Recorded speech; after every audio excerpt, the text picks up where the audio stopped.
Hello, everybody.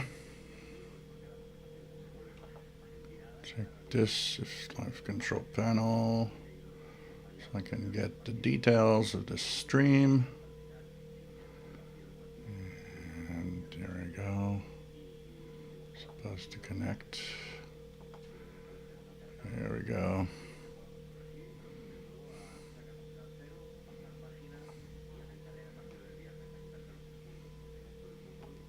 Hope everybody's all right. Da-da-da. Let's join this here.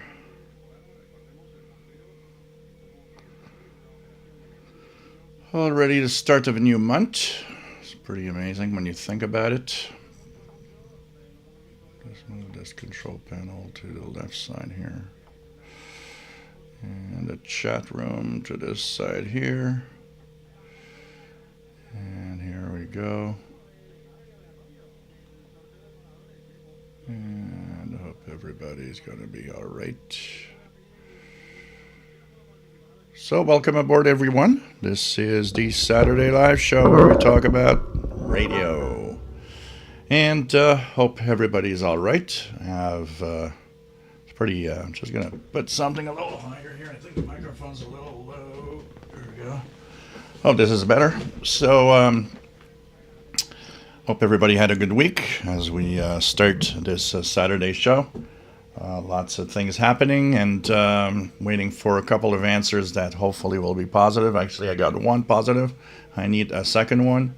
I'll be talking about that a little later on. There's going to be a video, probably online, a video from the Shortwave Fest. I told you that a gentleman that is David Smith is behind a very, very interesting presentation on building stations in Africa. And I asked for permission to the Shortwave Fest to take that presentation, put it online as a YouTube video on my channel. And I'm just waiting for David Smith's own approbation. I want both people to say, yep, you're okay, you can put it online. You guys are going to really, really love it. It's about an hour, a little more than an hour and a half of very interesting information about radio in Africa and how shortwave radio and radio in general is very, very important in those areas of the world. So this will be really cool. So hello everybody. We are live with a live show. We are here every Saturdays at 20 hours UTC. My name is Gilles. I'm located in Montreal, Quebec, Canada. We are here to entertain, have fun with radio, just have plain cool moments, and just enjoy the moment, enjoy the radio geekness that we have. It's a solitary hobby, and this is what's cool because that means that we can gather together. And also there will be an announcement in a few minutes. We officially have a date and time for the Zoom meeting, and we will give the details of that a little later. So yeah, Jasmine, I want you to watch that. When I put it online, I want you to watch that video of a gentleman that actually is building stations, shortwave stations and FM stations in Africa. He is involved in that and has almost 10 million listeners to their station. I think you will find it insightful and interesting. I was mentioning your name because I was thinking that your skeptical side of shortwave and the need for it could be it could be interesting for you to watch that video, just to have a point of view from that gentleman. So, anyways, I'm waiting for the okay. I'm waiting for the okay from David Smith, that is in South Africa, lives in South Africa now. to put it online, and I think everybody's going to enjoy this as a very, very interesting presentation showing how vulnerable people are listening to the radio, and that it's extremely important. So that's pretty cool, and I can't see why there would be you would not want me to put it online. So I already have the okay from the Shortwave Festival. Richard Cuff has said, yeah, fine, take it, use it, put it on your channel. I'm okay with that. And it promotes the fest at the same time. And I think it will be very, very nice to have that presentation for sure. I will just look at something in a second here. I'm just curious as to if by any chance I would have had a response. Just going to look at it here, and yeah, still no response. I guess it could take a couple of days before I get a response from our friend in South Africa. So, but I hope it's okay, because I really want to put that online. I think it's perfect content for this channel, and I think it's going to be great. So if everybody wants to interact, there's a beautiful chat room where you can interact with great people. I mean, the best of the best, the coolest people around the world, helpful, and really, really respectful of everybody. From, if you're starting in the hobby, we'll answer your question patiently.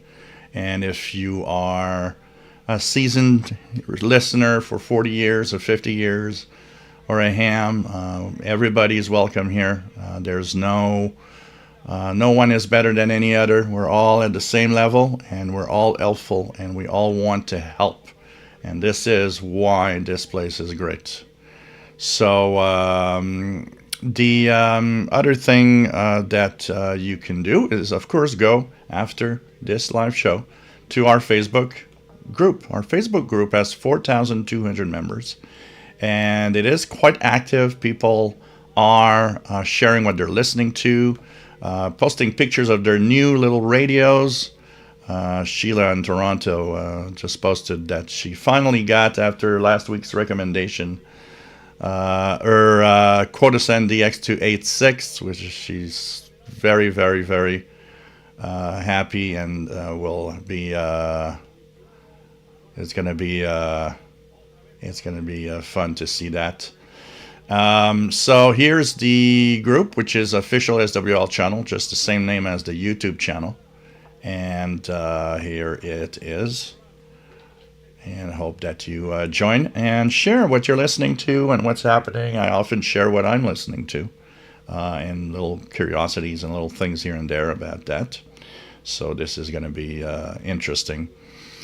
So welcome aboard, everyone. It's a lot of fun to do this, and thanks for everyone for being here. Don't forget, you can help out the Super Chat, a little something through the Super Chat, where you have a little dollar bill that you can click and give a little donation through here. And of course, Pizza Fund,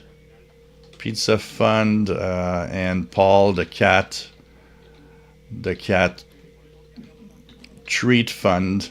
There, we're going to call it like that. You can actually state what that money goes to if you want to have it for Paul the cat. All of it's going to go to Paul the cat, and there's a PayPal for that, which is right here. And everything helps me continue, helps me continue doing the live shows and go online, buy new equipment, buy new radios, do stuff to help out and make the channel more enjoyable. And hope that you enjoy what I do. It's really a pleasure to be here. So it's really, really cool for everybody to be here today. Just in case, because of Sheila getting her Quotacen, I thought that I'd bring along my Quotacen to have it near here, and it's nice to have everybody on board. Okay, Joseph, nice to have you on board. Richard Wagner, nice to have you here from Northeast Illinois. And let me have a little sip, cheers, guys, of my white Belgian ale beer. Cheers.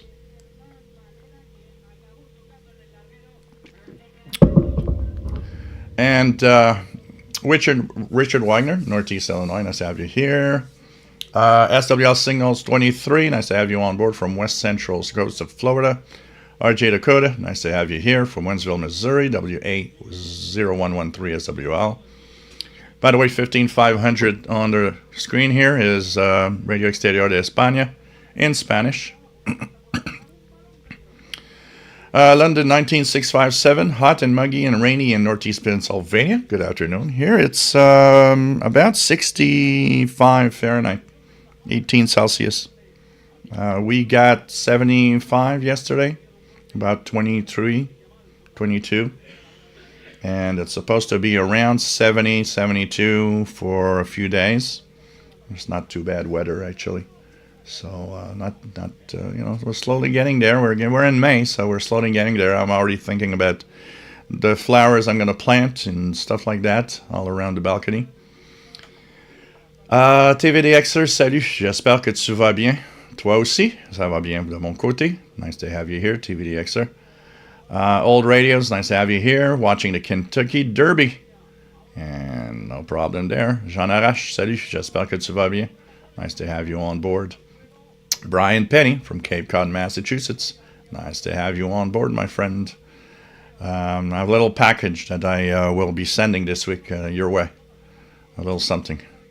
54 Cal, nice to have you on board from Northwest Pennsylvania. WA3153SWL. Jasmine, nice to have you here from Seattle. We have Andy New, nice to have you here from Bristol, UK. M7CUN. Masters Players Radio and Television. Morgan City, Louisiana, nice to have you here. WA5107SWL. Robert Varner, nice to have you here from New Jersey. KC2TEL. John Beckham, Northeast Florida. Mike B, Bayfield, Colorado. Endines, nice to have you here. Chuck Schreiber, nice to have you on board. N5KVO, South Texas. Tim B, nice to have you on board from the Netherlands. Endines is from Pennsylvania. Don Royal, nice to have you here. WA7330SWL from Sun City, Arizona. Darren Rogers, nice to have you on board from Long Island, New York. KB2AHS. Keijo Hutti from Finland, nice to have you here. OH2CBE, nice to have people from the Nordic countries. Mike WDX50, nice to have you on board from Northwest Arkansas. And they knew on a personal note, my recent colon biopsy proved negative. Cool. Nothing sinister happening. That's the best news you can have. There's nothing like having good health because getting sick is really a bummer, and that's where it's often when you get sick that you actually learn that being healthy is something very important. So congratulations. VE5 SAR Amnetics, nice to have you here. Thank you for the pizza fund. Nice to have you on board. Rotten Animal, nice to have you here from Toronto. London 19657 says, I'm a luxury nut. Boyd Mason Lake, nice to have you here from Iowa. And Skipwave DX, nice to have you here from the Catskill Mountains of New York. Tinu S, nice to have you here from Switzerland. KW1161, nice to have you on board from Tucson, Arizona. 88 Fahrenheit, that's a little too hot for me. I like between 70 and 80 is perfect when it's not too humid. It's like, you go outside, you do your stuff. It's just comfortable. Bob's Old Records, nice to have you here. Jasmine, I have discovered a new fun part of the hobby since the condo I live in has wiped out whole bands of shortwave due to noise. Began going up to the rooftop lounge to decode satellites. Cool. That's a fun thing to do. That's a fun thing also to track satellites and all sorts of things like that. It's really, really a lot of fun. There's so many things in our hobby that we can do. It's just great. Mr. Stonegrove from Stockholm, Sweden. Nice to have you here. UTC +2 evening. I was listening yesterday to Radio Sweden Weekly, which I enjoy listening every week on the website of Radio Sweden. Jasmine, all I need up there is my SDR laptop and a small patch antenna. Cool.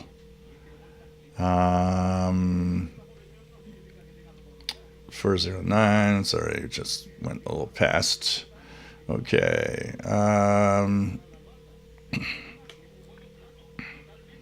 IWX50 says, I'm a well-seasoned shortwave listener. Yes, Paul does have his own bank account. Absolutely. He's richer than me, so it's like, if I need to borrow money, I go and a couple of meows, a couple of pettings, and get a little money. Sheila, nice to have you here from Belleville, Ontario. We were just talking about you when I saw the picture on the Facebook group of your Coruscant receiver. It's always fun to have a new radio. And Inu has apple cider 5% tonight, tipple of choice. Cool. Cheers. Rosalvo Pereira, nice to have you here from Brazil. Jim Gordon says summer has arrived in Scotland. Nice to have you here. David Ward, nice to have you here from Temple, Texas. Shane Jenkins, nice to have you here from Surrey, UK. Blogadai, nice to have you here, back from the yard in Central Virginia. My SI 4732 portable mini, REE booming on 15500 with telescopic antenna. It's a very surprising, sensitive little radio. But you made me realize, and when I updated the firmware, I also realized that there are so many small variations of that same radio that look the same, but are not exactly the same. So it's kind of interesting. Mr. Strongrove, I was lazy and had 2 shrimp sandwiches and some Riesling from Alsace, so French, but close to Germany. Still some left in the of the latter, so that's what is in the glass. So cool, enjoy that. Tori, nice to have you here. And Dine says, I'm having a screwdriver. So not the thing you use to repair radios, the drink. That's cool. That's good. A screwdriver is good when you don't know. Sometimes you get bored of like drinking beer or something like that. So it happens sometimes that it's been a while since I purchased anything like vodka or anything else. But it's kind of nice to have something else sometimes. And Diane says it's so great to connect with everyone, and definitely that's what's the fun part of it too. Tristan, nice to have you here from Newfoundland, starting to get double-digit temperatures. Shortwave outdoor listening season's almost here. Yeah, I was actually on the balcony outside last night, tuning around with the Coruscant a little bit. I even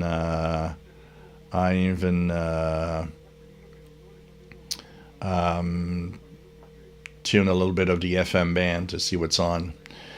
One thing I want to announce, I'll announce it a little later again when more people are here. We are going to have a Zoom meeting open to everyone. This is everybody. It is going to be allowed in.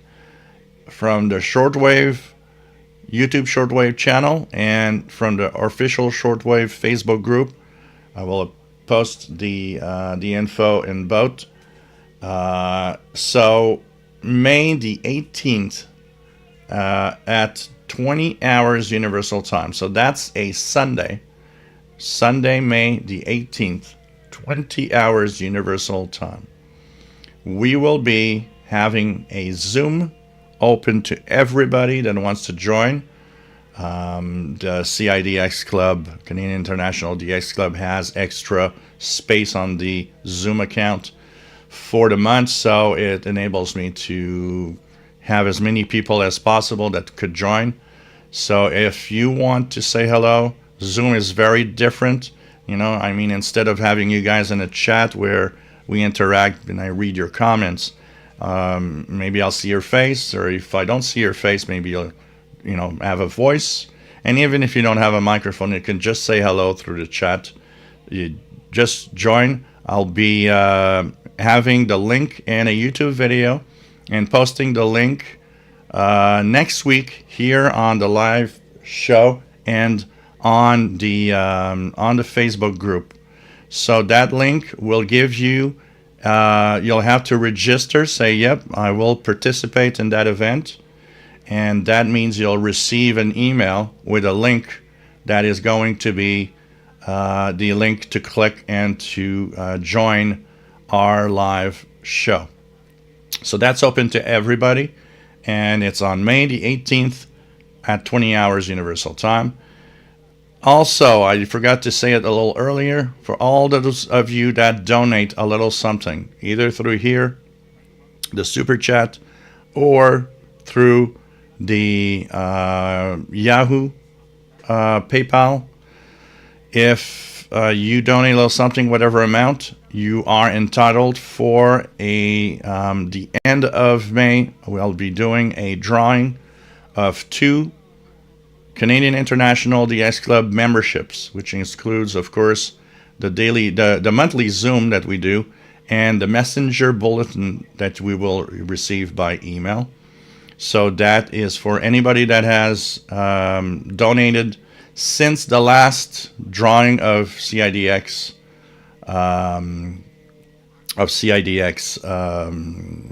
memberships. So everybody that donates a little something is entitled to that drawing. We'll actually have 2 CIDX memberships to give away for donations. So that's, I think, cool, and it's nice to have that as a possibility also. And I want to thank Sheldon Harvey, Canadian International DX Club, for making this possible. I think over the years what pretty much happened is that Canadian International DX Club and the official Shortwave channel have pretty much been in partnership and promoting the hobby, and also in return promoting the club. It's fun to be in a club. The messenger bulletin is an amazing little bulletin, often pretty big, 80, from anywhere from 70 to 100 pages sometimes, full of information about radio of every aspect of the hobby. So it's really cool.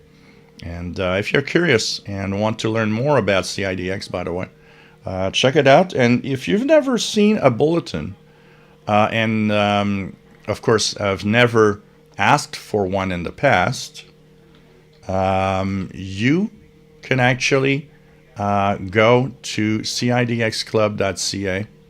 Here you'll have all the info. And why not ask for a sample copy of the messenger, where you can ask for that at sample@cidxclub.ca. So here's the website for the club, and why not ask, if you've never asked before, ask for a sample copy. You'll have the latest bulletin sent to you. You'll see what it looks like. If you want to join, $10 a year, $25 for 3 years, really not expensive.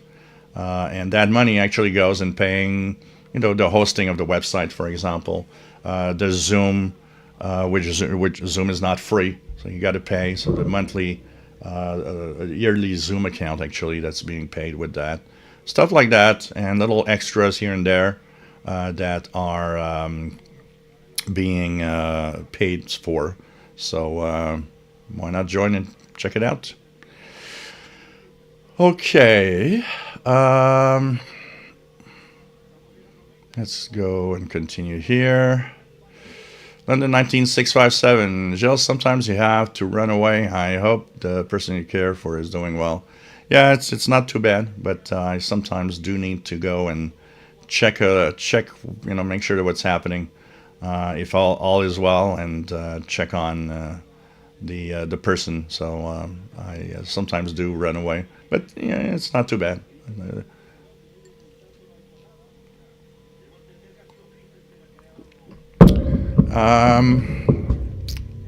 Jasmine likes ciders and or different flavored hard lemonades. The peach one I really like. Kamikaze 76, nice to have you here from West Michigan. Mike WX50, my dog Carly enjoys the Zoom meetings. She's a star. Well, we want to see the star at the Zoom meeting. Blogger died. The Lee Gianni RD908 comes with a screwdriver. Oh, that's interesting. Mike WX50, all this cider talk is making me thirsty. Aha.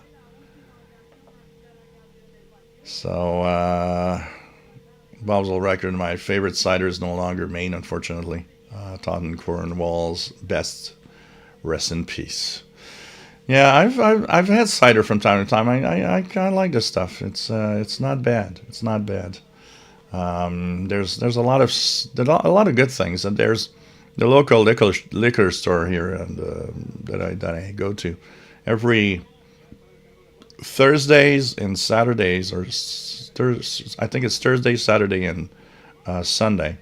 They have you taste all sorts of new arrivals that they have, and have suggestions of different drinks you can make. It's kind of cool. That's where I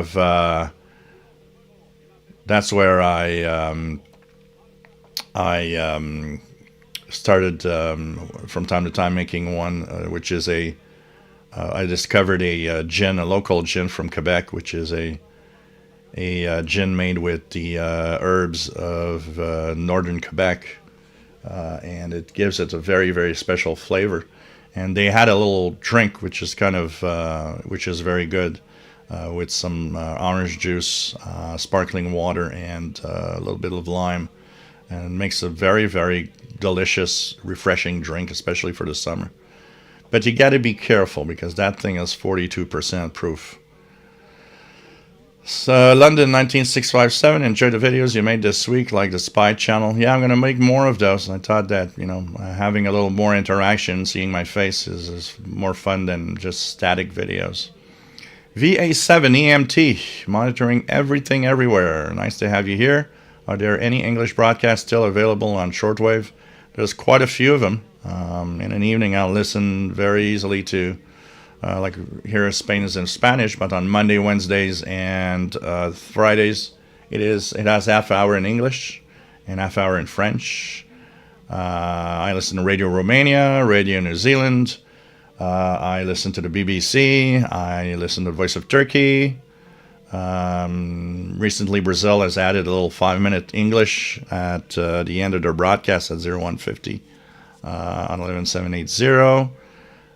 China Radio International is also another one, and quite a few others that I just go off. Radio Slovakia, Radio Prague from WRMI, plus several other broadcasts from WRMI that are interesting.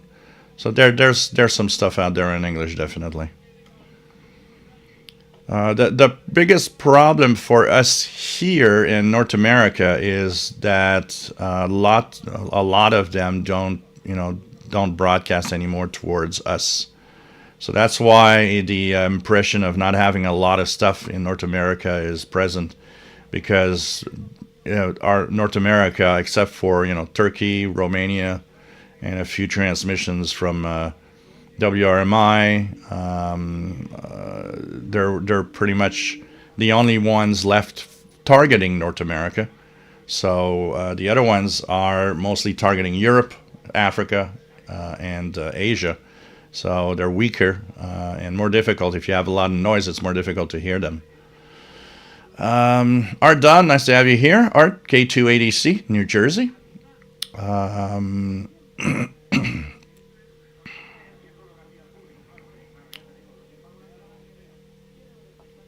Joseph, hello from everyone San Francisco Bay Area. Planning to scan the bands with his Uniden scanner and his Texan PL680. Pretty cool. Pretty cool. Ania, nice to have you here. If you want to let us know where you are from. Is there any from Greece? Greece has shut down its shortwave broadcasts a couple of years back. Mr. Stonegrove, Vietnam, North Korea, KBS. Yeah, that also. KBS World Radio on 15575, and a few frequencies, 11 8:10 to Europe is sometimes there. North Korea in the morning, of course, versus Vietnam, is also something that you can hear. And so, there's a few things here on the West Coast. So on the West Coast, you should hear Vietnam, North Korea, South Korea quite easily, even New Zealand probably coming in quite well from your part of the world. And NHK Radio Japan has some English too that you can listen to. So there's a few things to check out, definitely.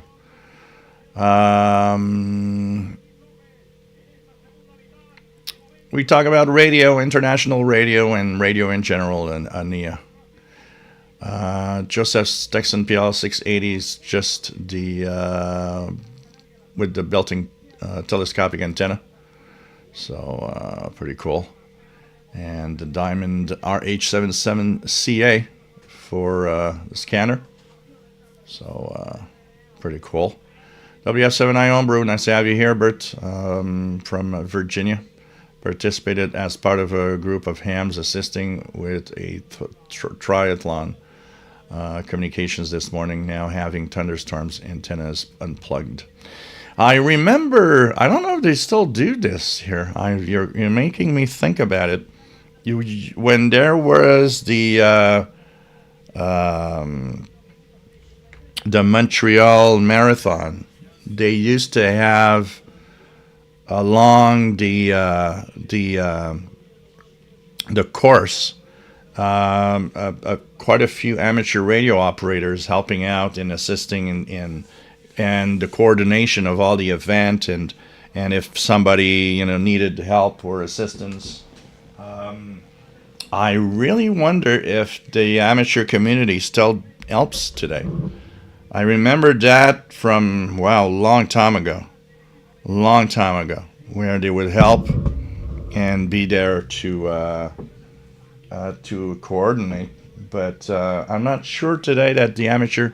I would have to check it out. I don't know if the amateur community today still is present in these events now, which I think is a great way of them having visibility and showing the skills of amateur radio operators. It definitely is something cool. So Hamtech Radio Scanner M0FXB CD Drone Hobby. Nice to have you on board, and pretty cool to have you here. The thing I wanted to talk today a little bit is the return of Nunavut, Canada, or the Northern Territories of Canada, on shortwave. And what I mean by that is that if you like utility listening and want to hear different transmissions, voice transmissions, and also any Navtex transmissions, weather fax transmissions, and all sorts of other things that can pop up from scientific installations up in Nunavut, Canada. The month of May is usually where things start to come back online, because, like, for example, a lot of the utility stations from Nunavut, like the Iqaluit marine broadcasts, stop in December and only start again in May. So we are in May, which means they are starting again. And let me check something here. Canadian Maritime.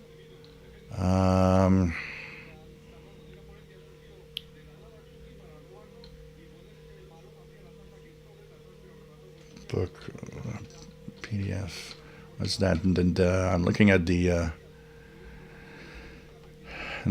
publication that I look at every year, which is a really good Canada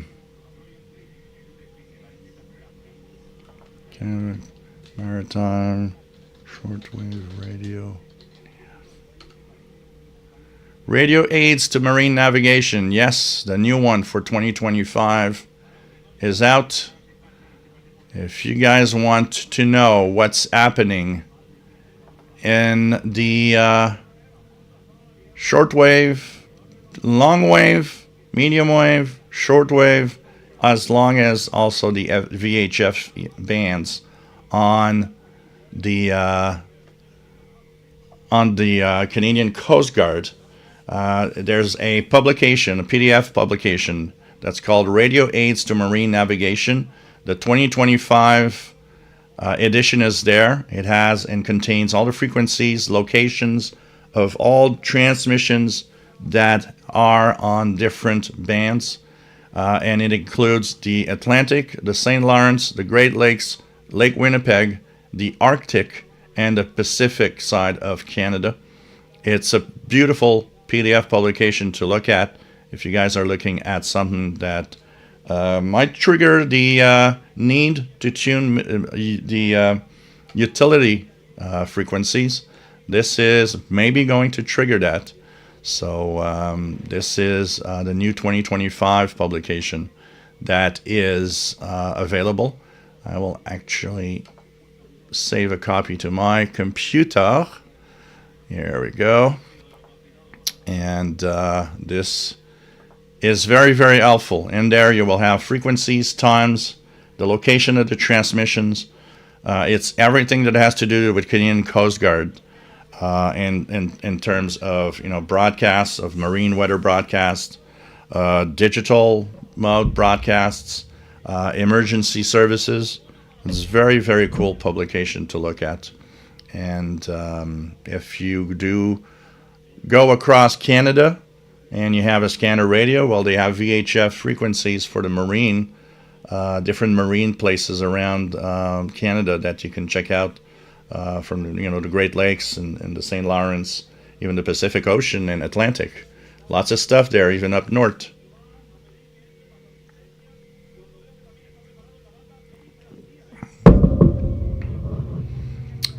WF7I Homebrew says, I've been watching lots of IPTV. Reminds me a lot of old days of shortwave. So far enjoying NHK, Deutsche Welle, Germany. Some Canadian stations, Israel, China, BBC, France. So pretty cool, pretty cool.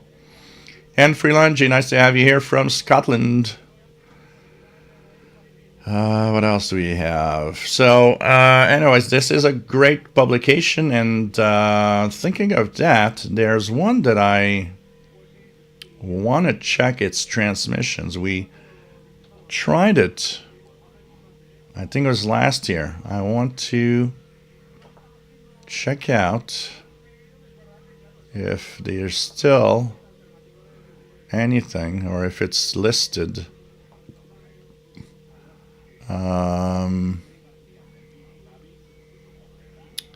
So it's not listed yet here because probably they haven't updated the EIBI space. Let me just check it out here with that publication that I just talked about. The voice transmissions of marine weather from Iqaluit, Nunavut. So here, let me just put a frequency. 6507 was a frequency. And here we go. 6507 is one of the frequencies that still exists. And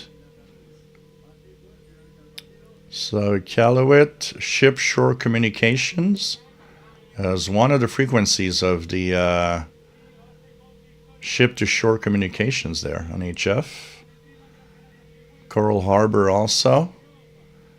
So you see some of them are later. Like for example, some of them says mid. So you see it probably isn't started yet because most of the frequencies say mid-May, which means maybe in a couple of weeks from now, to mid-December, and some are even worse. Some are early July to late October. So it depends where the transmission comes from.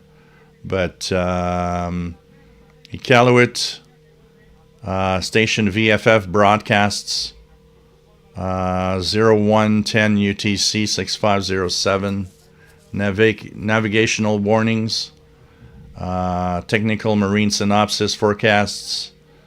So there's some interesting stuff in there. There's some radio telephony, and of course there's 84. Let me check it out here. 8416. Yeah. This one is Navtex bulletins. So this is definitely something interesting to look at. 0330 UTC, this is going to be interesting. During Arctic navigation season, there's Navtex transmissions on 8416.5 kilohertz at 0330 and 1530 UTC. So lots of interesting stuff. Look at that publication. It's lengthy, but it's filled with a lot of cool information about the Canadian marine broadcasts on shortwave and even on medium wave, like 490 kilohertz, 518 kilohertz, and so on. So it's definitely something to look at. So pretty cool to check it out. And so that's where we are at with that. And people are quiet today. I'm already down the chat room. It's pretty interesting. So anyways, it's a lot of fun to monitor these transmissions of all sorts. It's kind of cool to know that you're listening to something that's coming out of northern parts of Canada and the Arctic Circle. It's I always get a kick out of decoding the Navtex transmissions coming out of Iqaluit, and there's a few that I've never heard that are kind of cool. There's also another publication that I'm trying to find, and I lost it. It's a publication that has to do with everything that is scientific, in scientific and also commercial, like the mines and the different companies that deal in oil and of course mining and all of that. They actually set up tents at so many places around the northern, like Nunavut and the northern parts of Canada, and a lot of their communications are actually done on HF. And what they do is they have a hourly HF check, and also they have frequencies that are monitored for in case somebody has an emergency, because they're in really, really isolated places. So basically they're being dumped at places by helicopter, and they set up tents. And in that publication, actually, there was an interesting picture of the type of antennas and the radios that are used between them. And of course, they have the ability to do a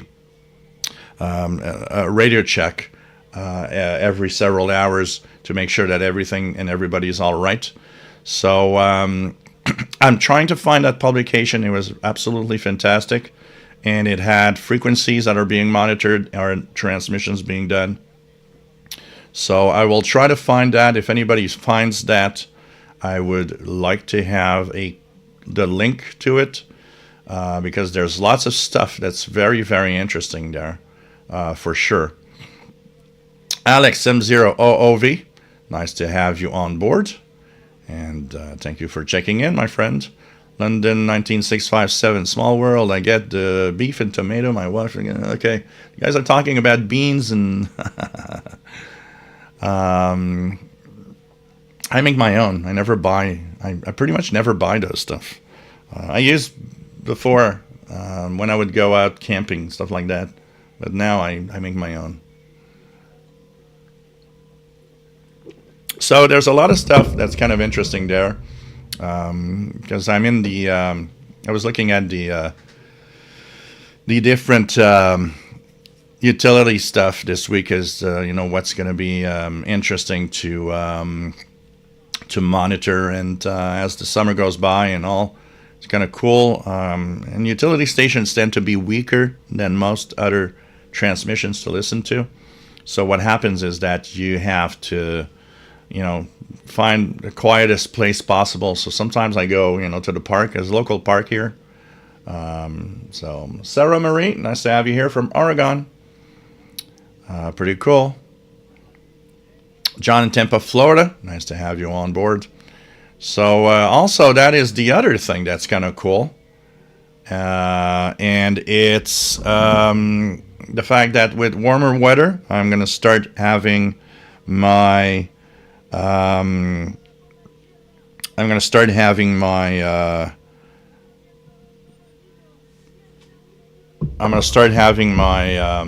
my weekly kind of walk in the park videos. Sorry, I just want to check it out here.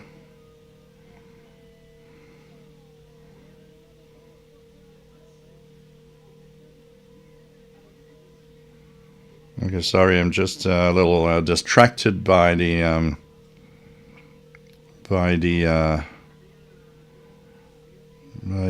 was wondering if I had a response to. By the way, and at the same time that I was looking at a response. Thanks for Hard Dodd and for Blogger Die for the pizza fund through PayPal. It's much appreciated. So I was waiting for the email because I saw the name David Smith, but it's an email that I'm getting talking about it. So once again, for those that were not here in the beginning, I am waiting for permission to put the David Smith presentation from the Shortwave Festival as a YouTube video. Because we will have, it's a great presentation. David Smith has put up several stations. One name that some of you might have seen in the listings, Radio Ndarason in the listings. That's him. He's the guy behind all of that. So Radio Okapi is another one that you might have seen in some listings. He's the guy behind all of this. It helps communities. And it actually speaks to them in their local languages, which are very unique. And he's actually explaining in a very good way where shortwave is badly needed in Africa. And you'll see at one part, one question asked by the people is about what he thinks of VOA cuts. He's got a very good answer, a very interesting answer on that one. So anyways, it's and he also talks about the BBC and the importance of all of that. He gets help also from Deutsche Welle, Radio France, so that he can always be set up. He's been, man, that guy, he's been in meetups with warlords and you know, one of the things, just to give you the appetite of you want to watch that, if I put it online this week, is he's talking about how one warlord in Niger, where is it? I'm trying to remember what country. Anyways, one of the warlords not happy because he wasn't mentioned in one of the radio broadcasts. So he says, you know, when a warlord wants to meet you because he's mad, you're not sure if you want to go. Which I would be kind of scared. And it all went fine. And he said, well, okay, well, you did not have your voice. We're going to add your voice. Tomorrow we're going to do a show. We'll have everybody, and you come too, so that everybody has his voice and can talk. And then he was happy. And it's an amazing presentation. It ended. It's actually, for those that weren't at the fest, it ended in such an interesting way because the presentation before was the absolute opposite. It was listening to the world through all the technology we have. And it was completely, you know, something else. And then you had him and the last presentation talking about the importance of radio and how actually they have dollar radios there and how easy the batteries are actually to find. And that the people, of course, are very careful that they turn on the radio to listen to something specific. They turn it off when it's over, so they can actually, the battery can last as long as possible. And the contrast between the two presentations is just so amazing. It's like two worlds, two different worlds. So I'm pretty sure I'm going to get the okay, but man, I really can't wait to put that online. So I already have Richard Cuff okay. I'm just waiting for David Smith's. So, what else? London 19657, thank you so much for the donation, for catnip, and for the pizza. Cool. Thank you so much. YZFR1 Biker, Perry, nice to have you here from Sherbrooke, Quebec. Pretty cool. KWLN61, nice to have you here. Catnip pizza. A good catnip pizza. Chris G7VEO, nice to have you here from London. And nice to have you here. And I will give my greetings to Paul the Cat. Bob's All Records, okay, Endines. End times, please give me credit for time served.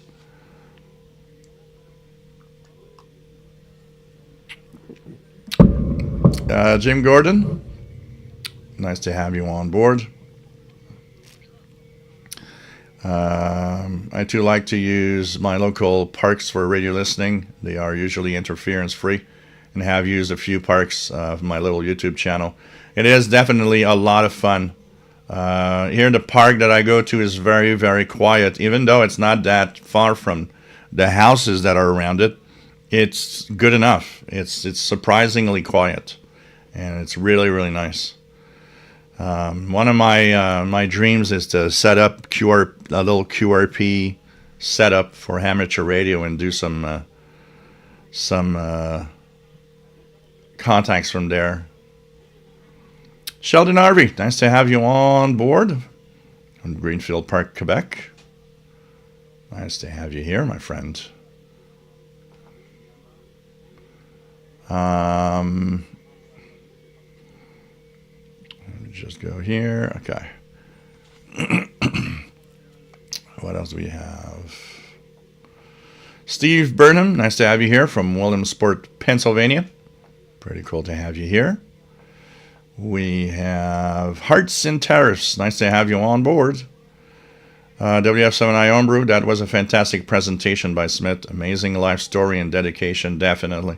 Definitely. And seeing the emotion of a lot of people there also. Kind of, you know. It's interesting because he talks about the real deal, the real stuff.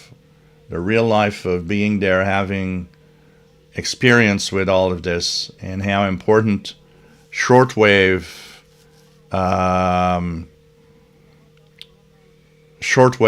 and for all of these people. And at the same time, we see all these cuts, which tells you that a lot of people are not thinking through about the importance of the shortwave hobby, and the shortwave as a media for people and countries that are just deprived of anything else than government news, which is often not very great. Very biased, so having another voice is great.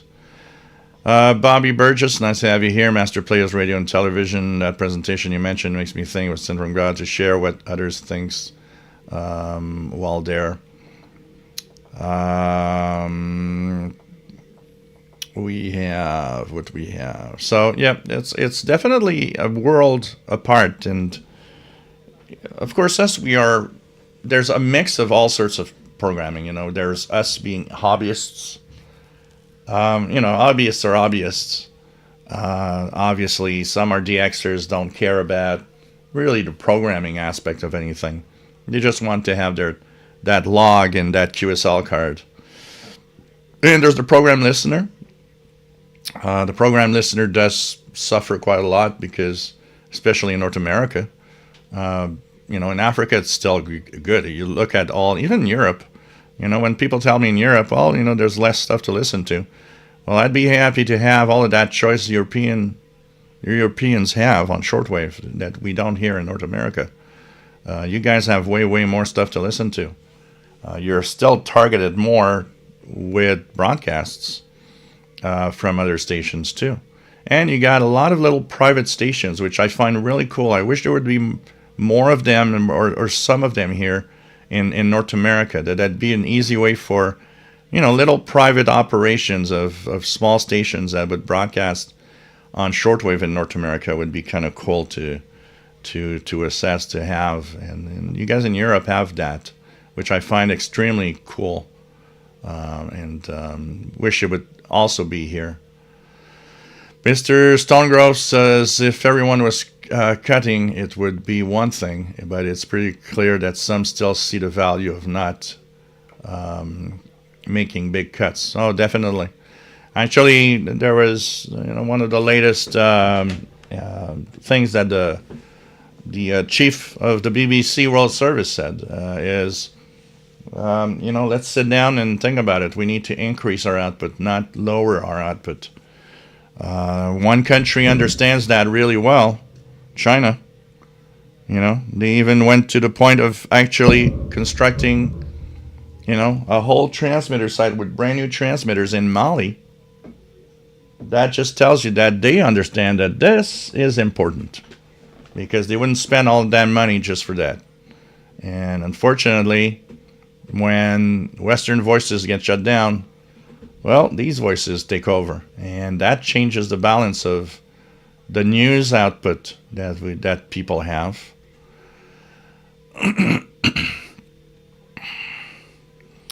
Master Players Radio and Television says the one for QESDRs was awesome as well. Plus, I showed the QESDR in action on a Xbox wall and the suite. Yep, that's cool. That was cool. Jim Gordon, my drink tonight, Guinness Droth. So that's pretty cool. Is there still some shortage of Guinness? I was hearing that there is there is still some. Well, maybe now it's fixed, but there is like a lack of Guinness. It was hard to find, apparently, in the UK. Joseph, it seems like a lot of governments are giving up on the idea of soft power. Fact is, since most of us were born after World War II, we don't really know what will happen when this kind of thing stops. That's the thing, all of it is born in the prospect of, like when there was a Cold War, that, well, it's a non-war way of telling the other side things, and it might change some opinions of some people. Let's face it, I don't think that Radio Moscow made us, or made anyone into a communist or into a, it was there. I think even, gotta face it, even a lot of us enjoyed the programming from Radio Moscow, actually. And it didn't turn us into, it didn't change our opinion necessarily of, it might have tweaked us into a different mode, though. It might have tweaked our minds in thinking a little more about what each side is saying. And that's what's important with these voices. It's, you might not change the political viewpoint of that opponent of yours if you have that on, but you might have him reflect more, be a little more intelligent in its decisions, because it made that person think through a little more of whatever opinion it had. It might have slightly shifted, even though you might still be, okay with that political side. That's where, the political opinions vary. The political opinions can be very hard into one direction, but they can be kind of mixed in with ideas of the other political opinions and make it softer and kind of more in the middle. And that's where these stations are important. I think these stations create more of a, brings people a little closer together and thinking, even though they might have different views.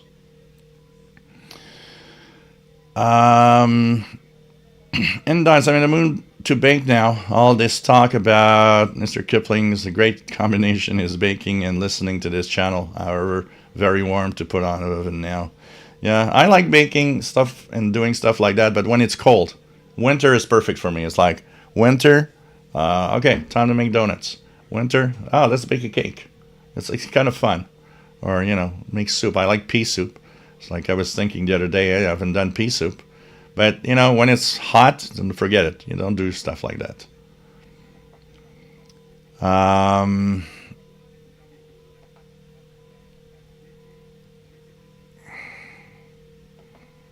What else do we have?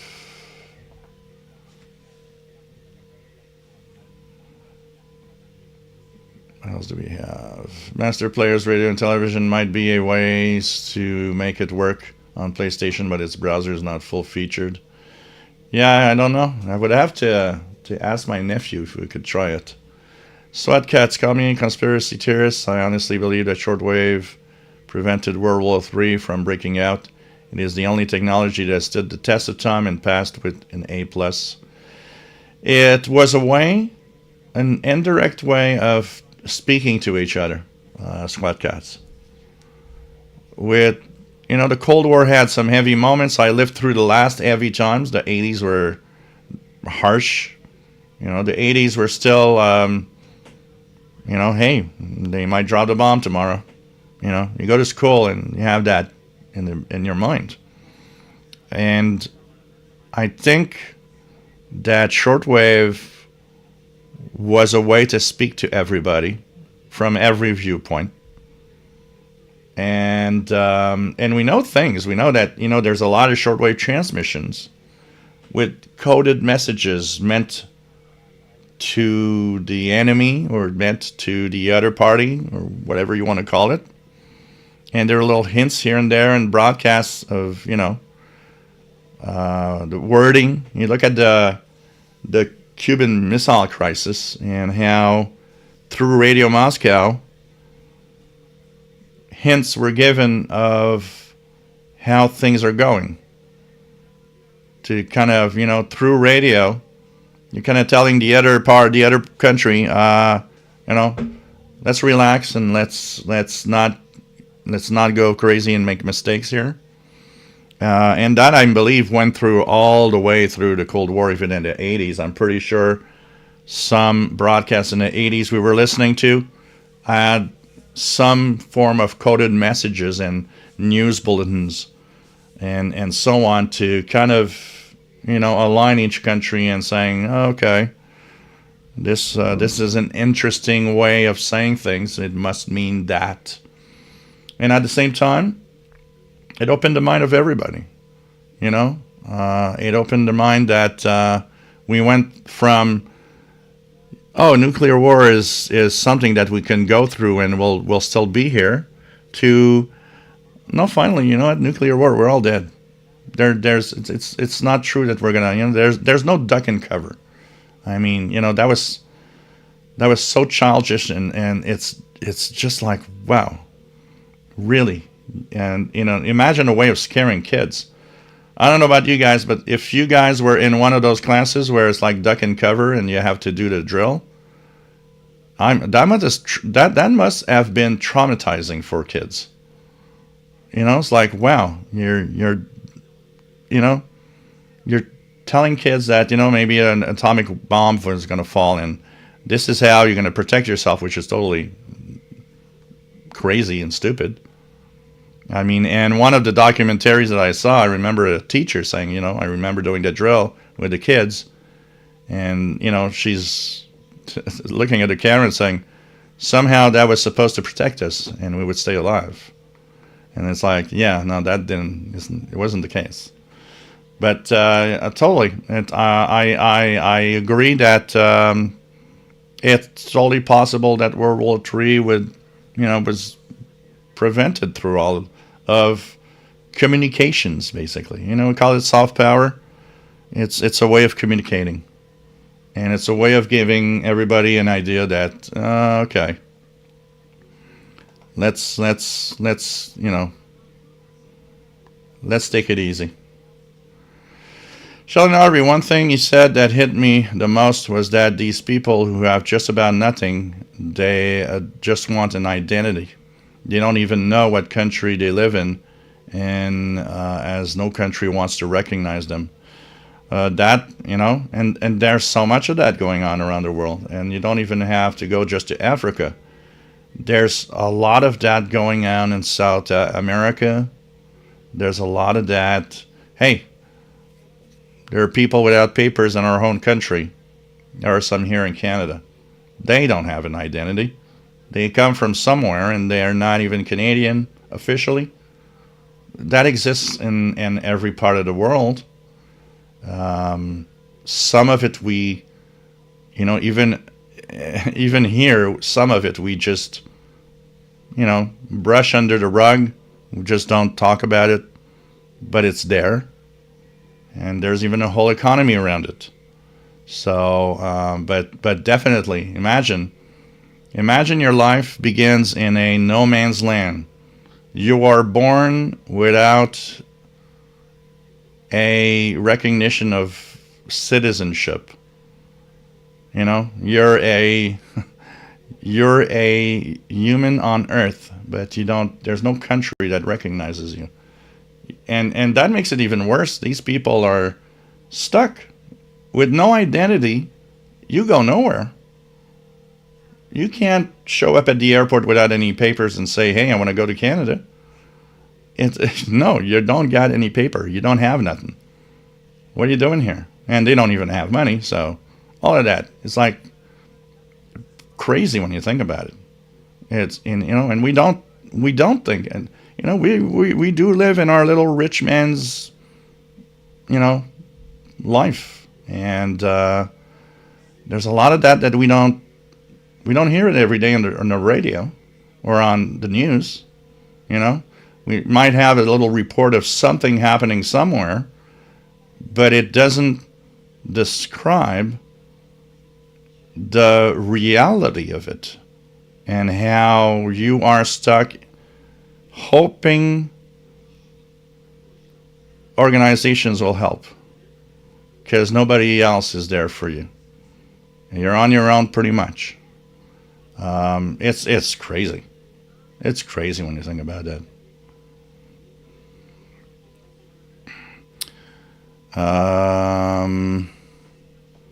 Joseph, I am weird as hell. I still think long wave is cool. It is. It is.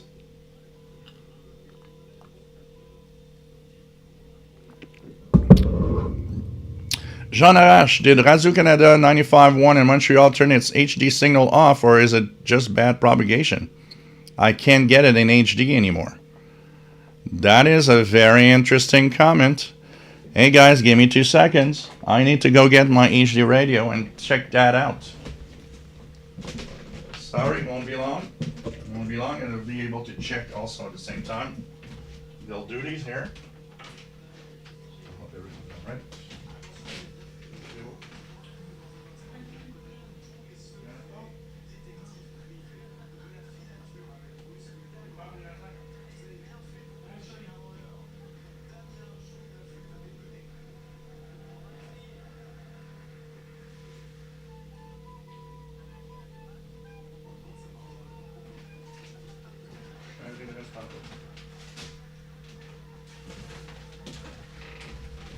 So,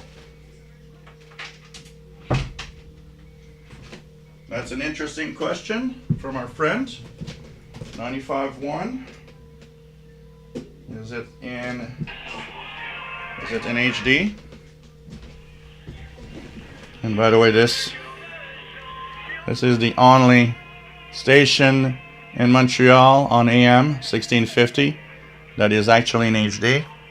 Now it's trying to connect in HD, but it's not doing it. Probably too much noise here. But anyways, let's go to the FM band.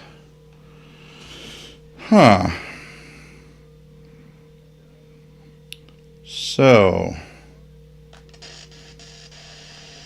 let me just go and check out 95.1. So you can get the HD signal. No, it's in HD. Vous avez plus de 5 millions d'abonnés sur Instagram. Georges, c'est comment Yeah, être aussi it's in HD. Look at that. Sophie Laurent est célèbre, mais là, on est dans une autre catégorie. Mais écoutez, je compétitionnais il y a... So it's probably not. J'ai pris ma retraite de la compétition il y a 6 ans. Oui, 2017. Mon dernier combat était au Madison Square Garden en 2017. It's probably not maintenant, je suis plus un entrepreneur qu'un... with the HD2, which is music, classical music. So yep, it is an HD. Probably propagation. Maybe the signal's a little weaker in the HD carriers and kicking in, Jean Arrache, because it is right now. John, Tampa, Florida, so true. Jean, North American does have a shortwave station deficit. Yep. Luna Loud, Maggie, Lincoln Loud, nice to have you here. Did a little FT8 on QESDRs, cool. Jim Gordon, I certainly remember over the years the good community development work done by stations like ETLF and Ethiopia, and of course the unforgettable HCJB. Old radios, I have is Sam Adams later, cool. Let's have you hear old radios.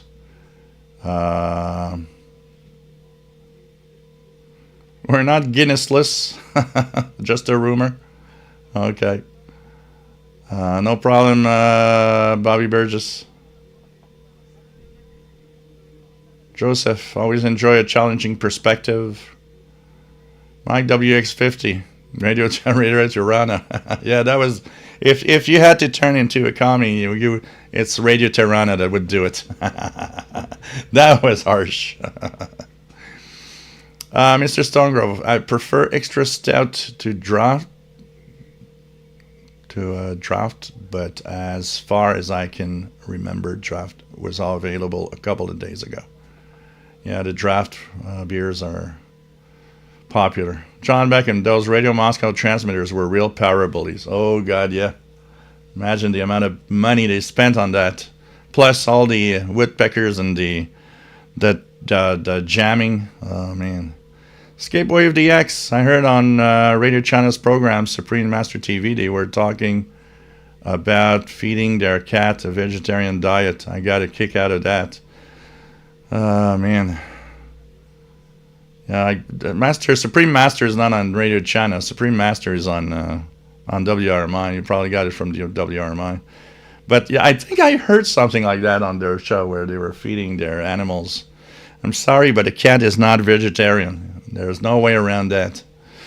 London 19657, getting good Guinness is like getting good weed. Very variable. Oh, man.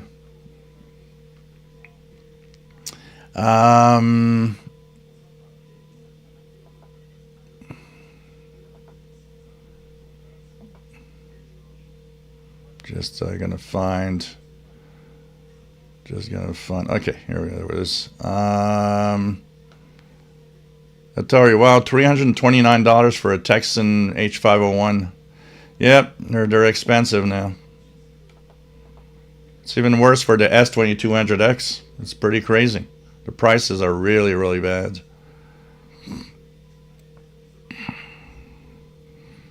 Joseph, just don't use a rifle as a plow. Sounds like a disaster. We're just waiting to happen.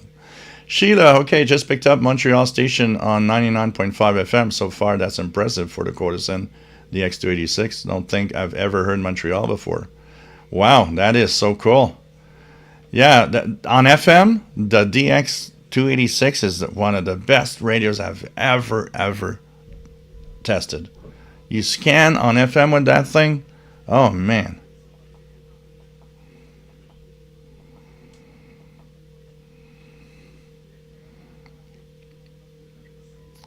Christopher Cullen, nice to have you here from North Wales, UK.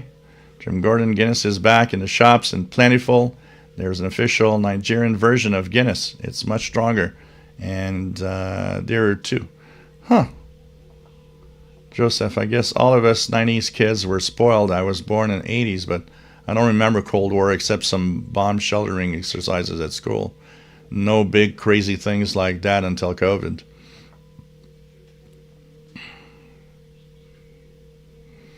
Master players, radio and television, they really do not think about nuclear warhead preparations today.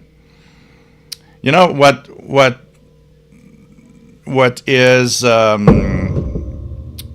funny is that today there's still between Russia and the United States enough nuclear weapons to kill everybody on the planet.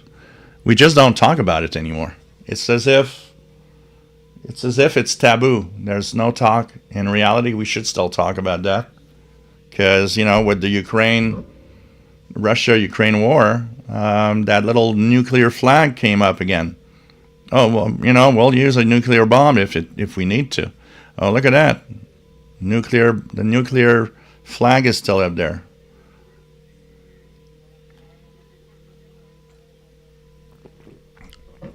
KW61 Kenneth says that's where the song "You Dropped a Bomb on Me" came from. One song also that has to do with that is that song from what's the band? We Melt. The song is "We Melt." What's that song from the 80s? You Melt With Me? What was this?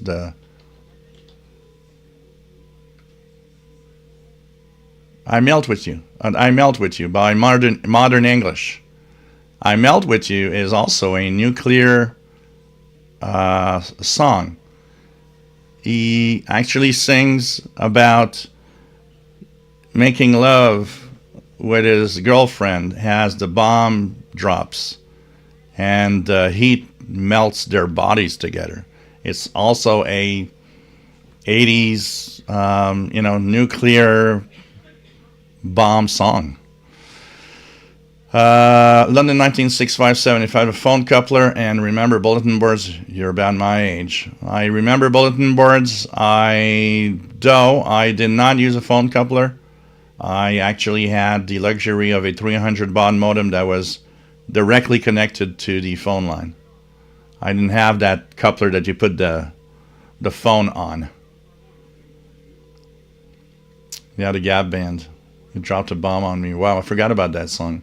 John Beckham, shortwave radio was very helpful in getting the truth to the other side of the Iron Curtain. Yep. And I think, it gave us a viewpoint. I mean, we'd listen to their commentary and make our own minds of what's happening too. It wasn't just one side. I think everybody gained a little from learning about the other. One thing for sure, for me, Radio Moscow was much more a reassuring voice in a Cold War time than Radio Tehran. Radio Tehran is like, well, okay, the bomb's coming. That's it. Mike WX50 says, we did duck and cover when I was a kid in California in the 60s. Wow. Old Radios says, I'm glad I was born at the end of the Cold War stuff. Richard Wagner, yeah, mad, mutually assured destruction. London 1965-7.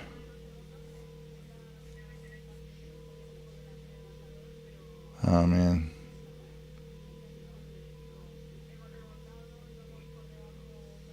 There's no more calls with the BBS. Like, we're always hogging the phone lines. Joseph, that's true. Just ultimately just communicating ideas and stories. Yep. Bob's Old Records. When I was a kid, we still did duck and cover drills. I can still see the gum stuck under the desks. Man.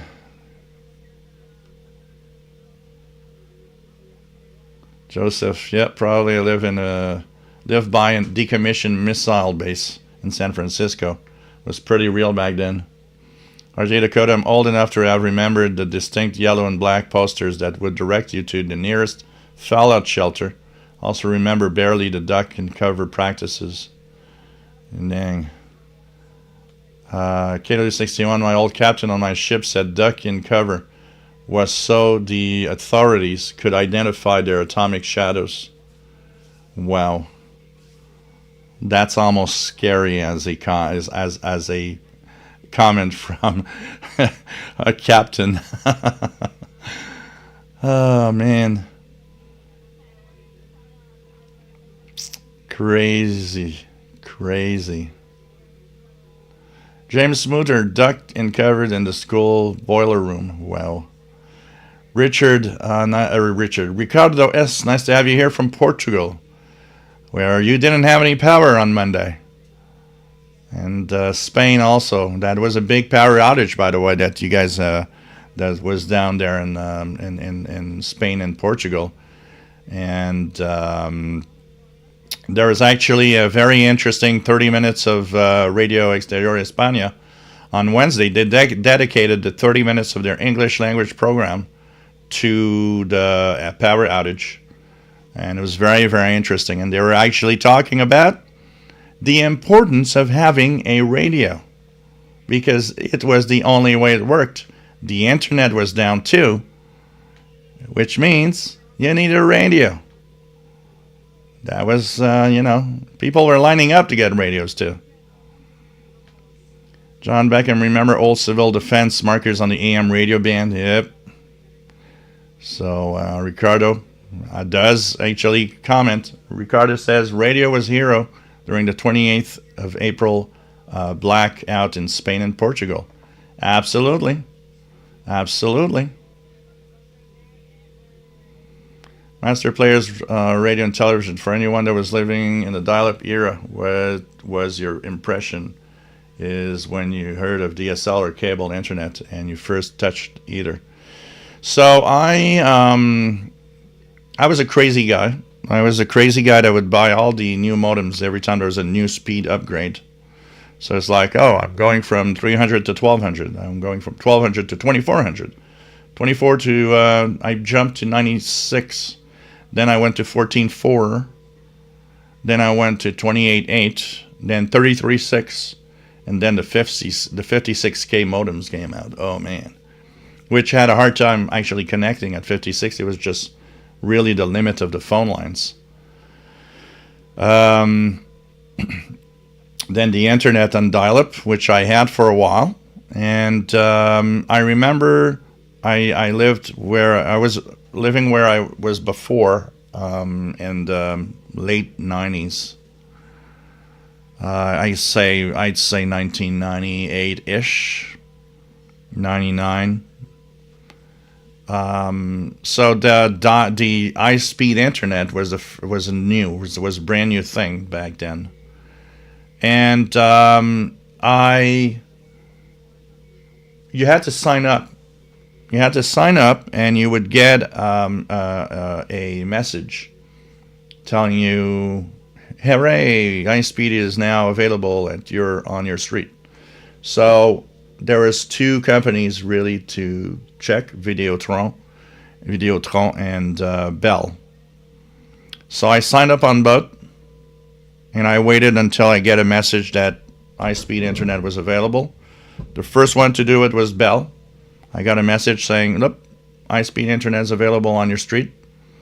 And I jumped on the occasion. I called, and I said, "Okay, I want to subscribe to high-speed internet," which was DSL, digital subscriber line, which is technically your phone line, serving also as passing data through copper wires.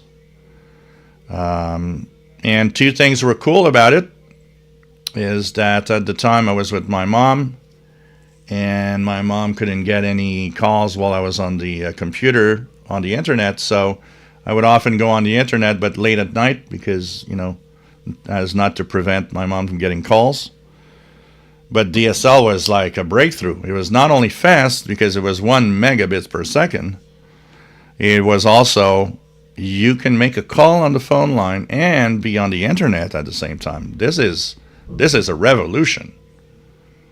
And so I got that, and man, was that fast. Of course it was fast back in the day. In 98, files were small, and things were small, and everything you download was quick. And, we just don't think about that. Back then, it was a breakthrough. It was, wow. We don't think about it anymore today. I got gigabit internet now here. You just think about it. That's what, about 26 years later. 26 years later, from 1 megabit per second to 1 gigabit per second, which is 1,000 megabit per second. It's pretty crazy when you think about it. And we just don't think about these things anymore. Unless you're in a rural area where everything's crappy.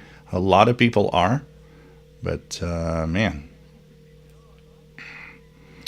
Doug Noble, nice to have you here. Bet a lot of people turned to radio during the Spanish power outage. Yeah, apparently they were asking for candles, for flashlights, and for radios when they were to go to the store.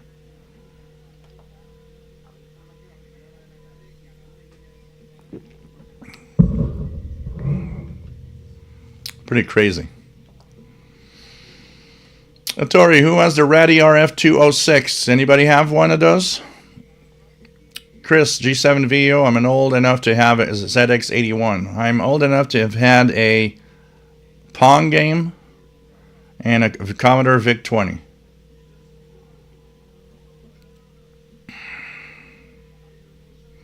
Jean Arash, so it must be propagation. I used to be able to listen to it.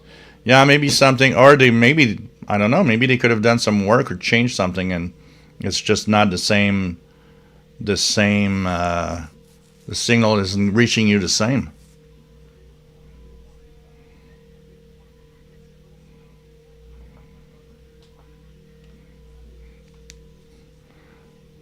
Kiddo Station 1, HD digital is limited to less than 10% of station power by the FCC. So that's the other thing. It's like it's a weak signal compared to the main carrier. So if your signal is not very strong for some reason, it just doesn't lock on at all. Ricardo, during the blackout, when I switched on the radio, on the first seconds, I thought it was broke because the AM band was absolutely clear. There were just a couple of national stations on FM. Shortwave was normal. RJ Dakota, aren't there at least a couple of digital-only medium wave stations? Yeah, there's a few of them that are just purely digital. I know there's one, a low-powered one in the state of New York, that is. And I know there's a few peppered around the United States that are HD only. Absolutely.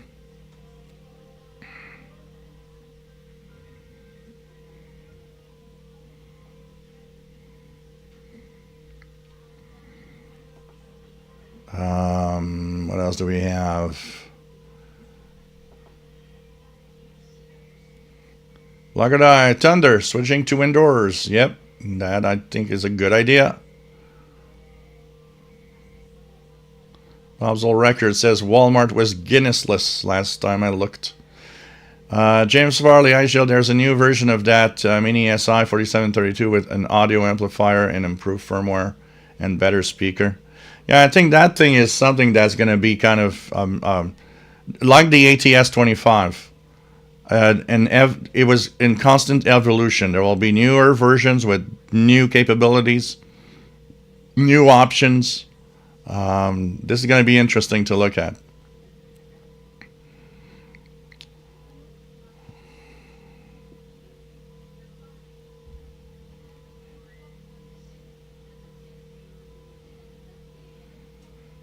Yeah, why not, London?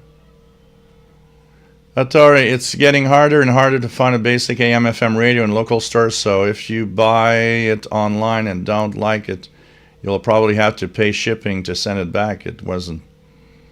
Well, not necessarily. If you buy it on Amazon, you can return it. It depends where you buy it. There's a lot of places where you don't have to pay return shipping, but it is definitely, if there'd be a North American blackout where every state and every province would be in the dark, I think a lot of people would have a hard time knowing where they can buy a radio. Because when you look at a lot of stores, there ain't a lot of places with that. This is a little experiment I need to do this week. You know what? I should go to standard stores that people go to. Like not, I have my geek stores and I know they have radios. But let's say you're an average Joe, and where are you going to go and see if there's radio? So maybe a little experiment in a little video would be kind of cool to say, I decided to go to Canadian Tires. And can I find a radio at Canadian Tires in 2025? Go to Walmart. Can I find a radio at Walmart in 2025? These would make cool little videos that I can make this week. I got a Walmart real close. I got a Canadian Tire real close.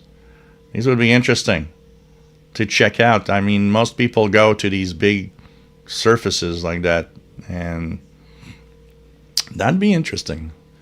Social experiment. Where can we find a radio today? RJ Dakota, a cat is not a good carnivore. It always has to eat meat. Absolutely. It needs proteins. It has to eat meat. Absolutely. I've read about like the animal shelters getting cats that are in really bad shape because their vegan owners decided that their cat has to be vegan too. I'm sorry, that doesn't work that way. That really doesn't work that way. Boston Patriot, nice to have you here. Tristan, how does the DX286 do on shortwave and medium wave? On shortwave, it's great. It works very well. On medium wave, it works pretty good too. And you can actually have a medium wave outdoor antenna on it if you want, which also helps. So it's a very decent radio, honestly. In every aspect. All that's missing is single sideband. John, Tampa, Florida. Nice to have you here. Basel Records, okay. Yeah, I Melt With You was another song that was Richard Wagner, Red Skies at Night, The Fix. Yep, definitely. 99 Luft Balloons, absolutely. That is also a Cold War. Sting, Russians, of course. That one is Sting's Russians is like in your face Cold War. Of all those songs, the other songs, they are like brushing the subject in a artsy way, if you want. But Sting's Russians is like in your face Cold War. This is what happens. Jim Gordon, anyone remember Barry Maguire's Eve of Destruction? Now, there was a cheery song. Frankie Goes to Hollywood, Two Tribes. That one, and the video was banned. The song and the video was banned in many, many places because it just depicted, the Ronald Reagan against, what was it, Chernenko in the USSR, fighting in an arena. And I mean, that video was, I still have in my head the image of when I watched it the first time and one rips the ear off of the other. It's like, whoa, okay, that's in your face. That was something. RJ Dakota, Armageddon. Forgot the name of the band, but I thought it was a Canadian band.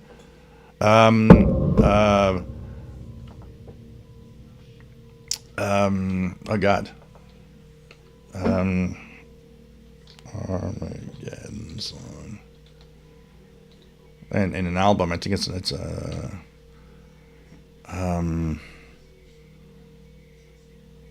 God, I'm trying to find from back in the day.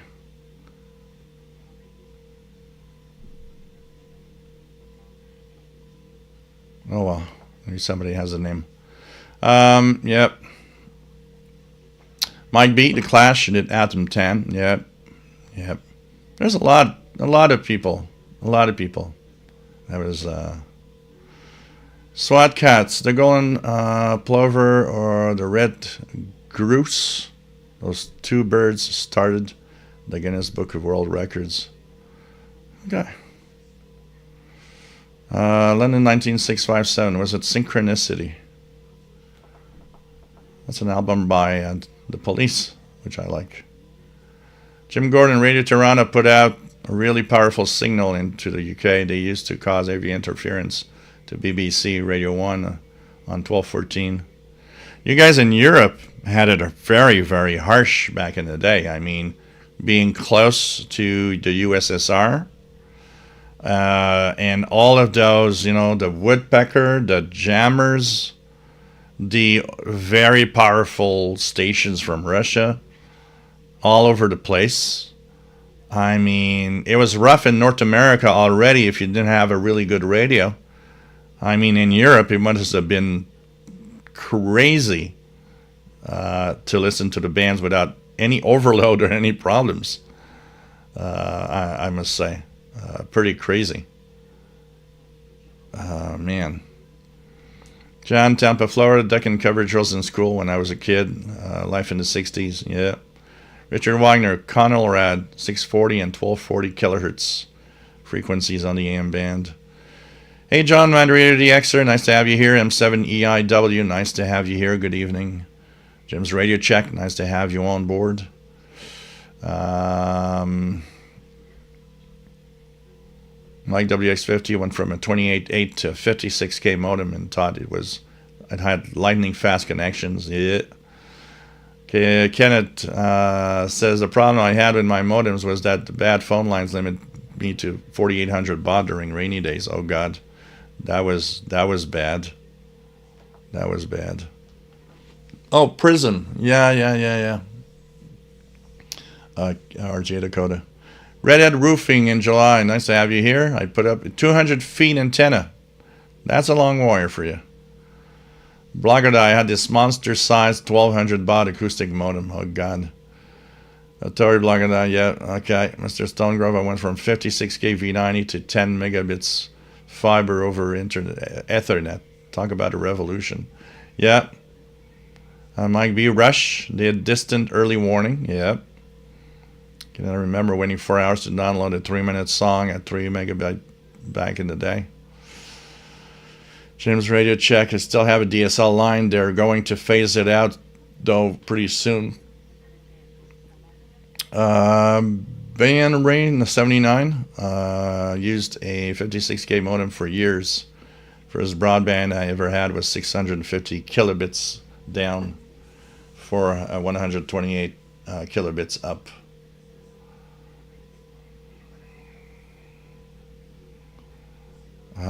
Chris G7 VEO.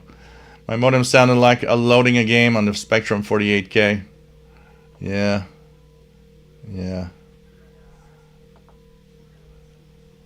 It's like when you put these cassettes from your computers into the cassette deck to see what it sounded like. I remember putting my Commodore VIC-20 cassettes in the deck, and it's like, oh, this is what it sounds like loading a game inside the computer. Okay.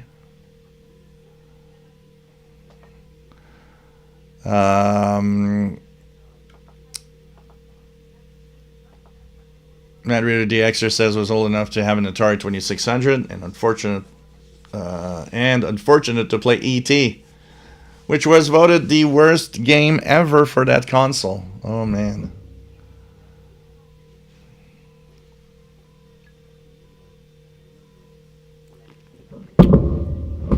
Blogger Dice says the PL330 is more than the DX286 on Amazon. Wow.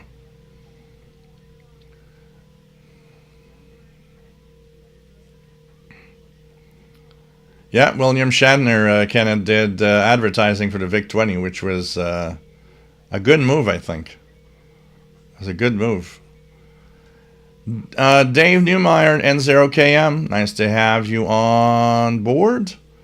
I'm rural, but my ISP uses Motorola Canopy for the last tower to home.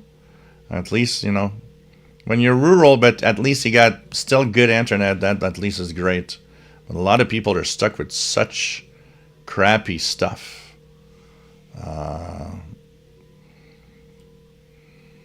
Redhead Roofing in July, AliExpress. All Express I use, basic shortwave, $7. Never had an issue. AliExpress. Like I couldn't tell you where to buy a shortwave radio in person around here. even less. Absolutely. Imagine an AM/FM is hard to find. Imagine a shortwave. You know, if I know the places, if somebody would tell me I don't want to buy online, where can I get a shortwave radio? I know of at least 2 spots that have one. Addison Electronics, which is the store that I made a little video on not far from here, they have one, which is the Sangean ATS 405. But I would probably send them downtown to a place, Lathan Audio it's called, which mostly sells hi-fi systems, but they have a Sangean wall, and so on that wall they have many Sangean receivers, including the ATS 909X2. So that's where I would probably send them to get the ATS 909X2, which I just don't know what price it is, because the prices aren't under the radios. But apart from these 2 places, I would not be able to, I'm sure there probably are places that might have some, but I would not be able to send you to a place where, a physical location we're talking here. Because I know Walmart, for example, online Walmart Canada has shortwave radios. But not in the store. I don't think the physical store, if you go, I don't think they have one. But that'd be interesting.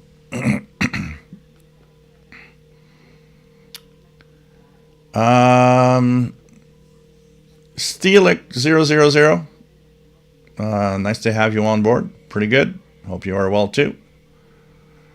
Atari, this is so funny. Can you imagine going into Walmart and asking them if they have a shortwave radio? I can tell you, they all don't know what that is. They just look at you and they're like, what? What you're talking about? Can you tell me what you're talking about? And with this, I'm taking a little break, 2 seconds, to say, hey guys, if you like what I do, if you like our show, if you like the videos, if you like that I'm here every week and that we can maintain this and have fun together, don't forget, a little something is appreciated. I mean, it costs me money to operate, to do this. At the same time, yes, there's monetization, but YouTube monetization isn't that great lately. So your donations are helping me tremendously. So there's the super chat here with a little dollar bill that you can actually give a little something. And you can, of course, go and send it through PayPal. There's the Pizza Fund and Cat Treat Fund. And this is through PayPal. And you can actually tell me, I want this to go to Paul the Cat. And it will go to Paul the Cat. So just send it through this PayPal email. Thank you so much, everybody, for helping out. Donations have been helping tremendously. And this is what helps me continue. So thank you so much, guys. I want to add to this KW61. Thank you for the pizza fund. Much appreciated. Really much appreciated, guys. Thank you so much. So, Megan Bruns. Megan, I happen to have 5 radios right next to me right now, and at least AM/FM. 4 of them are shortwave, 3 single sideband, and 2 that do weather band. So you're Megan, you're really well protected here. You have all that you need to know whatever type of emergency around you. That's good. That's good. James Radio Check. Walmart is very scarce with radios. Last time I was there, they had 1 emergency radio that was on a few Bluetooth speaker. Okay. And that was it in a few Bluetooth speakers. David in Barcelona. How did you go through the blackout in Spain? We want to know. Did you do radio? like WX50. I think my local Walmart has a radio or two, but not much more than that. Megan says, "Oh, and all my radios sitting next to me now, fully charged." That's good. That's the other thing. They have to be either charged or make sure that you've got batteries to operate them. I can tell you.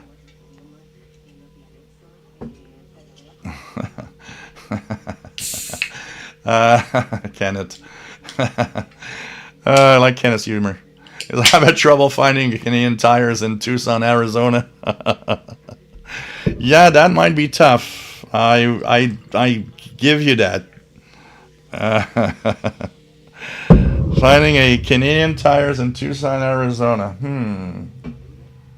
Well, that's going to be a tough one. It's like finding a Tim Hortons. You know, you'll have a Canadian tires and a Tim Hortons in Tucson, Arizona. UTV and Ham, KD9WNV, nice to have you on board. Lagardai, Walmart is also troublesome to order from online. So, John Beckham says Flying J truck stop might have a shortwave radio for sale, as they do have CB radios. That's possible. If they sell CB radios, they're not that far from selling maybe one shortwave radio, possibly. It's a possibility. I mean, it's a little more advanced in the type of store. Let's put it that way. So, yeah, it is possible. RJ Dakota, I used to be able to go to corner Walgreens and grab a super cheap transistor type radio, just an AM FM. I haven't seen one in our neighborhood in years. Well, I mean, radios used to be everywhere. You'd buy a radio.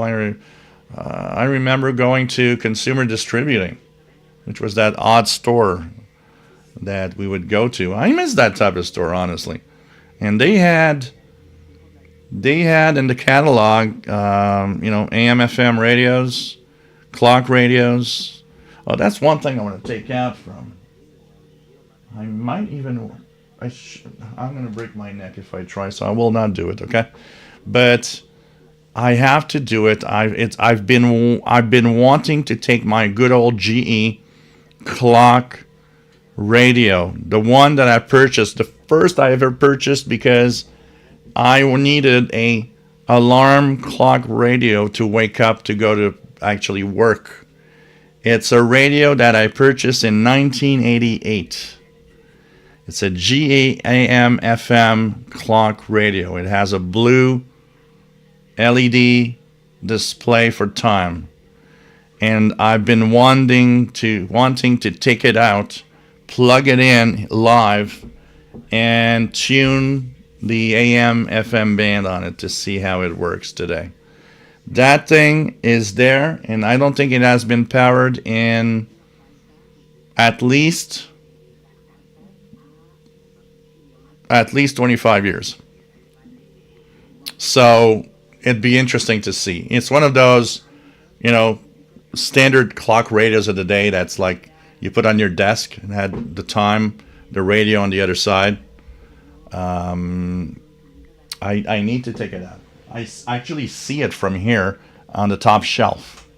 And every time I see it, I'm like, I need to go and take it out. But there's so much junk in the way that I don't know if I can go and get it now without actually breaking a leg. So I will spare you the experience of that live. Now, of course, everybody in the chat room is going to be, do it. We want to see the radio.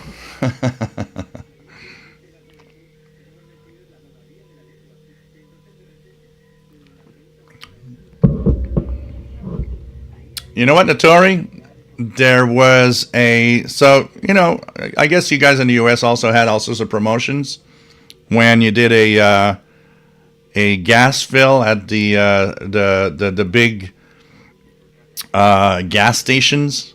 So, there was all sorts of offers, like, you could get special glass for filling up, like, I don't know, your favorite hockey team glasses, or there's all sorts of things given if you did a fill, like, At least back in the day here in Canada, remember, it's like the threshold was like $25. Buy $25 of gas and you're going to get something, you know. I remember I almost had a gas station radio as a teenager because my dad went to fill up and it said, you know, $25 a gas, or I don't remember what minimum was. Buy $25 of gas, and it was a Shell radio, an AM/FM radio, and it looked like a gas station, and it was AM/FM radio, and you had it for free if you did a fill up of $25. And my dad looked and says, "Oh, you know, the gas tank was almost empty." He was like, "Oh, looks like you might have a new radio." And I was so sad because when he went inside, came back, he said they don't have it anymore. Everybody, like they gave every radio they had. I was like, oh man.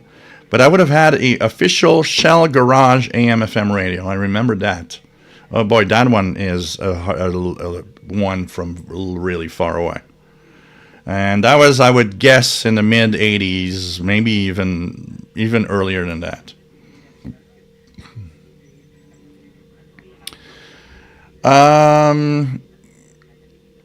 Dave Neumeyer, thrift stores. Yeah, thrift stores tend to have radios. Very often have radios. John Vargas, just got my LC90 today. Awesome FM reception. I wonder if they could do HD radio via firmware. They have to pay a license for HD radio, so I don't see that happening, especially from a radio coming from China. So I don't think they'll ever do that, honestly. Megan, your local sporting goods store that sells camping, fishing, hiking stuff usually will have some portable radios. Elite AM/FM weather band. That would be interesting to check out. Hey, Matt. Nice to have you here from Colorado. MDK2. Pretty cool. Jeff King. Nice to have you here from Jacksonville, Florida. Michael, nice to have you here. 78 and mostly cloudy in northern New Jersey. Nice to have you here. And MDK2 says it's also 78 there. Pretty good. Jim's radio check. Tori, who knows? You might find one at Sheets. Kenneth, Phil Collins video featuring Sid and Marty Krofft's puppets. Oh yeah, the that was a Genesis song. That was a good video. That was a great video actually. Which was that song. Man, Genesis. What is the name of the song? I got the video in my mind. Genesis songs. Of course, they don't show anyone. Genesis.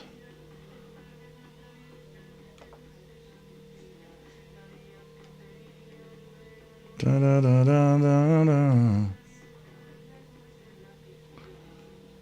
Man, I forgot the name of the song.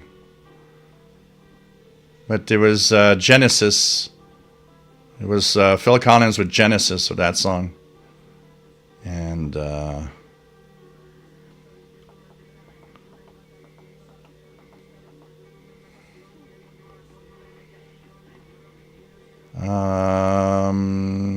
what else do we have here?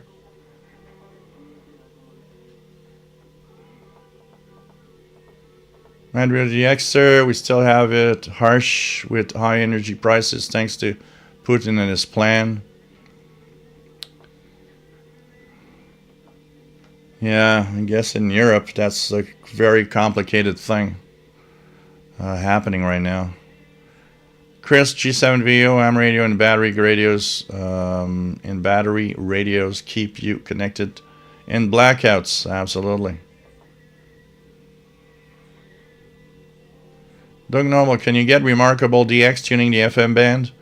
Well, to give you an idea, Doug, I actually, by accident, tuned into a Spanish language Latino station in Florida, just using a little portable in its telescopic antenna. On 90, it was something like 94.7 or something. 2 years ago. I have a video on the channel actually of it. When what we call e-skip or sporadic e-skip happens, frequencies in the FM band can actually propagate like shortwave for a certain amount of time. And then you get stations from far away coming in. That impressed me so much. It was like a local station with some fading. And after about half an hour, it disappeared. That was amazing. So yes, you can have some decent and really interesting. There are some people that actually do FMDX just for that. N3WER, ham radio Elmer. I have a reserve of 10 batteries, each 10,000 milliamp hour, I would guess, batteries. Jean Arash. There's so much stuff on shortwave I used to hear in the 80s that no longer exists with Becker's jammers. Yep. Bombers by David Bowie, 71. Yep. David, Barcelona, pleased to report that radio saved the day in Spain and Portugal during the last Monday's blackout. Powered my FT990. Let me go back up because I just lost a space. Okay, here we go. I'm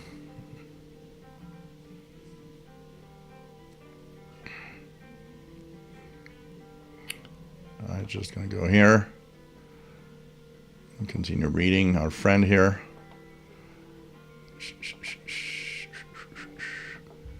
Wow, there's a lot of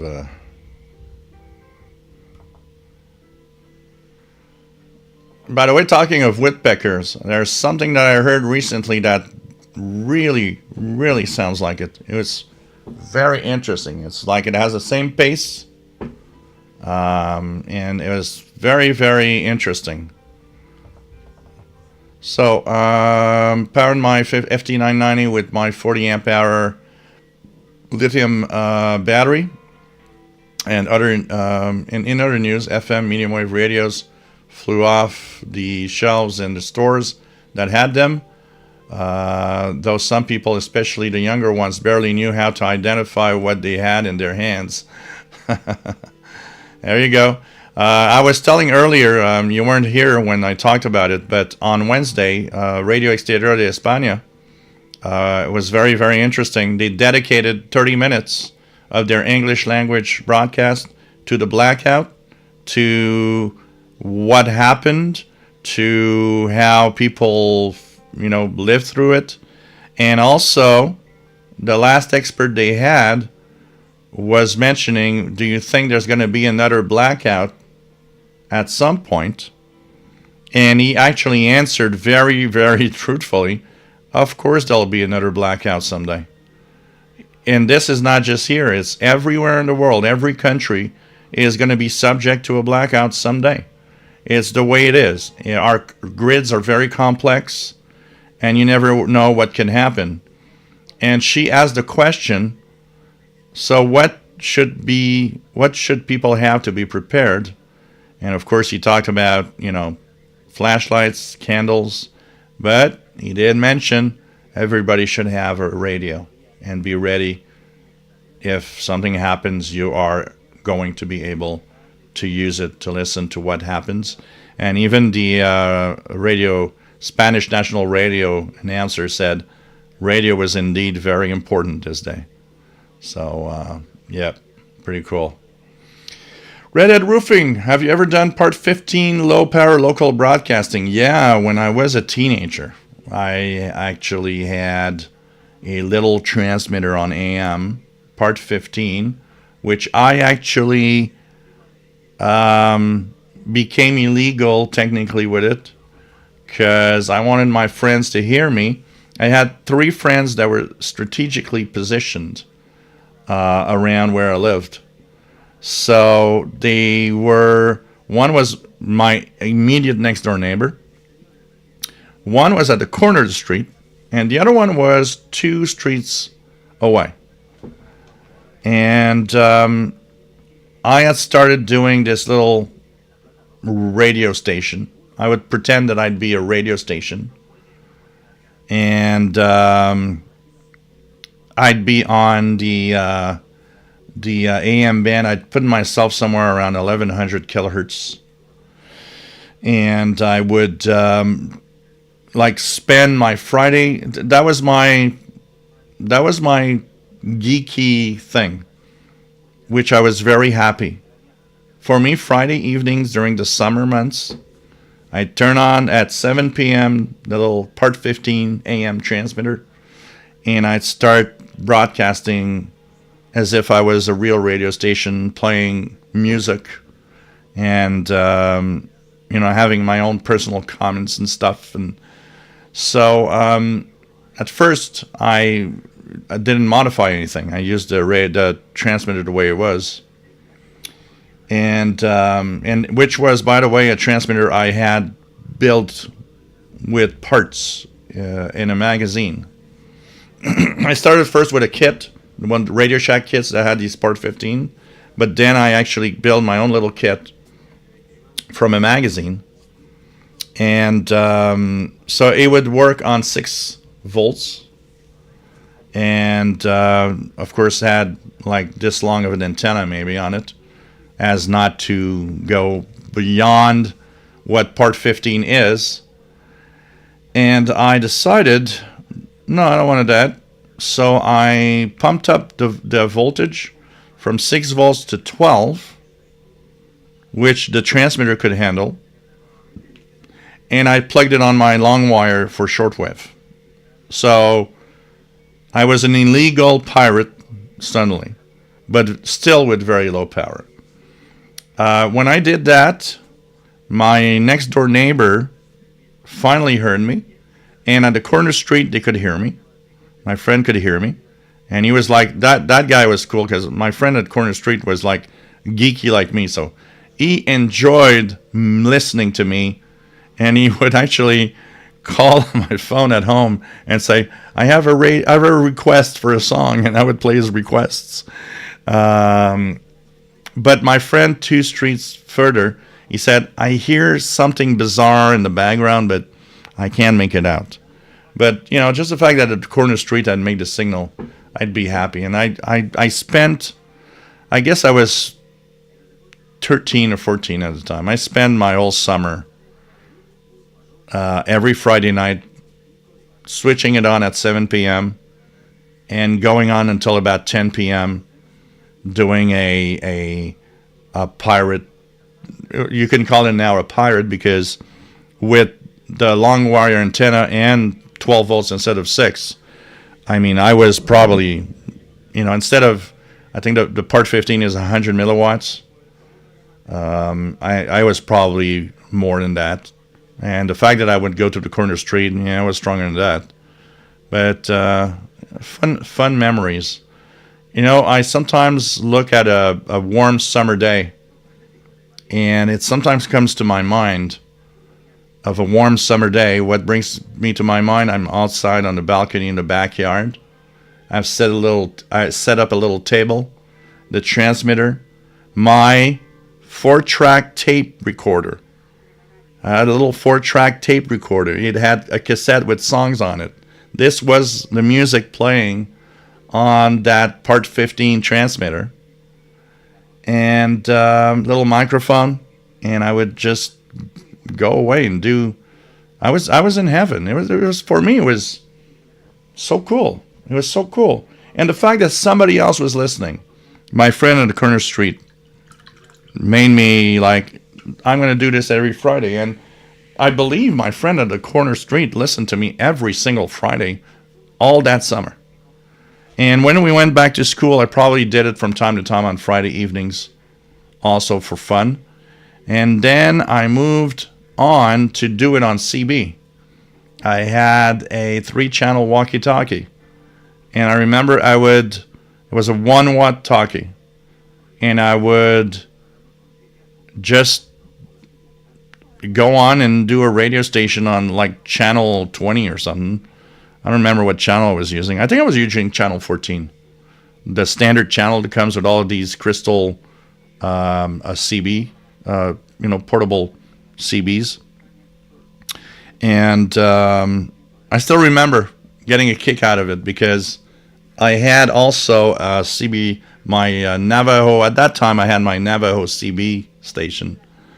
And I would go around the channels while my walkie-talkie was broadcasting my station.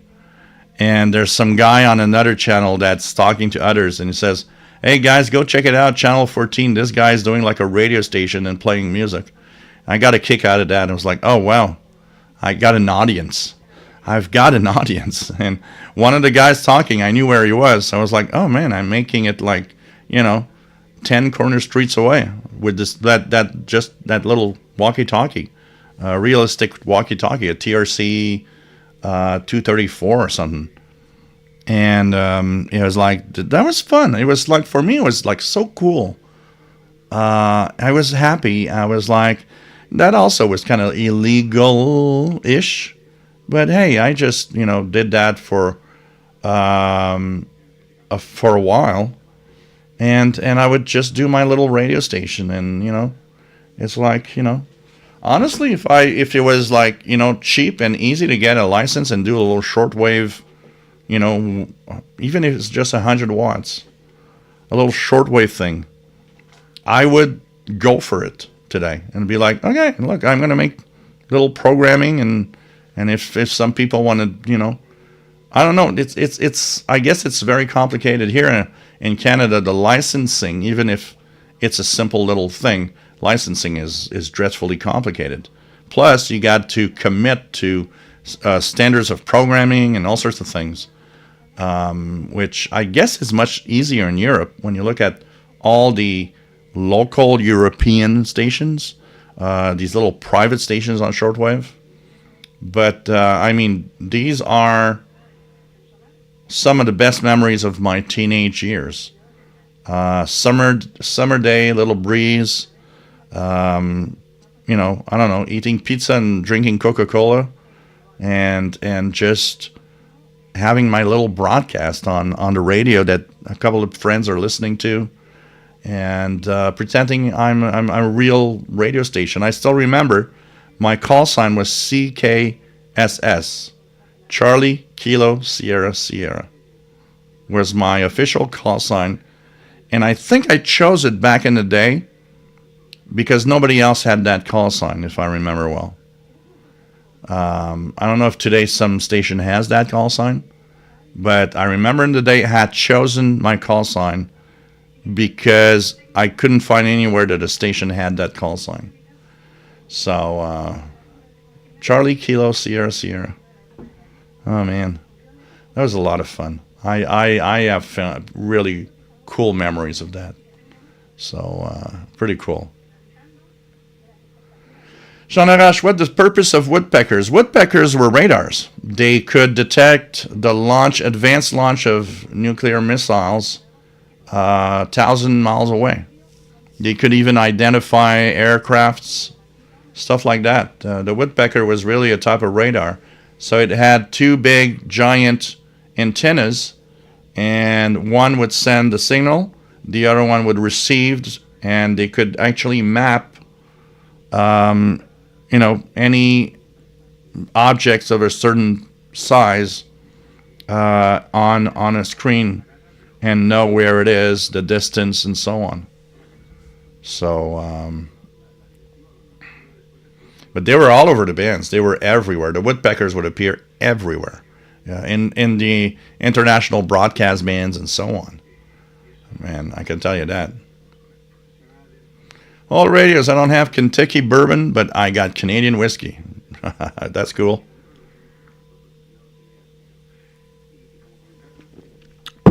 A lot of radios have gone up in price, Jeff King. I can tell you that with the tariffs.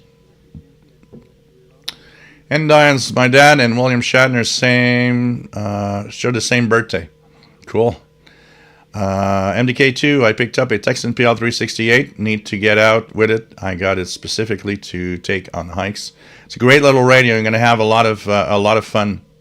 A lot of fun with it. It's a great little radio. I can tell you that. Richard Wagner, PL330 is $64 on Anonco. Chris talks about the Russian woodpecker over the horizon radar. Trevor, a flea market or thrift store is another option if you don't mind looking at used radios. Yep, definitely. Jay Watterson, 69, nice to have you on board. Kamikaze 76, I was calculating the other day and found out my gigabit connection is like 88,000 times faster than my old dial-up connection. That's nice. I actually had ISDN and T1 before. Oh, man.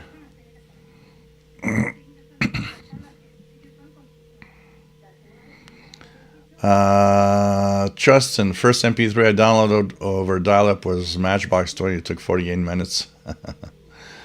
Yeah. You wish you weren't on dial-up still when Napster appeared on the internet. Jeff King, down Florida, there's a chain of stores called Rose's Discount. They sell bottom feeder radios, including QFX brand, usually a couple of shortwave radios. Oh, that's interesting.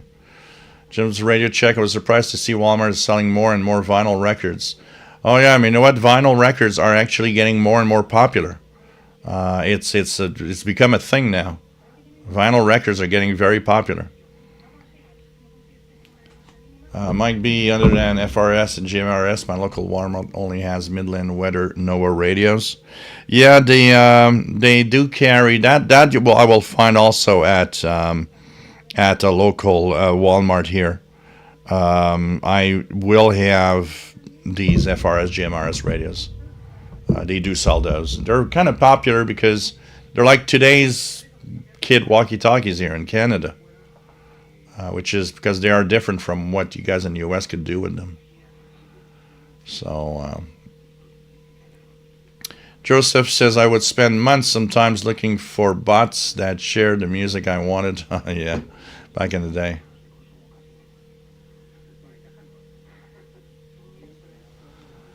What else do we have?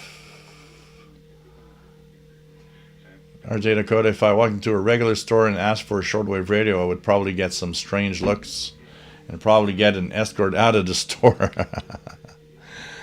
Yeah, what is a shortwave radio? Absolutely. I got kicked out by a bouncer from a store because I asked for shortwave radios. God. My WX50, the Canadian tires would cost $1,000 each in Tucson. Oh, man.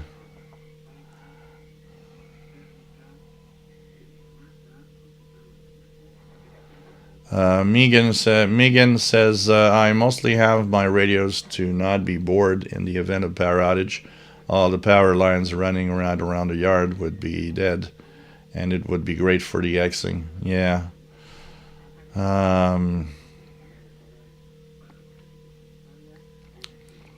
People make videos and people getting punked in Walmart. One thing for sure, going into a store with your phone and start filming, these stores don't like it. I usually do it and just like, when I went to, like, so you guys have seen the videos. I went to Radio Hofsept and the man was super happy for me to create a video. He saw the opportunity in it.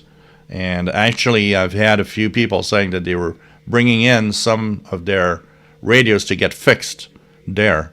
So he saw the opportunity that, I can make money off of this. So that was I'm very friendly with you, and please do make a video of my store. I got no problem with that. He understands the business side of it.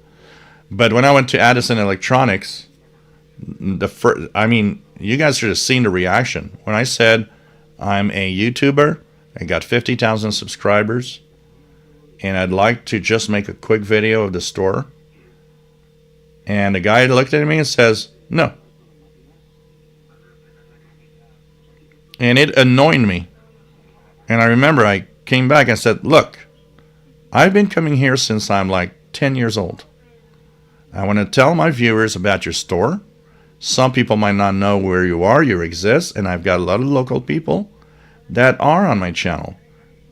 I won't, I'll do it quick. I won't show prices. I won't show, anything that you don't want. I'll just do a quick tour.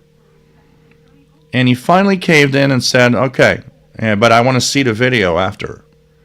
Fine, I'll show you the video. And I made a quick tour. You guys see, I made a really quick tour. And there was a lot more I could have told, but I was afraid the longer I'd be in there talking about stuff, the less you wanted me to, have the video. So when I went in and I showed him video, it says, okay, it's fine. But it's like, what's so freaking, important that you don't want people to see the inside of your store? Come on, please. I don't know.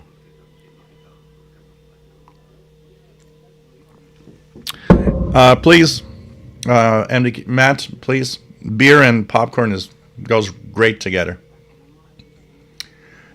Joseph, when I'm in a new town I haven't been to before, I often like to go to local electronics and hardware stores and see what they got. Usually nothing, occasionally something. It reminds me of when I would, in the good old days where you could cross the border without any passport, I would go to Plattsburgh, New York, or Burlington, Vermont with my brother on Sundays. And there was always one thing I wanted to do. Every time my brother knew we go to the U.S., I want to see a Radio Shack in the U.S., and how different it is from Canada. And there was differences. There were some differences. And I wanted to see what you guys sell in the U.S. and the Radio Shacks compared to here in Canada. So,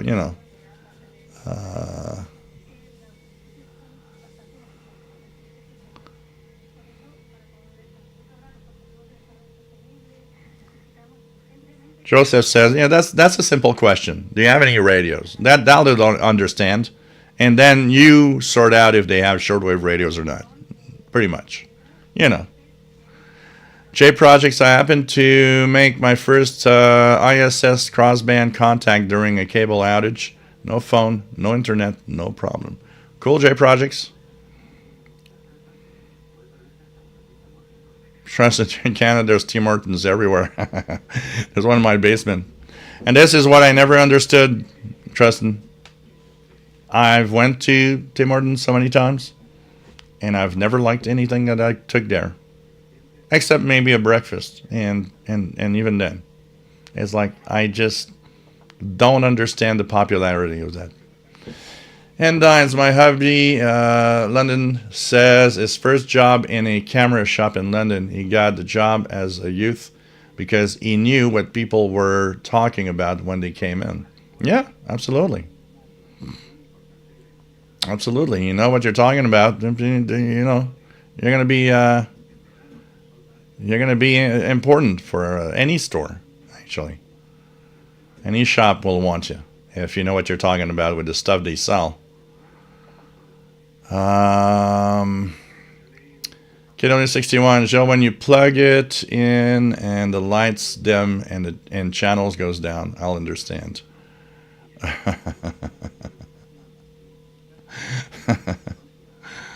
Brian Penny, Shell gas stations did a promo in the 70s giving away glasses of all the NFL teams. Yep. That was popular back then. There was a lot of stuff. I remember we had the same glasses to drink of all the neighbors. It's like I would go to my friends and everybody had the same freaking glasses with little shapes of playing cards. Like there would be diamonds on one, there would be spades on the other, there would be hearts on the other, and so on. And I would go to my friend's house, and every freaking people, even my uncles, they all had the same glasses. They all came from the gas stations. It was like there was this promotion, get like, the complete glass, collection. And everybody had that. And I still remember I was drinking at home, and I would go to a friend, and it was like, oh, you've got the same one. Everybody just took the glasses from, gas tank Philip. It was like so funny. Dad, there was glasses, and there was a few things. Sometimes I see things on Facebook go through, and they say like, oh, everybody had that before. It's like, yeah, we had that too. It's like everybody had that. It's like, okay, everybody took whatever was coming. Land of Confusion. Thank you so much, guys. That was the title I was looking for. Land of Confusion, which is a great video. The video is great. Video's great. Yeah, it was British. I remember it was from a British show, and but that video was great.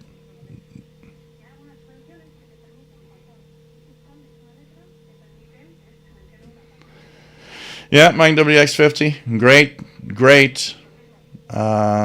words. That song was was just crazy.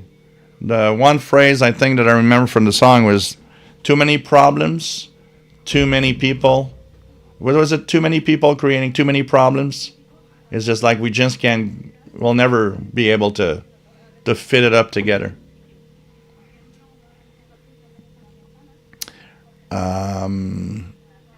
Bob's Old Record, there was an old Guinness promo cassette that goes for a lot of money that has a Beatles remix on it. Quite rare. Wow. So yeah, Spitting Image. I remember that. That was the Ricardo S. During the blackout, I was at the country house, very little interference, Dreamland. Small radio I used during Monday was Siemens RK621, St. GNSJ 789L clone. Cool.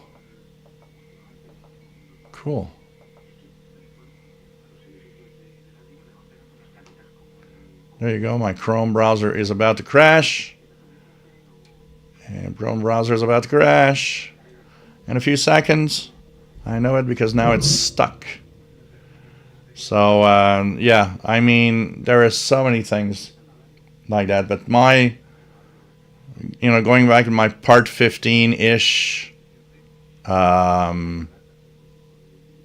radio station of my teenage years is just so cool. It's like I'd fire that up, and I would just, I didn't care because somebody said, well, you're putting 12 volts on a 6-volt signal. You're going to burn out the transistors. And I was like, I don't care. I got packs of transistors for like 10 transistors for $1. If they blow out, I'll just change the transistors again. But I remember I had this little fan, and what I would do is I'd put this little fan sending a lot of air through them. But they would be hot. I remember touching the transistors, not hot enough to burn you, but odd enough to feel.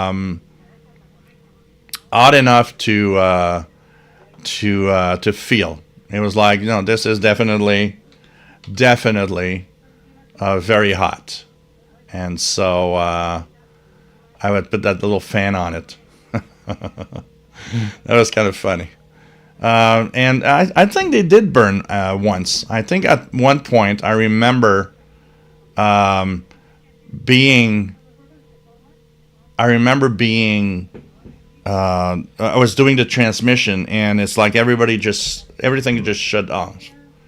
And I knew because my friend called me. Well, I was monitoring, so I could have maybe found it myself. But my friend called me and said, "You're off the air." And I remember taking the way I had built it. It was like just soldered on a little board. And I still remember I just snipped the transistors because I knew the only thing that could burn out is the transistors. So I just snipped the transistors, took out my soldering iron, put the transistors back, new transistors, flipped the switch. There we go. We're back on the air again. It was like, you know. So maybe I burned more transistors than I even remember because it was just so easy to replace them. It's like I just went through transistors all the time. I was like, oh man. Jean Arrache, there was a time in France when they liberalized the airwaves. Any Joe Blow could have their station without a license. The scale was a mess. Oh yeah, there needs to be some regulation, but you know, it happens.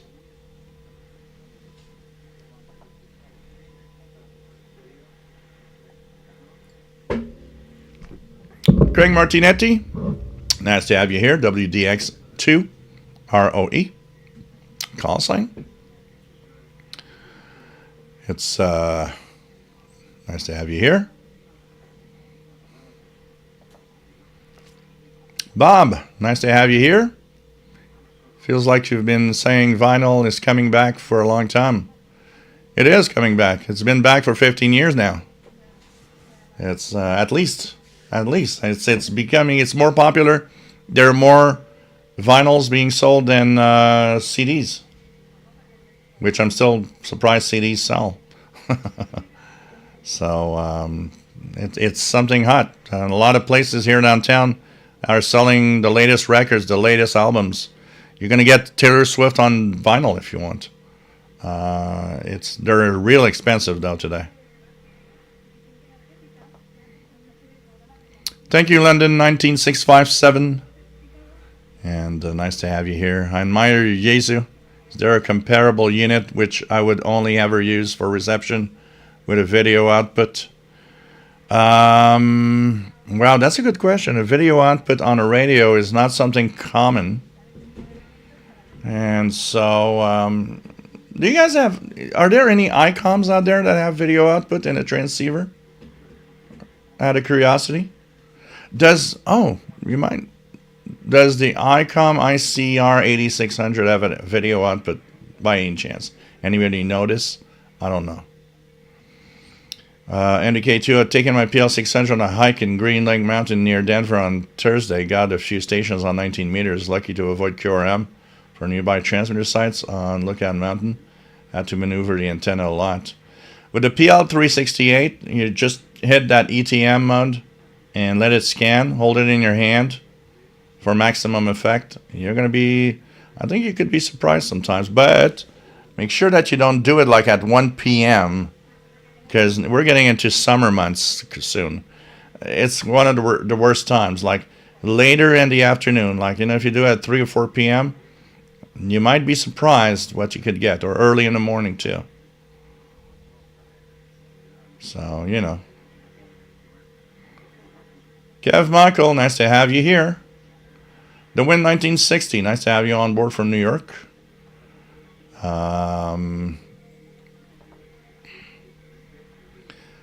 MimDK2 is having a beer. Pretty cool. So cheers. Cheers.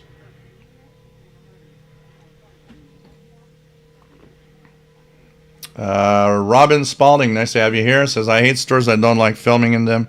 You know, I can understand a few things. You know, if you get too close to the like things they sell and the prices, you know, there's a big competition between stores. So, you know, if you show the price of something somewhere, and I will be very fair, they call themselves a surplus store with great prices. They're actually more expensive than a lot of other stores. So, you know, like the Sangean ATS 405 is sold there for $149. And I gotta tell you, I've seen it at other places for $129. They are great for parts and some things like, you know, buying wires. You know, that's where I go get my spools of, like, you know, 100 feet of wires. They got good prices on that.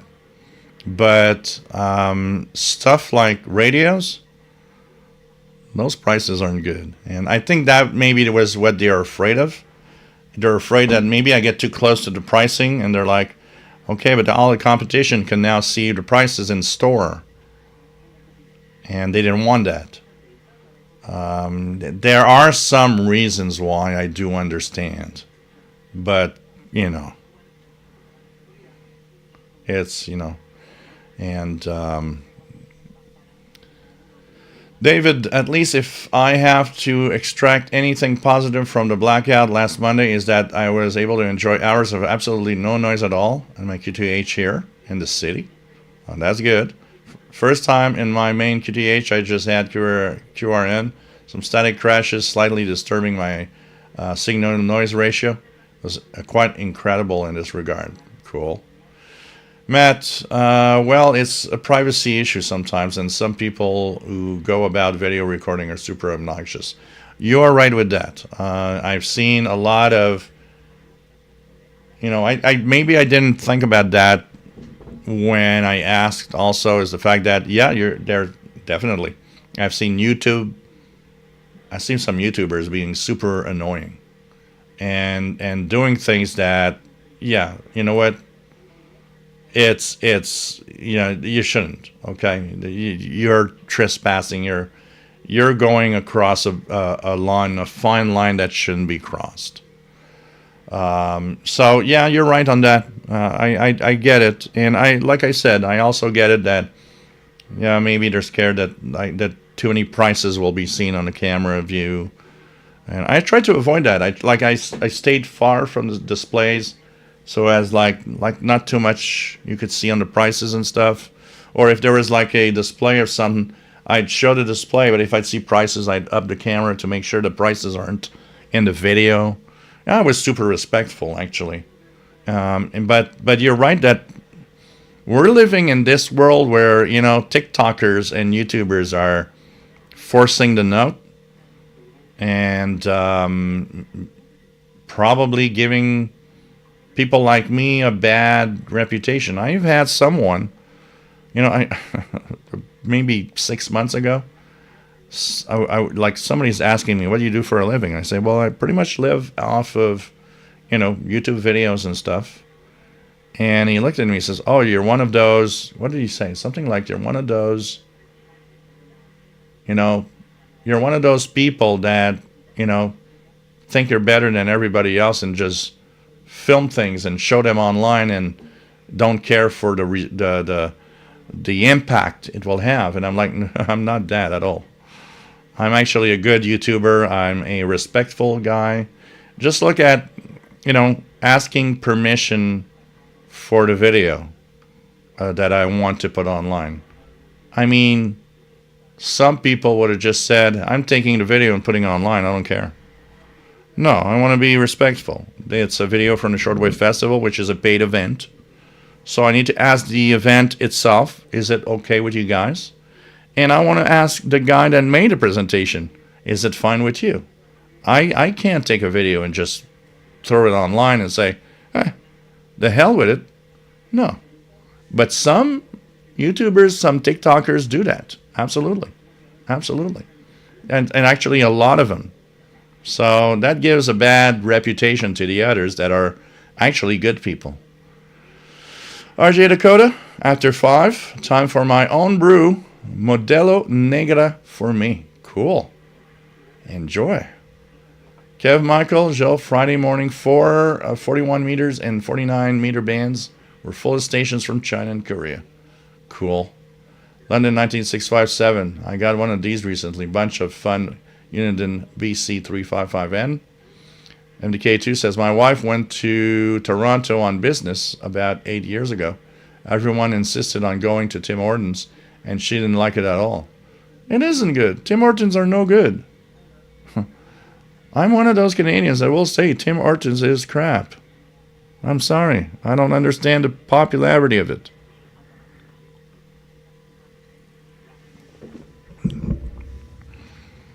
Even the donuts, they're okay, and it's the only thing I can say, they're okay. Nothing more. What I miss in Montreal that we don't have anymore, Dunkin' Donuts. That was freaking good donuts. Jonathan, nice to have you here. Last Thursday, I picked up Radio Exterior on 15390 kilohertz, both English and French.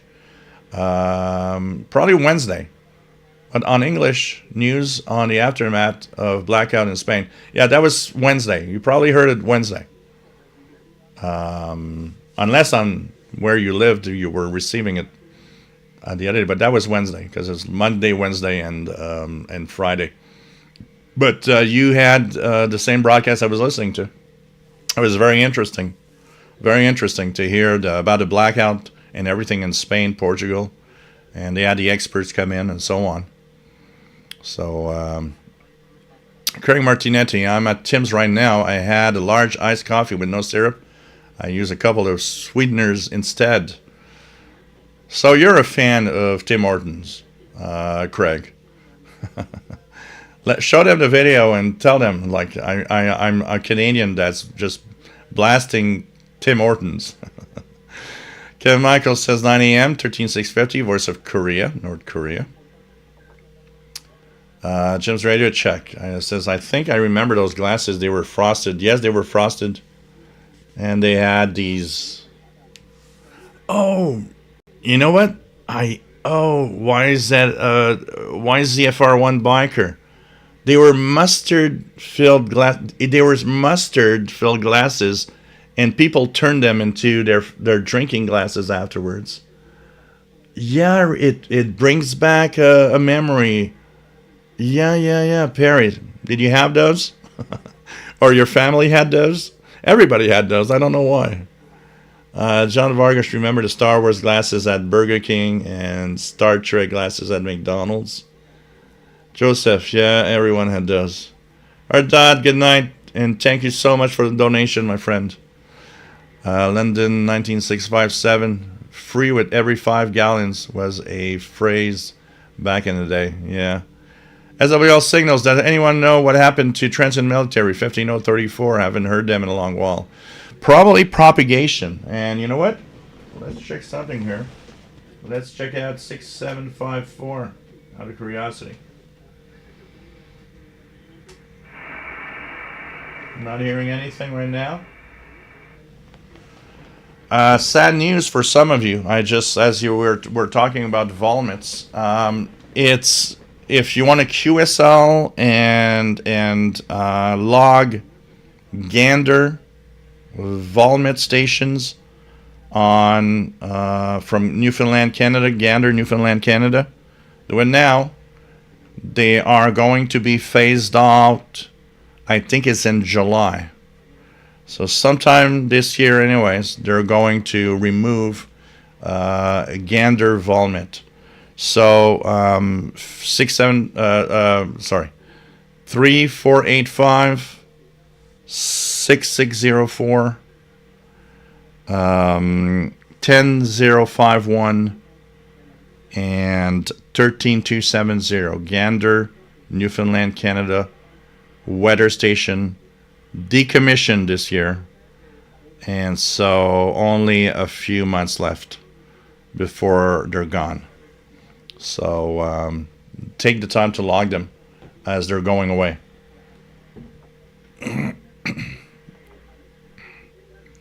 Kevin Michael 11870 reached beyond Australia, new station. Cool.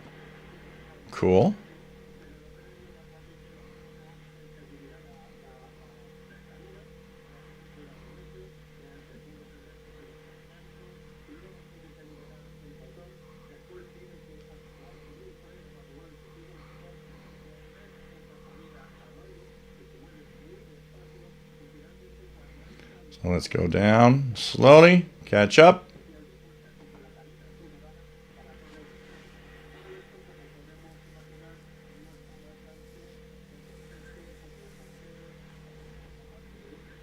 Bobsville Records, RTL SDRs run really hot. I don't know how the dongle doesn't burn up. Oh yeah, those are crazy hot. You know, actually, what scares me of those dongles, it's not the dongle getting hot. It's that the whole circuit, including the plug, gets hot. I'm actually more afraid of damage to the computer because of the heat going in that plug than the RTL dongle itself. And I actually did one thing with the ones that I have. I purchased a small USB cable to put it on the cable so it doesn't eat the inside of my laptop, because I didn't like that at all. I was like, no, okay, I'm going to put down a little cable.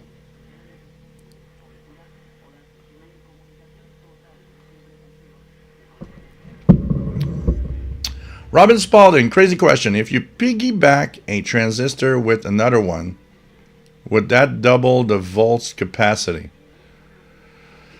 Actually, it's more complex than that. It depends on how you put the transistors and what circuit you're using. So technically, say in a transmitter, okay, homemade port 15, you could actually put several transistors that will power up and up and up to make more power.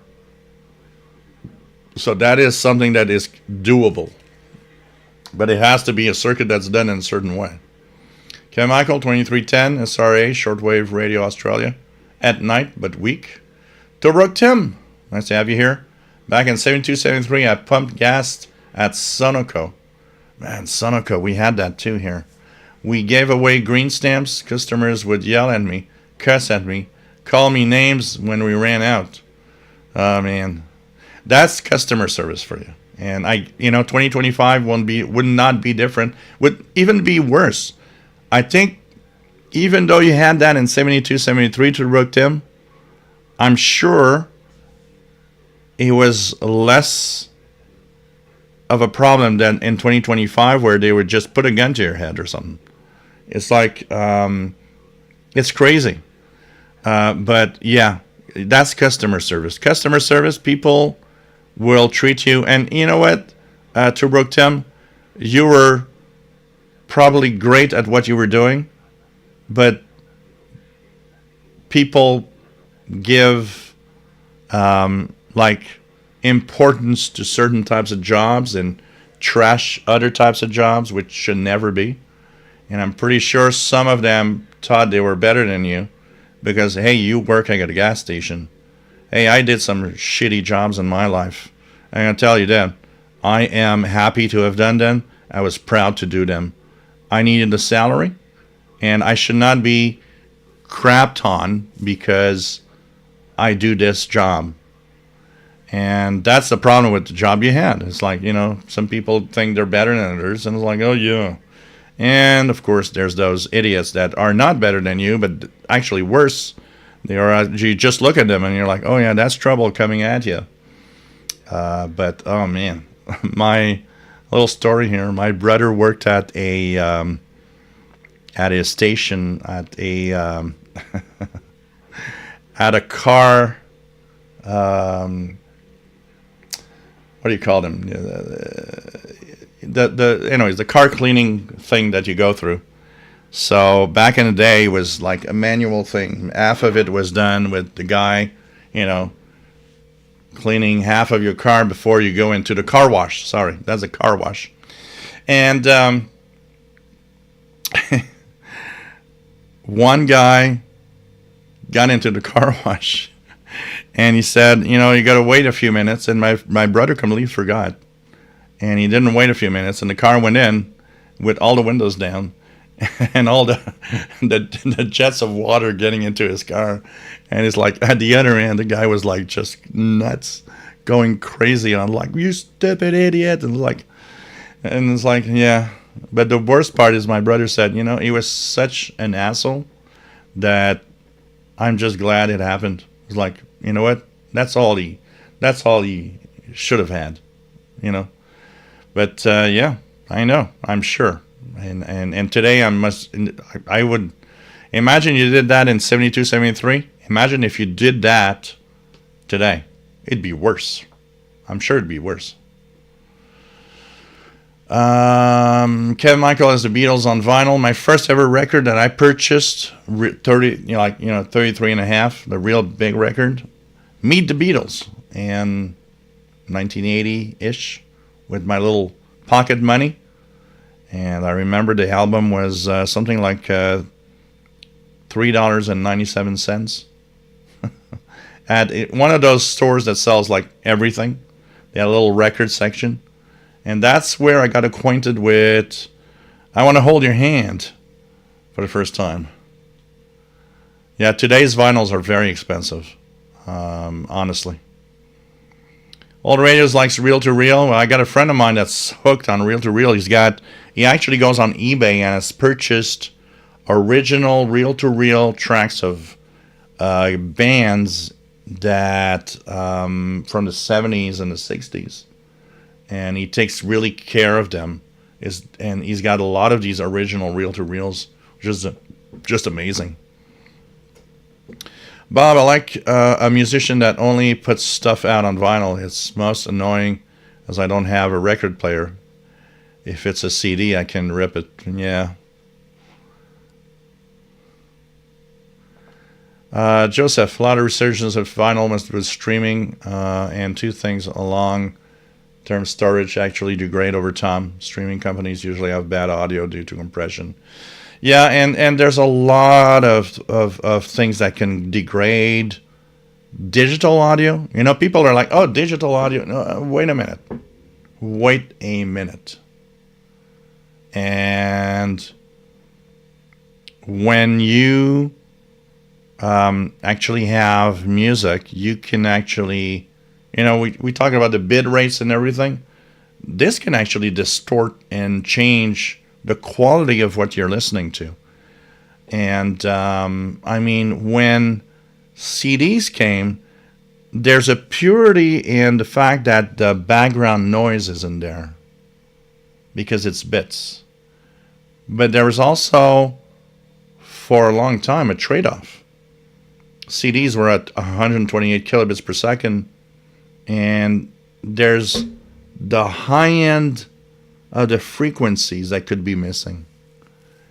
And that's where a lot of people said, you know, a good vinyl beats a CD. And then there's all the other, you know, the other thing. I got a friend of mine that has a $25,000 sound system. And he's like, this is the best to listen. Up to what point our ears are good enough for, you know, I would not purchase a $25,000 sound system, but it's fun if you do, and all. But for me, the hi-fi systems I had, which were 2,000, 1,500, were great. And, you know, I don't think I needed better. And today, what's the funniest thing about all of this is that what we listen to through our phones is often crappier in quality than a lot of stuff we listened to before on vinyl or CD. So it's just funny, you know, when you think about it. Kevin Michael, the FRG 9600 has a video out on it. Oh, wow. Okay.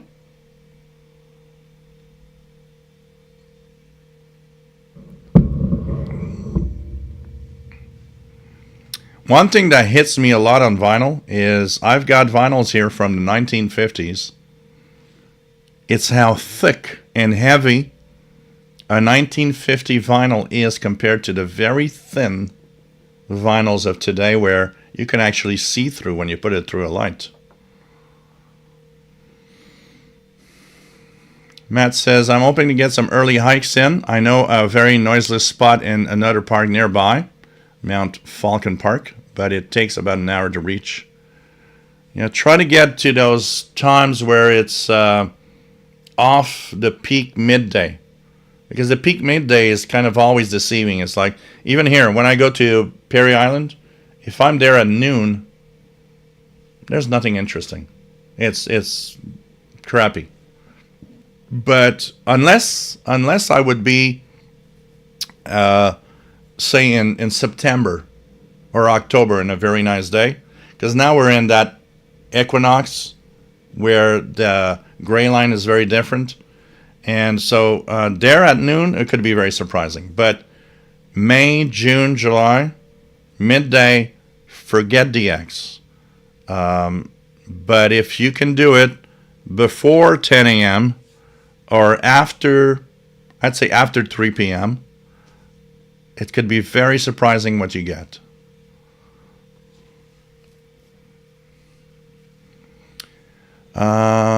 Joseph, I used to think vinyl and high quality digital were about the same in the 90s. Nowadays, vinyl analog sound is definitely superior.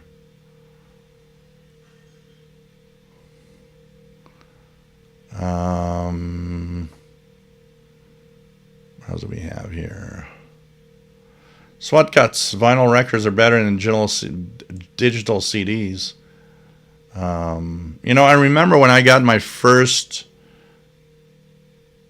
hi-fi system. I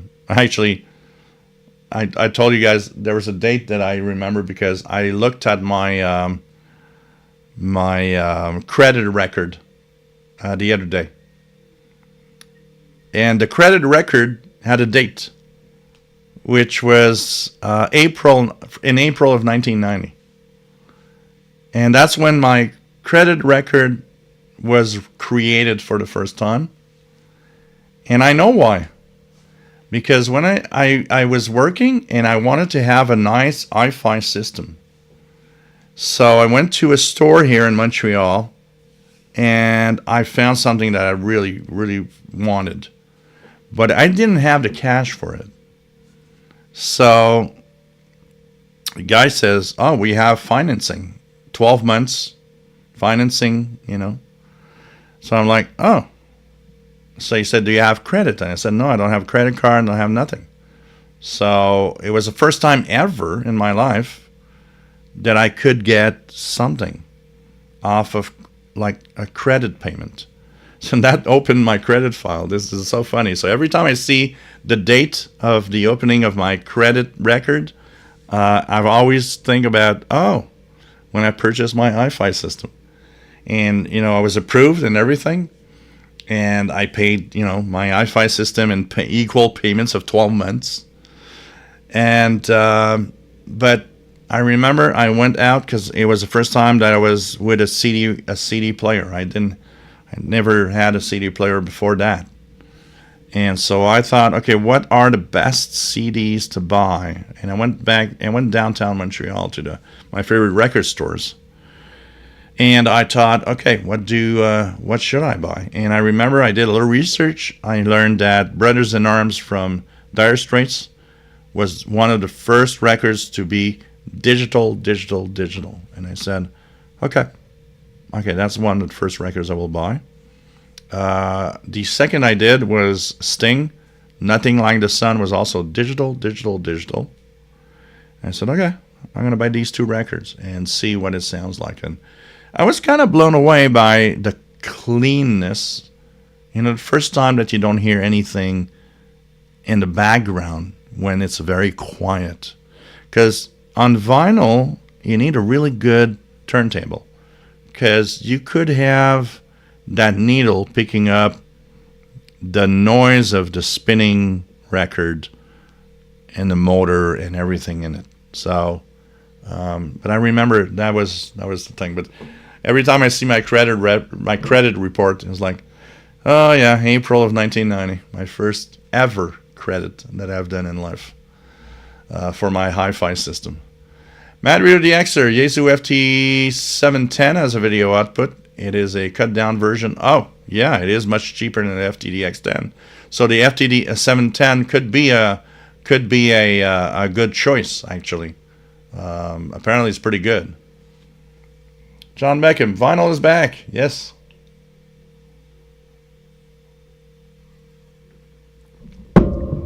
Same here, Matt. I actually did throw away a lot of my vinyls. Why? Because when you move, you realize that a vinyl collection is actually very heavy. It's extremely heavy. So I thought, when I moved here, it was that time when it was a transition. I could get stuff online, Napster. So I was like, yeah, okay, I could download everything off of Napster and throw away those records. But I do regret throwing the records. Joseph, cassettes are cool. There's lots of music from Indian subcontinents that cassettes only. Amazing world music stuff. There's a lot of stuff, and that's the other thing about technologies of music technologies. There's a lot of stuff that is not available in modern technologies today.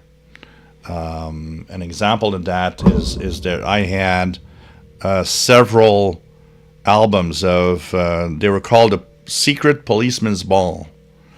And what happened is, Joseph, thank you so much, by the way, for the pizza fund.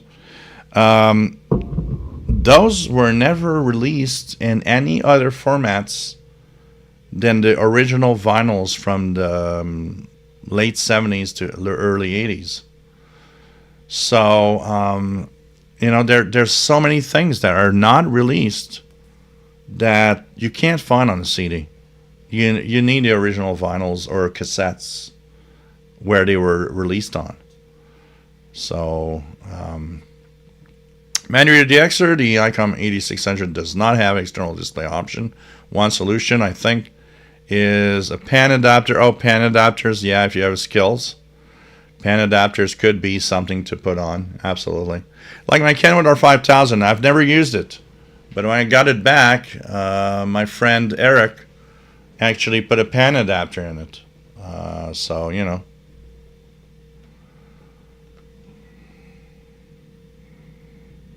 I mean, good quality audio cassettes are actually very, very good.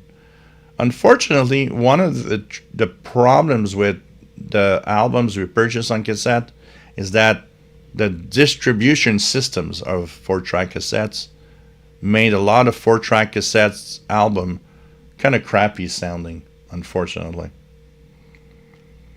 But yeah, the cassette is making a comeback. I did see that also. The cassettes are also, it's kind of funny when you think about it, Kind of too many YouTube video pranksters nowadays, sadly. Yeah. Matt says, I think you did everything right. The obnoxious people I'm thinking of wouldn't bother telling people that they were about. Yeah. I know.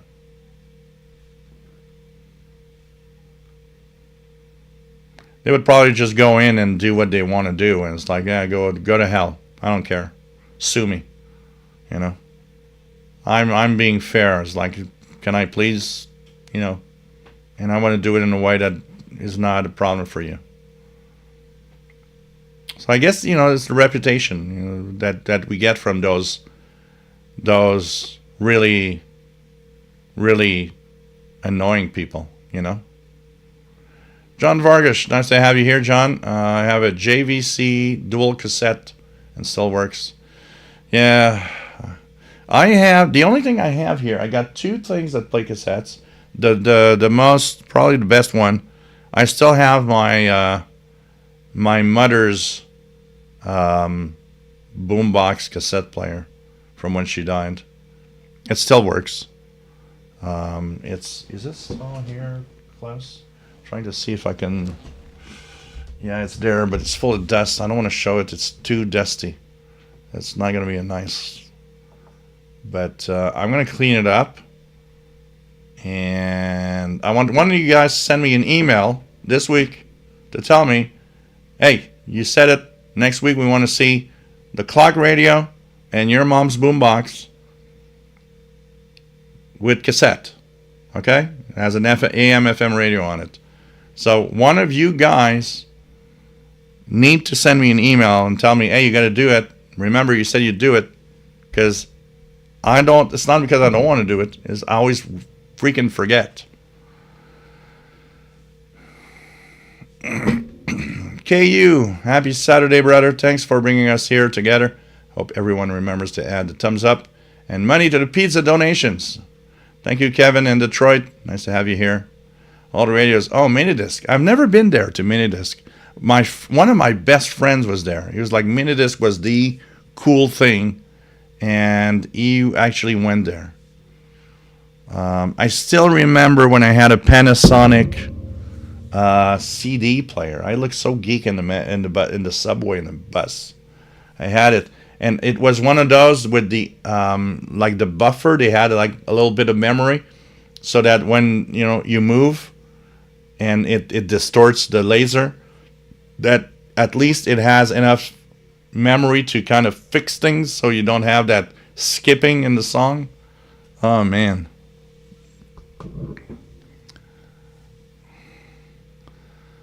Oh God.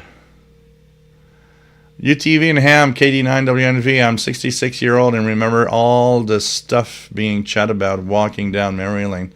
A lot of us are going down memory lane right now with all of this.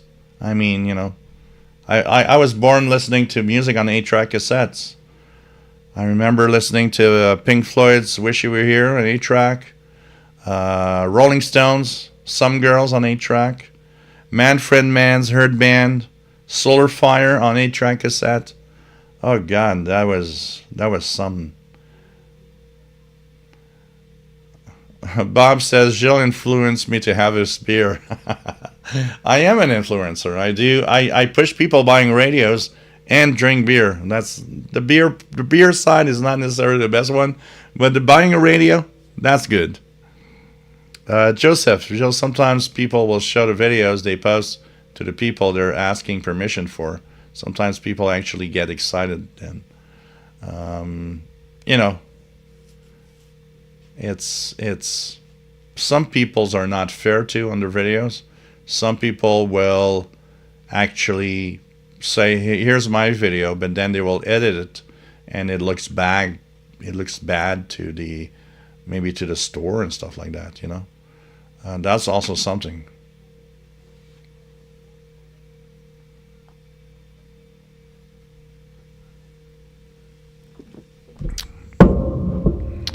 Yeah, there's so many things. Lorna has 1975 today. I get it that people are worried and are careful with what's happening around them, and they don't want their business to be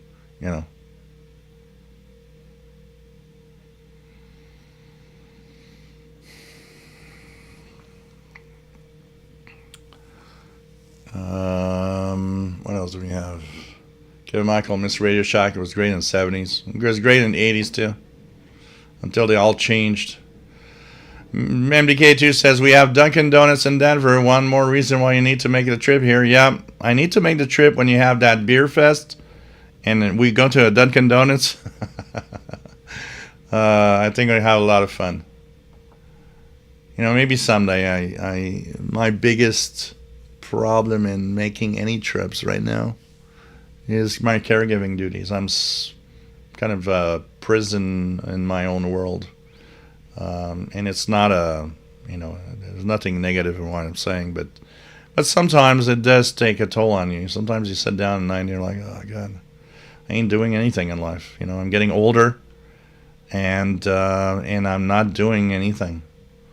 I'd like to travel. I'd like to do stuff. I'd like, one of my dreams is to go to the west coast of Canada, go to Vancouver, bring radios, check out, what's the west coast like in radio. I don't know what's the west coast. Well, I could go into Kiwi SDRs and stuff. I want to do it in person, on my own, I want to take that train ride through the Rockies, which apparently is mesmerizing, stuff like that. But I'm getting older, and I don't have a lot of time for myself. Sometimes takes a toll. Man.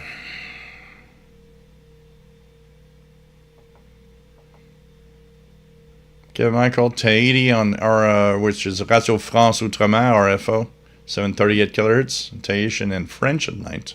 That's good. Whoa, whose birthday it is? VT Radio, Paul, is your birthday? Did I miss that somewhere? VT Radio, checking in from Iran, just back from Nearfest to the Amfest. I'd rather be here with my SWL friends than playing on the New England QSO party. Happy birthday, Paul. Happy birthday, man. Welcome aboard. Hope you got a little bit of radio or something just for your birthday. Man, welcome aboard. This is so cool.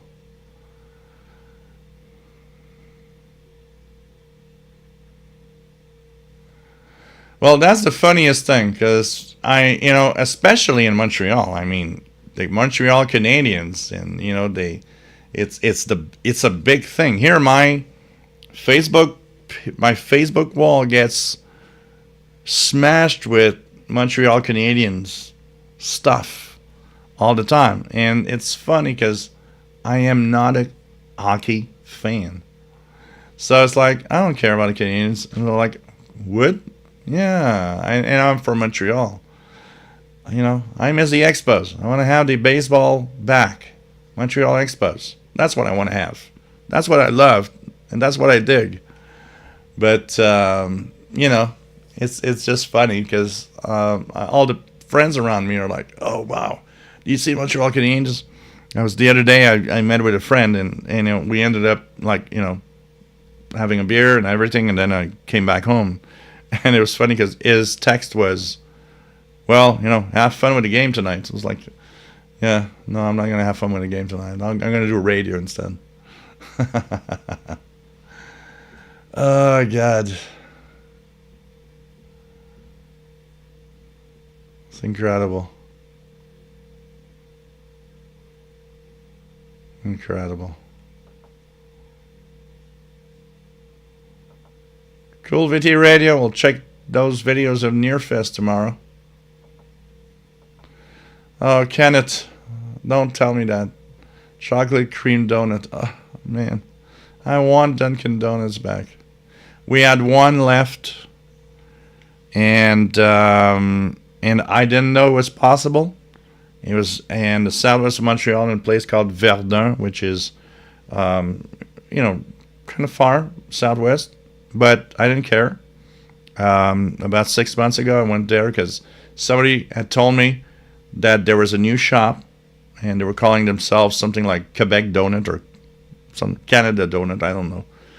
And they actually apparently had permission to use Dunkin' Donuts recipes. So I said, okay, I got to go check it out. And I went to check it out, and yes, it did taste exactly like Dunkin' Donuts. But you know what? About a month ago, I learned that, no, unfortunately, they went bankrupt. Didn't work. I was like, oh, it was the only place left. I miss that. Joseph, I like that. We should make a bumper sticker. Propagation happens. MDK2, jelly was popular for jars that could be used as glasses when you ate it, and then gave them a wash. Yeah. But mustard. I remember that mustard thing. That's where those glasses went from. Bob's Old Records. I heard of Trenton Sign Off.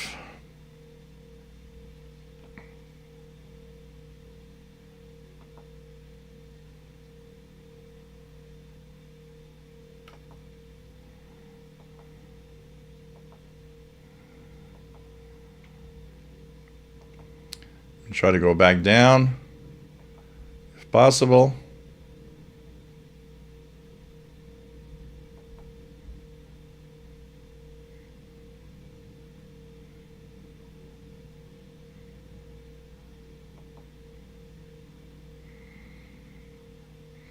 Okay, I'm trying to get down. I just don't want to miss anybody.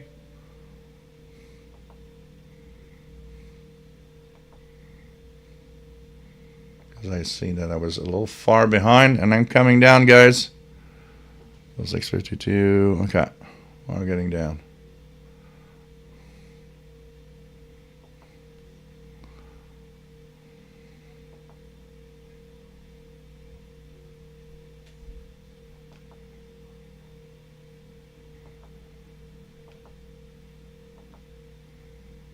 Wow, I'm really far behind here, guys. I'm coming down and coming down. Okay, Krispy Kreme. We have Krispy Kreme in Montreal. It's okay. It's okay, but I still want, I still want to have a Dunkin' Donuts. I'd go to a Dunkin' Donuts way before Krispy Kreme. Krispy Kreme.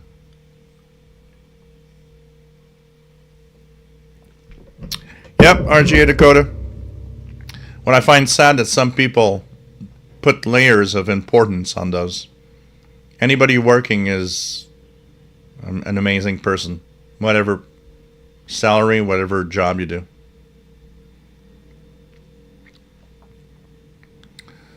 I got a couple of 78 records here. One is Crazy Otto, Piano Man. And I've never listened to it. I'd like to have my hands on a turntable in some way of listening to it. Crazy Otto, Piano Man. And it's a smaller 78 RPM record. I got that here in my collection.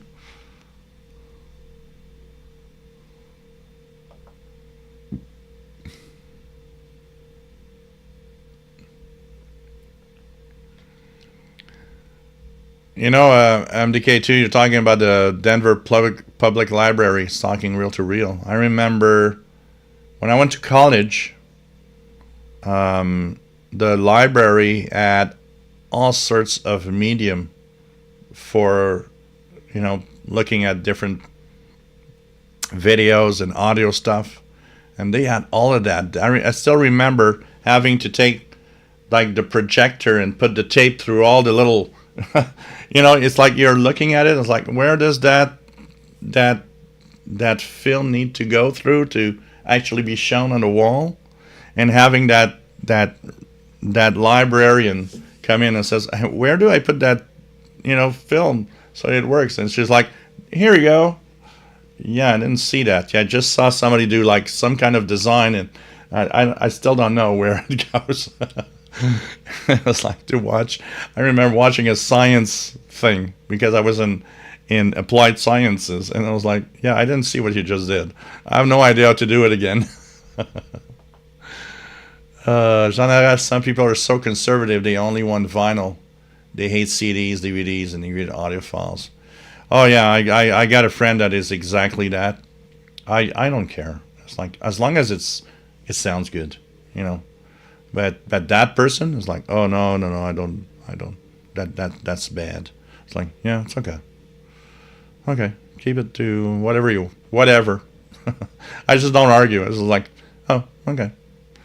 Kenneth says, I remember embarrassing my best friend's older sister in 1964 when she took us to see the first Beatle movie by yelling, "Look, they have long hair." Hey, that was really something. Long hair. Hey, boy. You were a rebel back then with long hair. Matt, MDK2, early CDs could be hit or miss because of the rush to remaster. The remasters were, in general, really bad. There were some, but, oh, man. What was recorded in the CD era was good. Often good. But the remastering... almost everything remastered was not good, honestly. Old Radios, Brothers in Arms is a good CD, yep. Oh, man. There's some... Swatcat still remembers a vinyl record that McDonald's came out. Hey, I'm from the generation where I had these Disney records and the little book. And there was that little bell. You guys remember that? I don't know what age. I have very little souvenirs, but I remember of a plastic record player, and I'd put the Disney disc on it, the Disney vinyl, and it had a story. And I had a book, and every time they would ring the bell, I had to like change the page. Man, I don't know what age I was back then. 5, 6? More? I have a very, very, very small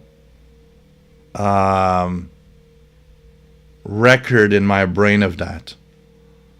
I remember being in the living room, and that's all I remember. I don't know what story it was.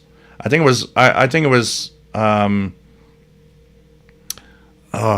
think it was Snow White and the Seven Dwarfs, if I remember well. And I mean, I'd put that record, and my mom told me that I'd put that record and played over and over and over again and read the book. I was like, okay. I have a very, very small souvenir of it, and that's very brief. So I must be quite young because it doesn't register much in my brain. But I just remembered that moment. And you know what? I think I remember that moment not for the Snow White and stuff, because I had a record player and it was like technology. I think I was already hooked to technology. I just found it so cool that there was this thing playing a record. And I would not be surprised that my brain remembers that just because of that little item there, a record player. God. Matt says, really want to stay in these parks to listen for pirates, but between their scarcity out west. But you know what? If you don't have noise, don't forget one thing. If you don't have a lot of noise, you actually have a much higher chance of hearing even an East Coast pirate. Even though it won't be very strong, you might actually still hear it because of that.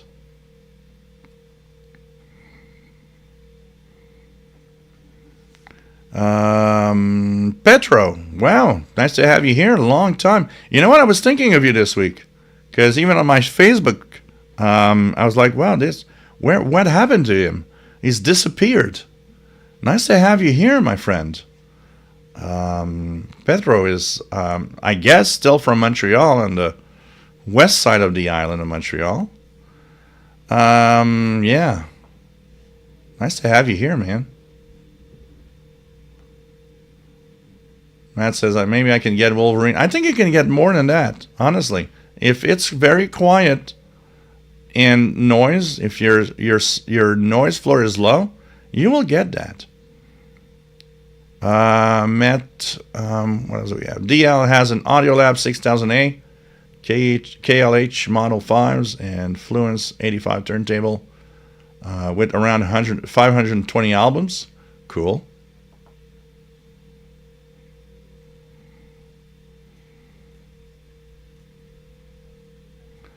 Swatcat says, if you play Metallica's Injustice for All on vinyl and compare that to CD, there's a big difference. A lot of those CDs were not well done. Petro, where would I buy my CDs? So, some were at Sam the Record Man, some were at HMV, and some were at Archambault. It depended on the price. You know, imagine, when you're 20 years old and your job doesn't pay that much, a $1 difference, you will go to that other record store to save $1 on that CD. So my buying of albums went with pricing. Who sells the same CD at the lowest price? Often at Sam the Record Man, but HMV wasn't too bad for that. Archambault was actually the highest priced usually. So I would go to one of these three. I would just go around and look at the album prices. But you know, when your salary is low and you're a teenage, like young adult, $1 is $1. You're gonna buy that CD at the place that's the lowest price, and they were all within pretty much walking distance. So I was like, you know.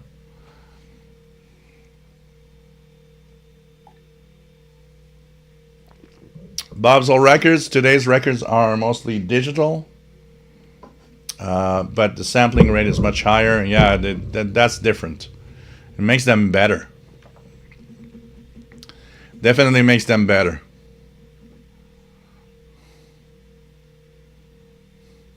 Yeah, the needle dropping.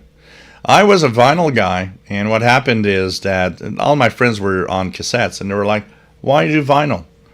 Because I don't want to spend 10 minutes rewinding the cassette to hear the favorite song that I like on this cassette. I take my vinyl, put it on, and take the needle and put it at a good place, and it's there. I'm listening to my song. So, and if I want to have my favorite songs, I just record my favorite cassette tape. I made my own mix of my favorite songs.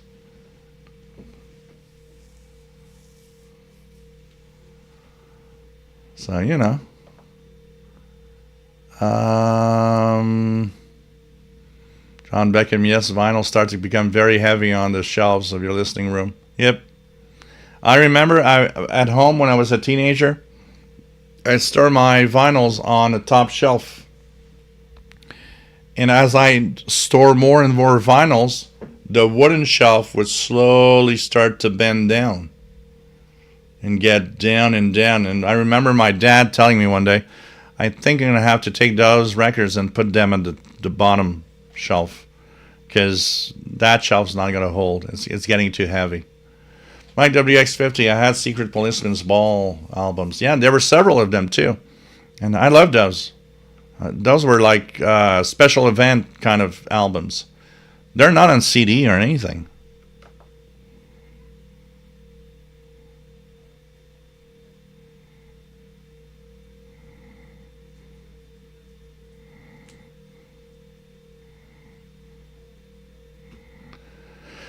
Matthew the Xer has a video of decoding Inmarsat.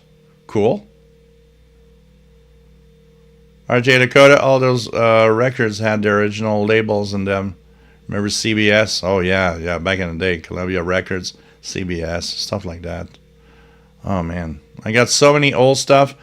Some that I want to listen to that I have here from my mom is like 1950 top hits, 1951 top hits. I got all of them from 1950 to 1962, and I've never listened to them. It's like these were like the top hits of each year at that time, and these albums weigh a ton, and I need to get something to listen to those. Matt, MDK2, remember seeing the Secret Policeman's Ball movie? Jean Arash, I have a friend who works in a radio station and has at his place a collection of thousands of vinyl, CDs, and DVDs. Imagine the job when he moves from one place. Yeah, that's why I lost a lot of vinyls. It was just too heavy. It was like I can't bring... Where I lived before, I probably had at least 1,000 vinyls.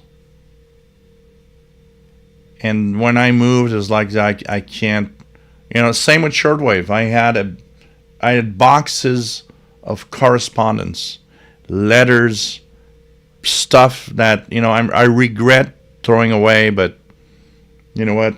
I'm sure I'd get a kick today of getting into that box and seeing all the stuff that I threw away. But you got to make a choice. It's like, okay, this is too much. Plus, you guys don't know it, but that moving was kind of quick. It was decided at the last moment, and it was like, okay, I don't have a lot of time. I can't think. Okay, what do I choose and what do I bring with me? So, unfortunately, there's a lot of stuff that today I think, I would probably love to have. But at the same time, I don't have freaking space here, and I can't, What's my email for this channel? Official shortwave radio at gmail.com. So this official shortwave radio at gmail.com. That's the email here. And don't forget, guys, you can give a little something through the super chat if you want to help me out. It's always appreciated. It helps me buy new equipment. It helps me buy new radios. It helps me pay the bills because, nothing is free in life. And if you love what I do, please do think about it. And PayPal donations for pizza and Paul the cat is at this email here, which is a Yahoo email for the donations if you want to give a little something. Okay, guys? It is really, really appreciated and really does help tremendously.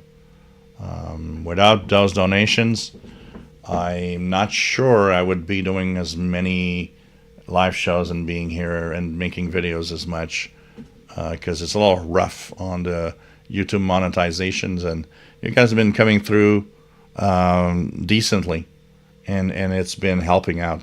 So thanks, guys. Okay. So, old radios. This is my 17th year, and I'm still not tired of it. Old radio's been collecting records since 2008, as he says. Jim's Radio Check, collecting vinyls in '73. I started roughly around 1980.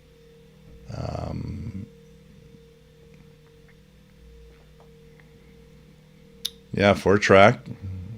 I was not a big fan. I did my mixes on the 4-track cassettes. My WX50, Some Girls was a nice album. It seems like I remember John Belushi doing a version of Shattered on Saturday Night Live. Oh man, yeah, no, it was a decent album. Some Girls was a decent album from the Stones. Honestly. MDK2, I bought a PL360 because of Gilles, and I drink beer during the live show because of Gilles. Yep, influencer status confirmed. I like that.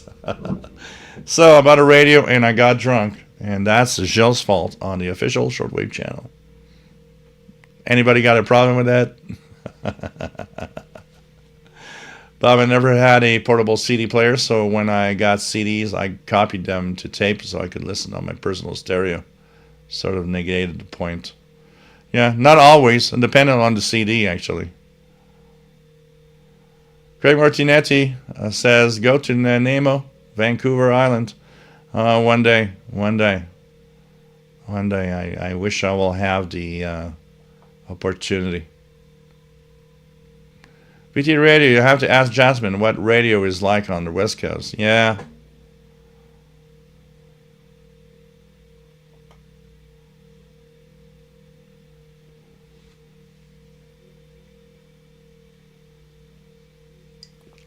Take care, 54 Cal. Nice to have you on board.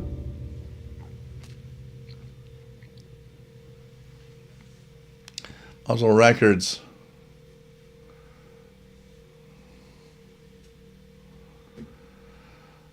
Yeah, well, I think most of Toronto's a little Bob's a record. Toronto's getting a little rough, but I think still most Canadian cities, you just hang out at 3 in the morning doing whatever.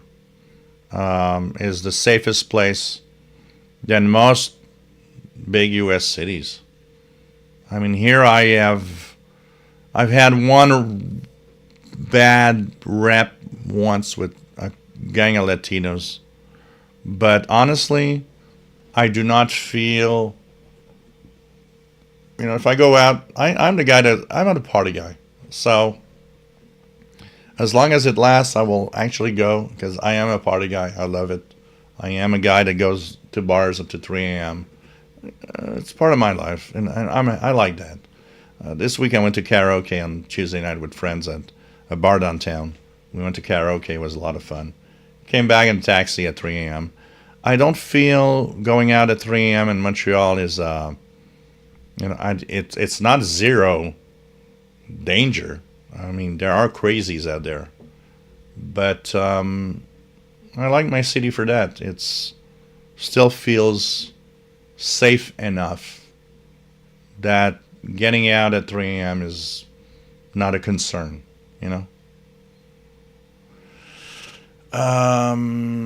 VT Radio, for my birthday, I bought a t-shirt with a drawing of a Collins R390A on it. That's because you wanted that radio. But no, that's cool. That's cool. I don't know. I'm going to check it out. Some people want me to do merch, but it's kind of complicated. But that's cool. That's cool. We geek out. It's like, I can imagine you go in the street and it's like, yeah, what's that? It's a radio. But that's cool. And 66, still young. You know, it's very tough. I had a tough week because a friend of mine that's 71 has registered himself for, here in Canada we have a program. If you meet the certain criteria and you're sick, you can ask to it's medical aid to die, basically. And he called me crying. I'm sorry to be down right now, but he called me crying, saying like he couldn't stand the pain of his cancer, and he asked for that. And I mean, there's nothing like a call like that to when you just get out the phone, sit down in your ass, and think, okay, stupid idiot, stop complaining about whatever life. Stop complaining about monetization. Work for it. Stop complaining about shit. Because it's like, he's in the last moments. You're not. You're still, my health is good. And you're still a strong guy. But, he's a guy that I asked him. I said, you can call me anytime you want if you need. And he called me every day. And, whew, I gotta tell you, every call is heavy. And be happy if you have health, okay? I mean, this week was like, God, okay? I hope, this is the shittiest thing. Cancer is the shittiest thing that can happen to a person. There's a lot of other things that are shitty, but cancer, God. What else do we have? Let's go down.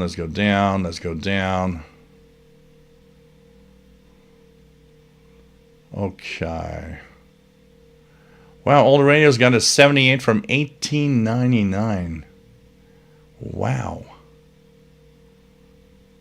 So let me try to reach where I was.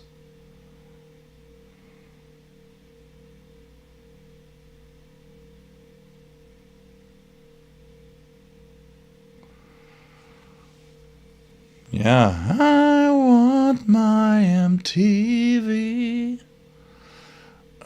Money for Nothing. That's the song I hate the most from them, actually. I hate that freaking song. Yeah, Alchemy was good. They have a lot of good albums. Okay, let's go down here.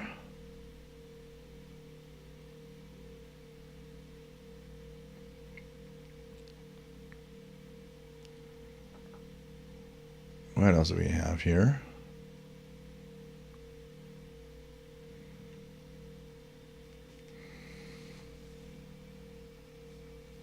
Matt says, chips? I always thought the lyrics was checks. Hey, there's so many. How many of us have misheard lyrics? I still remember from Peter Gabriel's Shock the Monkey. All I would hear when I was young was like, suck the monkey. I was like, what's suck the monkey? What does it mean? It's like, no, it's shock the monkey. Oh, okay. We all had that song we didn't hear well.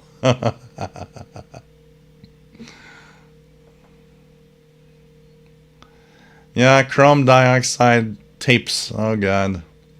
Manual the Xer. What was good about MTV back in, it was a surprise of what video might be next, or else YouTube can choose. Yeah, you got a great comment there, Mad Reader the Xer, John. When you kind of distracted me with like, put the needle on the record. So back in the day, you were surprised by what's next. You didn't know what's going to be next on MTV. I never listened to MTV. Here in Canada, we had Much Music. Then we had, here in Quebec, Musique Plus. You would watch these, and I don't know how many artists that I've discovered because I didn't know what's next. I had no idea what's next. And I would listen to that. So we would listen and just, what's next? I don't know. And basically, that was cool. And YouTube, I have YouTube Music. And YouTube Music is kind of an algorithm. And even YouTube, if you look on the videos, it knows you. It wants to please you. So it's going to give you that good old stuff that you want to see. And it doesn't have a lot of variations on it. Although there are a few things that I discovered through YouTube or any other like Spotify. In general, it wants to keep you in that you're happy with those 80s hits or those 70s rock song. So it doesn't vary much. It's not like a true random. It's an AI.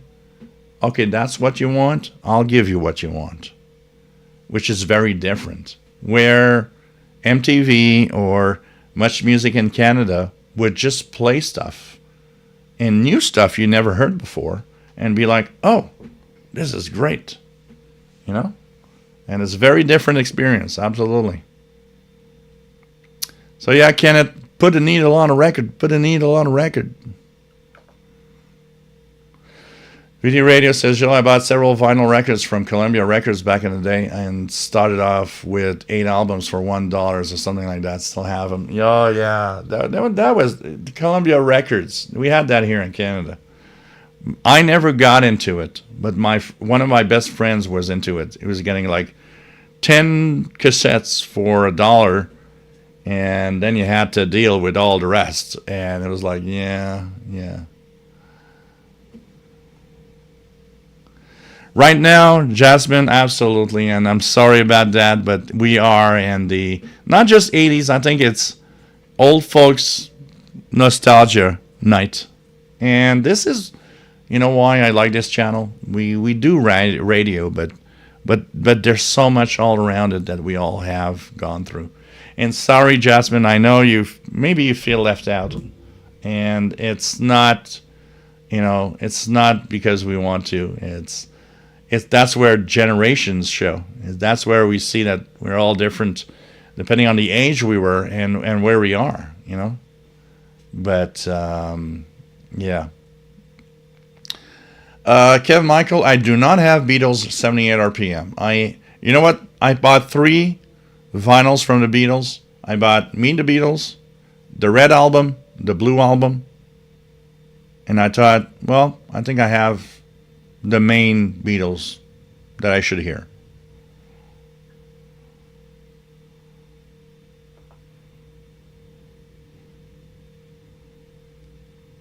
Canada still have Glenn Miller, greatest hits printed in 1952. Wow.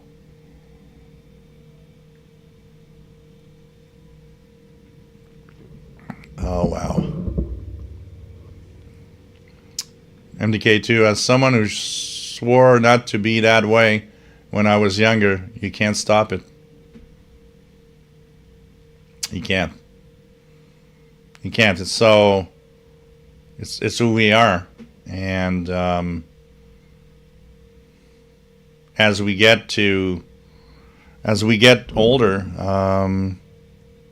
it's stuff we go through. It's stuff we had. And thank you, Joseph, for the pizza fund.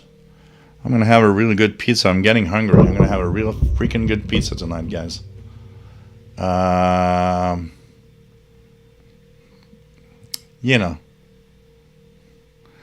Bob, you says Yahoo email is old school.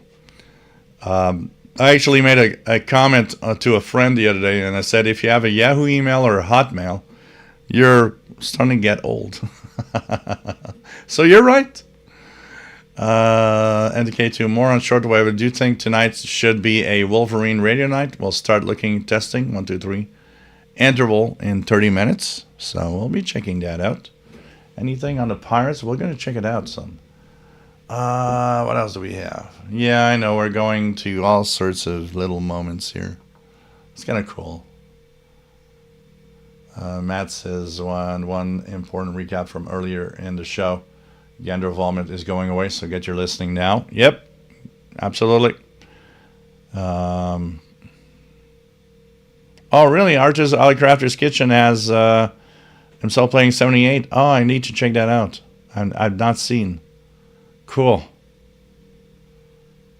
Cool.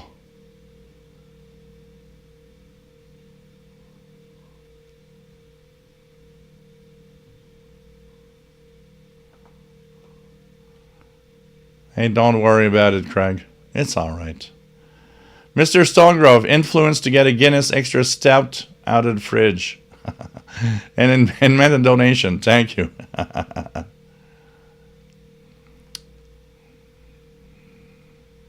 Jasmine, we're talking about what radio, shortwave radio looks like on the west coast of North America. Archie Dakota. Fun fact, CBS is actually named after the record company, not the other way around. Columbia Records evolved from American Recording Association. Huh. John Beckham, are you familiar with a Canadian band called the Boomers, as they had a big hit back in '95 called The Art of Living? Yes, I do, absolutely. Absolutely. Oh yeah, London 19657. It does feel like spring. Today we had almost 70. Yesterday we had 75. It's starting to show that spring and summer's coming. Hey, Fred Waterer, nice to have you on board. Nice to have you here. Pretty cool. So it's nice to have you guys around. Let's check it out here. You know what's interesting about radio and listening to music and stuff? We had a big Sears, and it's funny, I never thought about it back in the day. We had a big Sears stereo system my dad had purchased with 8-track, 4-track, everything. He was happy to have that, and we had that record player with it. But it makes me realize, when today's generation, the younger generation, doesn't go to AM radio. They might have radio, they might go to FM to listen to music, but they don't really go to AM radio. I realized that I've maybe never tuned that stereo system on the AM band back in the 80s. I listened to my favorite, Shum FM Rock 97.7 or whatever. I would tune that. But I don't think I've ever really, I have no memory of going on the AM band on that big stereo system and listening to anything on it. So it's kind of interesting when you think about it. And I was a radio guy. I had a shortwave radio. Why is it that I did not really go on those bands? It's very interesting. It's very interesting when you think about it. I don't know.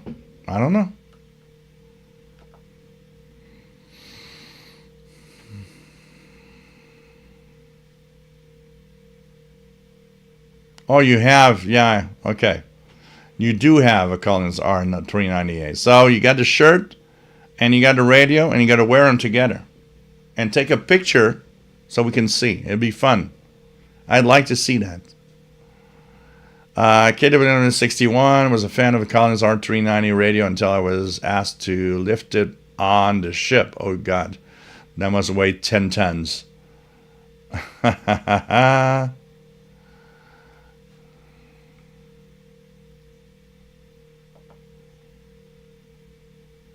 Podcast cancer took Habby from me. Yeah.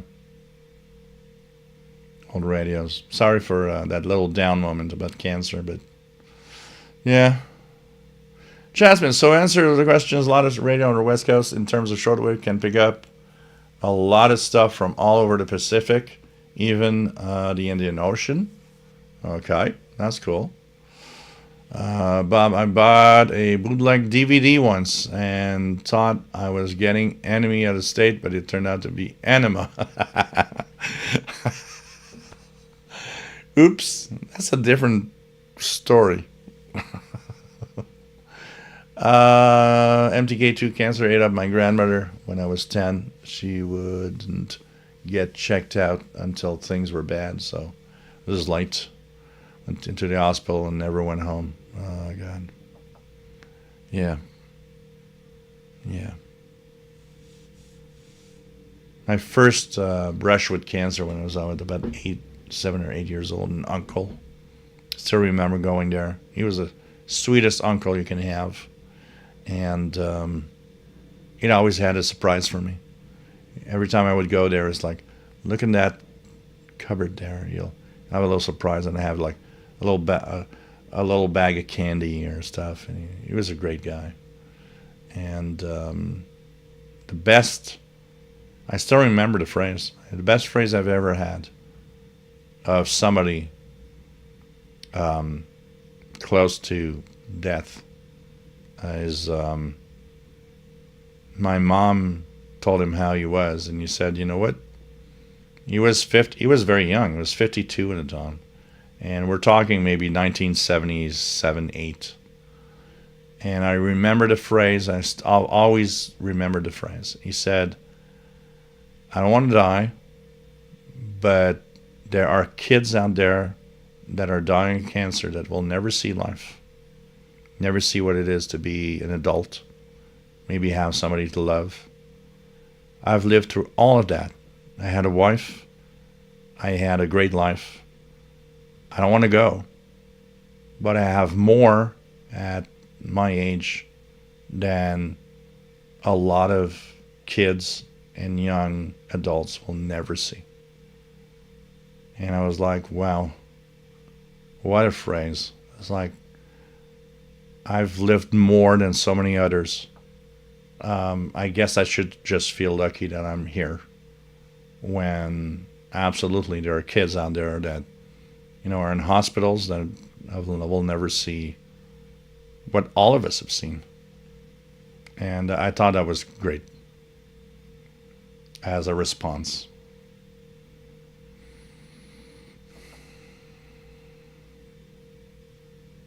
By the way, if you guys go to YouTube, you can check out the first, I think it's the first 3 hours of MTV and the first 3 hours of Much Music. They're online on YouTube. Jasmine, you guys would be shocked that turntables have turned into. When you see a DJ at a club and festival, they're mixing. Oh yeah, I know. I think a lot of us know. But yeah, it's changed over time for sure. Like that, when I was in high school and I taught, the song was "My Sweet Georgia," a girl I had a thing for back then. I later found out that the real title was "My Eyes Adored You." There's so many songs we just misheard the lyrics. It was just crazy. Old radios, I can try to relate to Gen X and older even though. Yeah,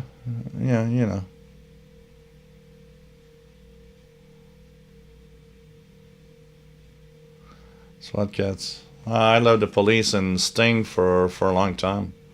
The Police was my band in the 80s. I would love the Police.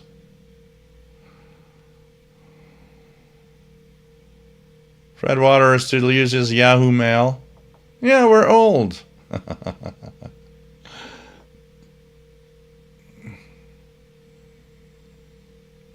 Andy New making a guest appearance on a Magic Classical radio station at 11:30 UTC, starting Monday, May 5th.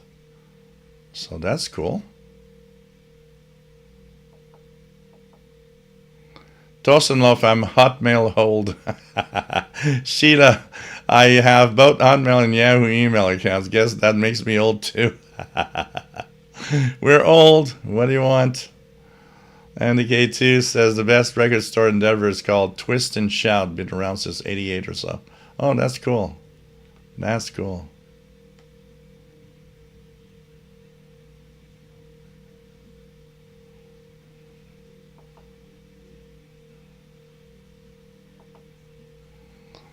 Jasmine, yeah, 2054. I never heard that one here on the East Coast. 2054 in the BC area. Absolutely.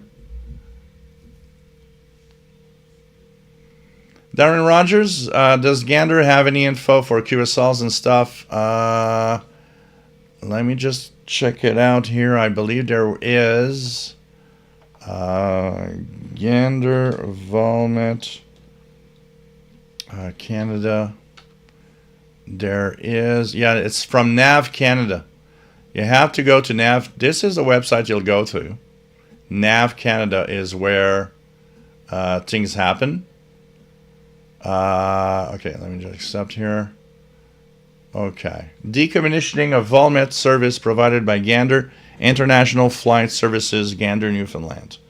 The country's provider of civil air navigation services conducted a review of the requirement for in-flight meteorological information service provided by the International Flight Service Station. At Gander, Newfoundland and Labrador, the review determined that the removal of the Volmet service will not have a material impact on stakeholders and would not be a material change to the services provided by NAV Canada to the aircraft transiting the Gander Oceanic Control Area. Aviation technology has evolved to allow suitability-equipped aircraft to acquire the required meteorological information directly from alternate sources. This has alleviated the need for pilots to monitor a scheduled Volmet broadcast on high-frequency or HF radio. Aircraft not equipped to receive meteorological information via alternate means may continue to request necessary weather updates from Gander IFSS via the North Atlantic family of HF frequencies. And when they say your plane is not equipped to get anything else, you're going to go now and annoy the air traffic controllers with what's the weather like. This phrase right here tells me you're stupid. So, you're not suitably equipped for aircraft weather. Well, annoy the air traffic controller, which already has a lot of job to do, and ask what's the weather like. How dumb that is. Thank you. So, change will take effect June 12th, 2025 at 0901 UTC. And what you could do on this page is email at the bottom. So here's the info. And that paragraph is dumb. You don't have the requirements, just annoy the air traffic controller. Ask for weather. Hey, you don't have Gander in Newfoundland anymore, Volmet. What's the weather like in the station where at the airport I'm going to go land? Stupid idiots. Thank you.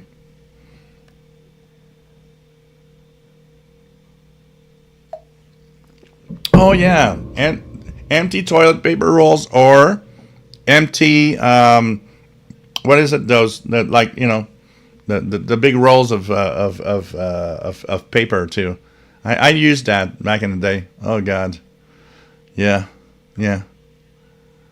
So better get in your info and your reception reports. There's an email at the bottom of the website that I just posted. So, so stupid. Honestly, I like, their last paragraph.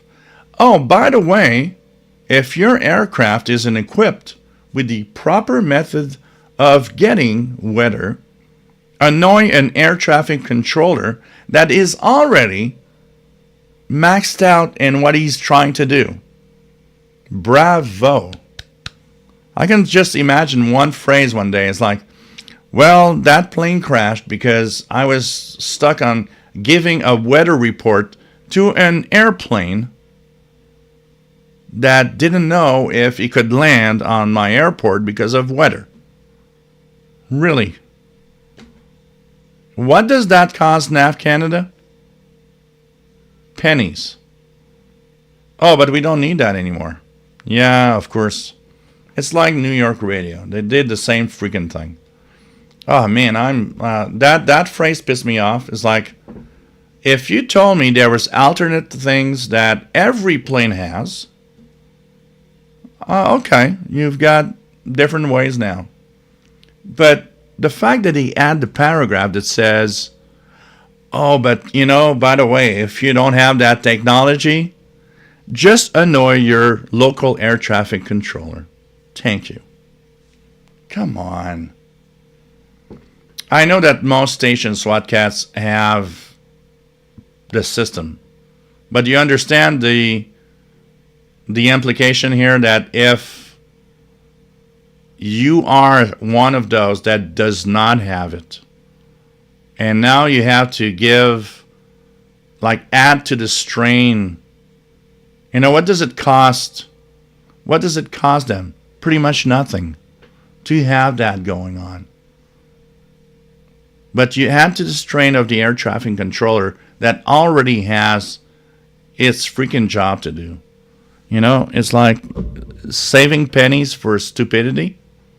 Because I get it that most planes probably do have a digital way of doing it. And I totally agree with what you're saying. It's a question of, for saving pennies, some of them are going to have to just add to because that adds to the workload of an air traffic controller. It does. It adds to a workload of an air traffic controller. And I don't know if you've seen what an air traffic controller does. It's already a very stressful job. There's a lot to do there. I look at them and I'm like, wow, I'm surprised that there's no more than what we see that planes crash or something. It's crazy. That's the thing. It's not that most planes have it. It's why add the load for those that just don't have it. That's all. Because I totally know. It's like ships at sea. You know what? You guys don't know. But last year, satellites that have and handle the positioning of ships and the communications, went down. They went down for quite a while. Well, there were some of the captains on these ships that actually sent out a memo later on saying, that for a couple of hours, we didn't know where we were on the ocean and how close we were to other ships.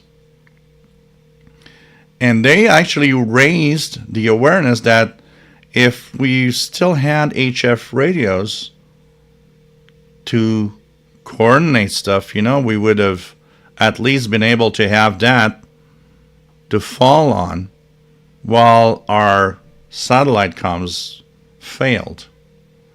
I mean, huge oil tankers for hours at a time. They didn't know where they were. Couldn't communicate with anyone. It's like, for the pennies that these things cost, you are, and one day there's going to be an accident someday. It's like, well, if we had HF where we could just ask something, maybe it would not have happened. It's just accident waiting to happen. It's not a question of, well, you're in those old technologies and stuff, and no, I'm just in modern technology is great. Can we have a backup system? HF works. What does it cost? How much does it cost to build a boat today? Like an oil tanker. It's probably like $100 million. And you know what? You can't put a $15,000 radio in it. Really? It costs $100 million. Come on. 15,000 grand, 15 grand. It's like peanuts in the ocean. And you are going to tell me that, oh, well, we don't need that anymore.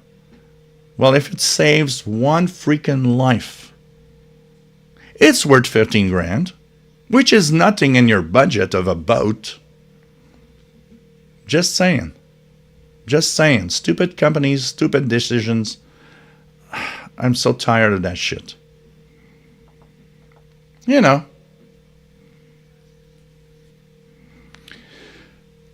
Jasmine, okay, there's some nostalgia from my generation. I remember as a kid taking a Pringles can and a cable to a Wi-Fi card to pick up and use free Wi-Fi hotspots across the city.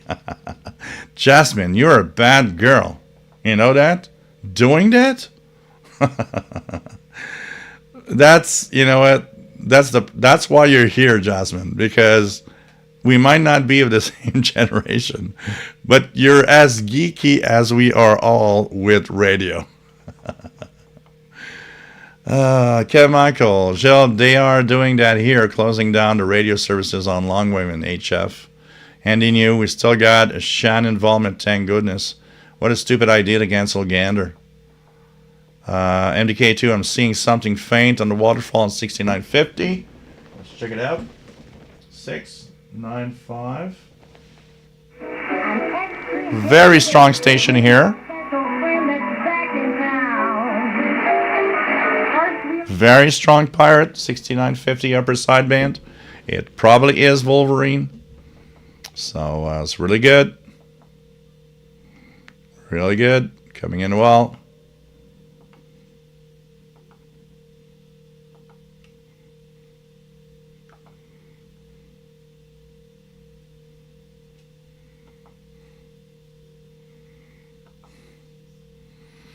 John McKim, yes indeed, Joel. I'm TK2. Okay, we have Kevin Michael, Jill. HF Marine radio is not on here. Still dead on 2, 4, 12, 16. Do you want satellite? Jasmine, Jill, I know this is a shortwave show, but you are a tech guy. What do you think about Microsoft's quantum topological computer breakthrough?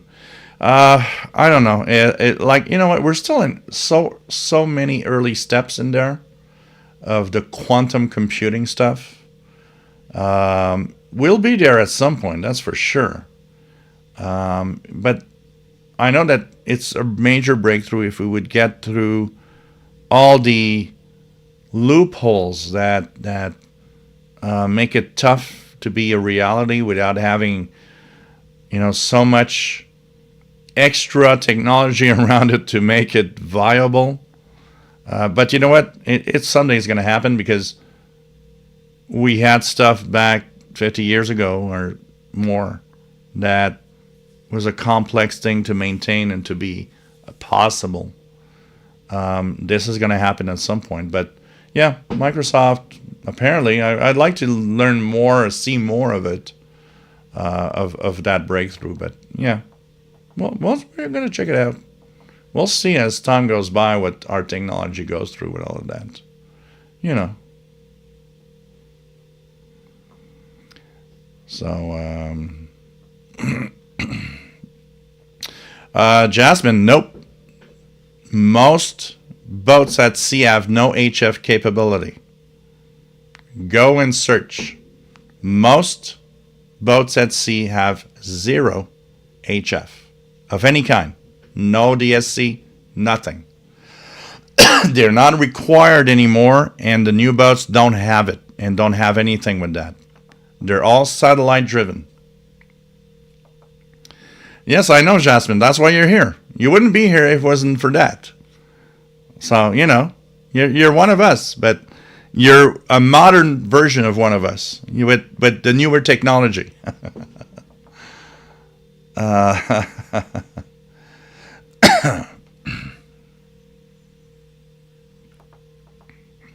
Andy New, air traffic control training is grueling with good reason. Yep. Absolutely. It's crazy, you know, when you think about it.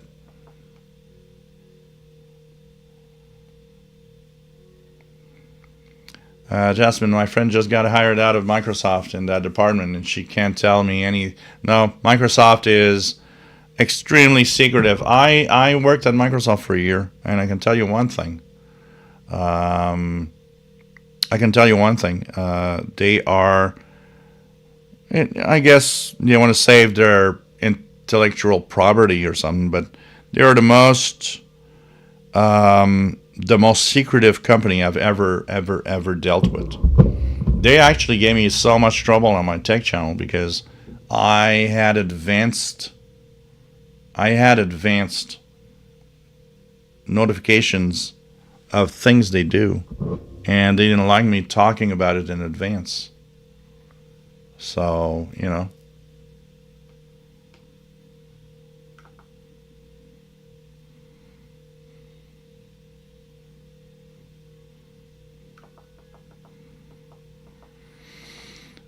John Beckham, cousin Brucey, was at the top of his game in the late 60s, 70s. Yeah. Is there a show on Sirius XM? Absolutely. Kevin Michael, no HF Marine what? Boats today don't even have an HF radio in it for anything. Anything. They satellite. It's satellite comms all the way. You know those phone patches we used to have on the HF bands? 99% of them are now satellite driven.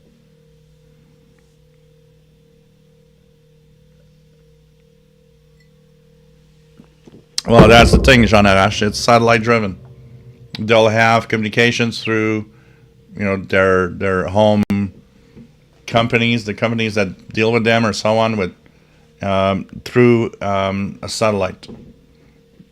But if the satellites fail, like they did for many hours last year, if you, it was really scary about it, and that's what they mentioned, is the fact that not only they couldn't communicate, they didn't know where they were.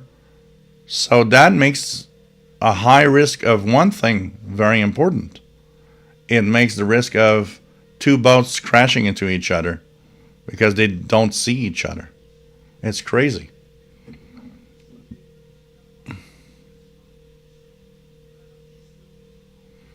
Old radios, but folks of my generation are in serious denial of their age. We're all in serious denial of our age. I, for example, physically am old. Mentally don't still have the age to drink alcohol. It's, there's a denial between my brain and my body which lingers on and continues through time.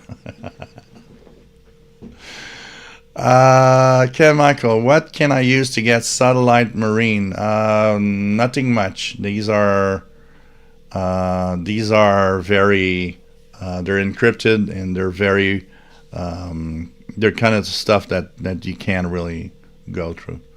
ADSB's fun, absolutely, Jasmine. It's like, do you go to your friends, Jasmine, and say, oh, what were you doing this weekend? I was having fun with ADSB on my dongle, my RTL dongle in my phone. Is that the way you go with your friends? It'd be the same for me if I go to a bar and karaoke bar. It's like, what did you do yesterday? Oh, I was actually tuning around for all the air traffic control frequencies on the HF bands over the Atlantic Ocean. They're all going to look at me like, what? Yeah, it's like, yeah, yawn. That's the way it is. So, guys, I have a question for you. I got no more beer, but in the fridge I still have 4 beers. So you have 2 choices, and at the same time I'm going to go look on my to make sure that my my caregiving duties are done. So I get a beer and we continue, or I would just log off and the day's over. You guys know? I need an answer to this question. More beer, says Matt. I know you guys want more beer. Rock and Rod, nice to have you here. Good night, my friend. And Mike WX50, of course, says more beer. And so Andy New, more beer. So, okay, I'm going to check that out. More beer. So I'm just gonna mute the microphone for a second. Gonna go. Yeah, Matt Reader DX says he was scared. It was like, it's not the A guys I'm going. The A guys, I'm gonna get a new beer. Artist Crafters, he's the diplomatic guy. He's like, go for whatever you feel. You don't have to take another beer. You don't have to continue. It's like he's the guy that just like, do what you think. And so Wolverine 6950 here. And check it out. I will go and get a beer, check out on my caregiving duties and make sure everything's all right. Lesty, nice to have you here. And I am back in a couple of minutes. So 6950. Strong Wolverine. I know Usher's Crafter's Kitchen, you're a great guy. So I'm back in a few.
So very strong signal from Wolverine on 6950.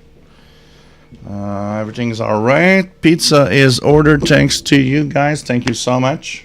It's an honor for me to be here, and thank you so much for paying the pizza and making sure that everything is all right. And we are back to the Shortwave live show. And here's beer, this one is a Molson beer, Molson Dry, which is not the best that I like, but it's a job. Molson Dry, look at that, little bubbles. Look at the bubbles. Can you see bubbles? You see it from the other side more. So, wow, people talking about Mantovani. Oh God, reminds me of my mom. Ay. We like going into good old days of stuff. It's like when listening to Benny Goodman on 1130 WNEW back in the 80s with my mom. So, very strong signal from our pirate friend here, which is Wolverine. It's pretty cool to have everybody here. Don't forget that you can join in with Super Chat if you like the show. And there's the PayPal donations for PayPal Pizza and Paul the Cat Treat. Don't forget, you can go and send a little something here. It's much appreciated, and it's always fun to have you here, all of you guys. Here we go. Here you go. Outer's Alleycrafter's Kitchen. Molson was a favorite of the Mackenzie brothers. Beauty, eh? Huh. Okay. Did you see Charlie last fall? Okay, I'm talking plans. So, anyways, get your Gander QSL cards, or EQSL. I think the EQSL. I will actually do it because June 12th, that's only a month away, by the way. Remember, June the 12th is when it's all gone. So, I think this is the time where you got to realize that we're losing something else. Something else. For sure. On the band. So let me check out here. Anybody else on the stuff, the comments, whatever. So my pizza is ordered. It will come as soon, I guess, with a Italian poutine. It's very Quebecois-like stuff. And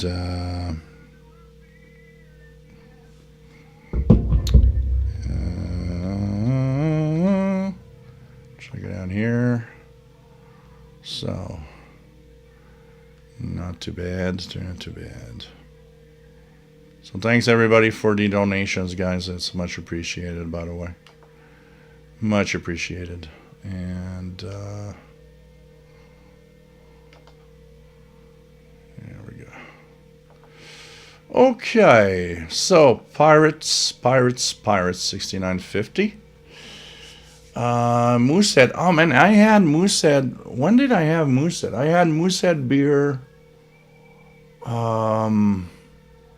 Probably many years ago. I'm trying to think the last time I had that. It was a bar.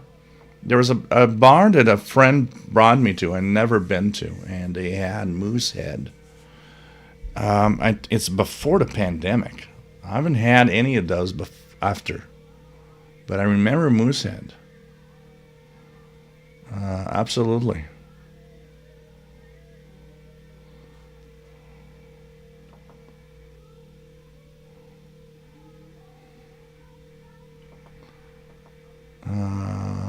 David, I'm still here as usual. Wolverine 6950, our presidement isn't booming.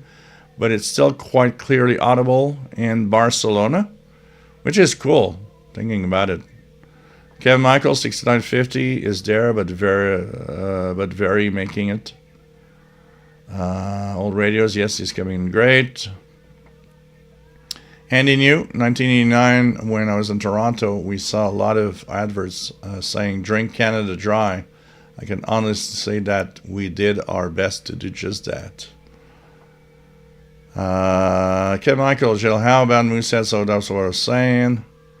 Fred Waterer, my dad saw Benny Goodman and Glenn Miller in person. Oh, wow.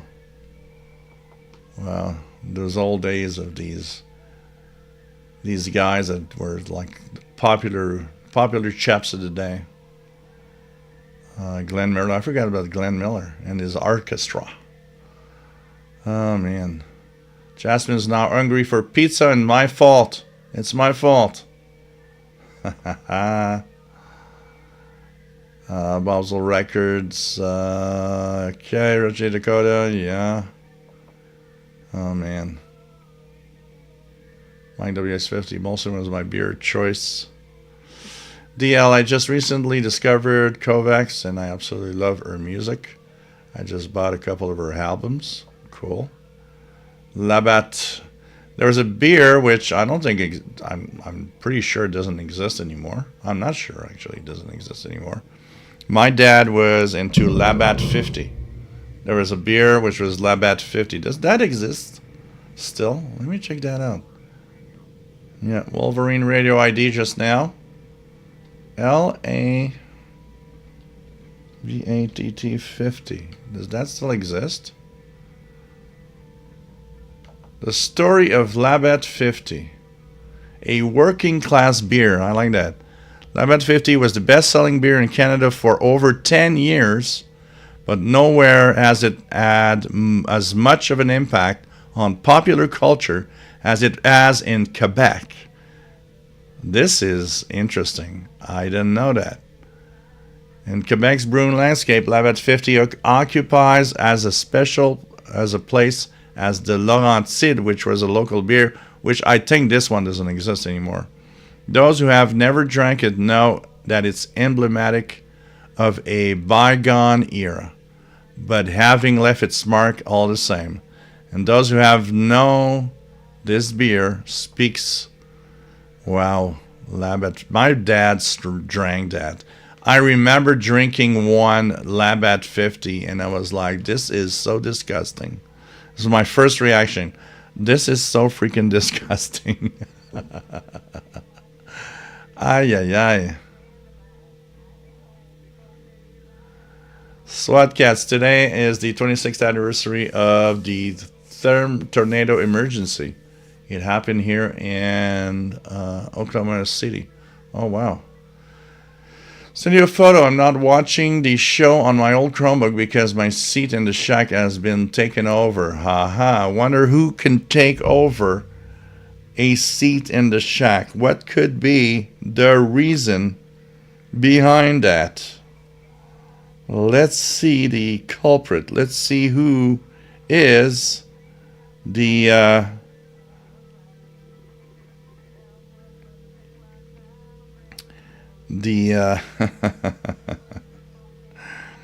can already imagine. Look at that. We've got a seat stealer, and that is beautiful. So here's the picture from our friend Matt of somebody stealing a seat, a little cat there. Yep. That is what happens, unfortunately. Oh, thank you, Kenneth, for sending the email. Don't forget next week your GE radio and cassette player. Thank you, Kenneth. You are a good viewer. You do the stuff that I asked to do. And I will not. I will leave your email there and not erase it to make sure that next week the GE radio and the cassette player is going to be there. And we'll even play a cassette, see what happens. I've got a box here. That is very, very emotional. I've got a box here of about 50 cassettes, and they are cassettes that my mom recorded off the radio of all her favorite songs. And I'm like, oh God, wow.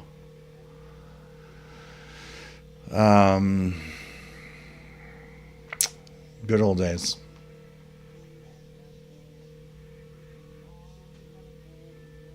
Wow, that song playing on Wolverine I've not heard in a long, long time.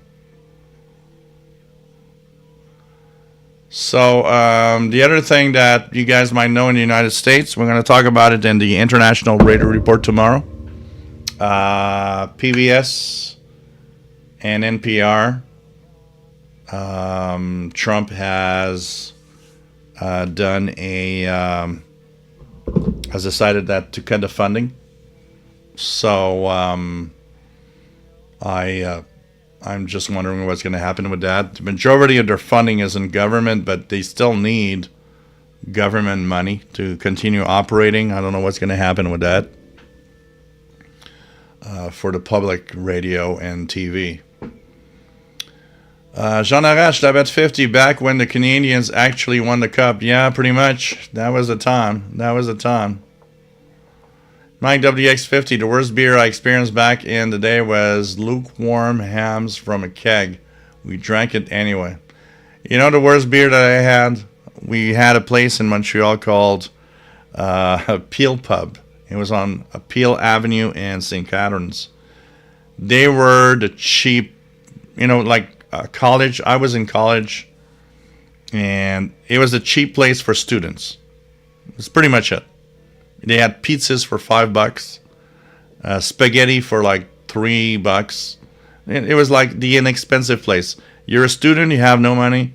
You go and get that $3 spaghetti and then get shit-faced for like $20.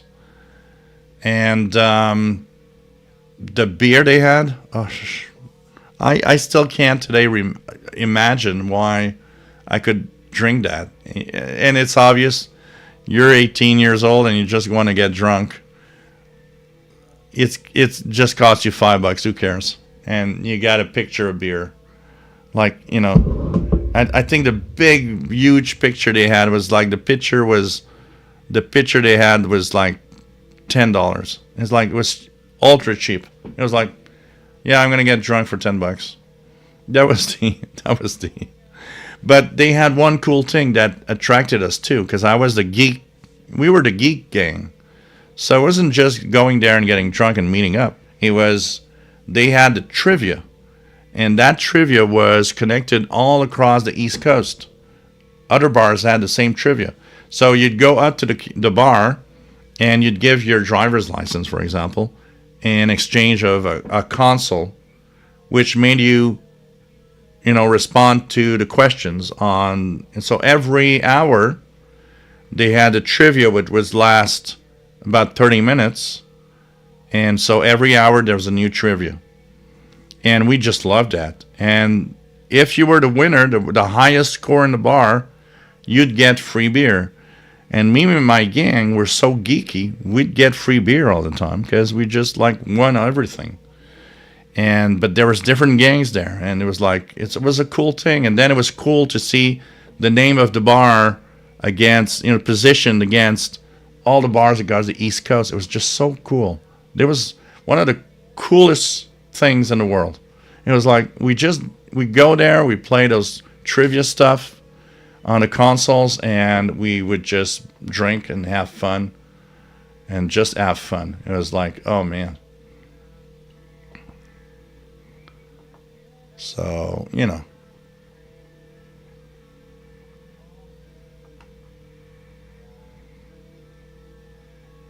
And by the way, guys, I'm sorry because I know some of you are either not drinking anymore and everything. It's not. I don't want to talk too much or take too much time up with alcohol here on the channel with that.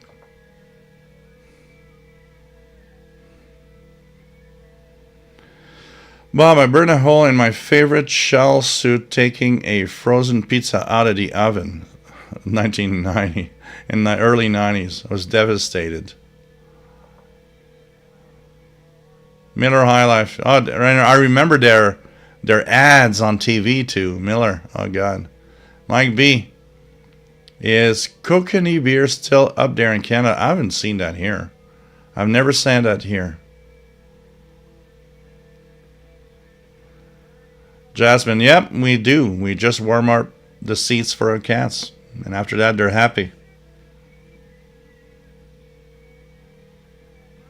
Old Radio says, I'm still going to get a super radio someday. Get the first one. If you can get the first one, you know, that's the best one of all.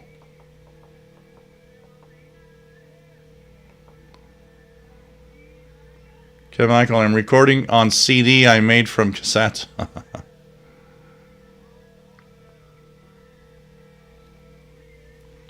And you know, nostalgia may not be what it used to be, but I'll take as much as I can get. Yeah. Just incredible. Already there's no beer. It's too bad. If it gets me buzzed, it did its job. You know. Okay, Michael, PBS going out has not been great since 1980s. Yeah, I don't know.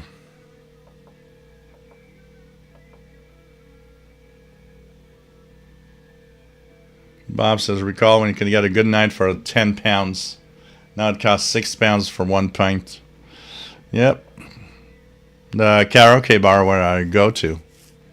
I remember they had this this night where they have Sleeman Silver Creek, which I like. And a pint, actually they had a special, 2 pints for $7. So you'd pay for $7. They'd give you the first one, and they remembered that they have to give you the second one after. So I'd go to the karaoke bar and, like, you know, it didn't cost much. Now 1 pint is 12 Canadian dollars. So it's like, yeah, you think twice before taking 4 or 5 of them, because you're getting out of the bar with a bill of $75 and you just drank beer. Trick Schreiber, my family and me were hooked on Schmidt's beer back in the 70s. We lived in the Philly area then. Brent Sutherland, nice to have you here, remembers the trivia consoles. Those were fun. They were so fun. It was, you know, there still should be that today. They could do it today easily. And connect through, you know, like have this little, you know, it could be a very simple device that costs nothing. Mike WX50, I love playing trivia at Buffalo Wild Wings on a console. So much fun. Yeah, it was fun. It was a lot of fun. Tony, K6AAP, I'm hearing music in Spanish on 11785 and can't find anything about it. Go to 11780 and tell me if you hear the same thing. I'm pretty sure you must be hearing Radio Nacional.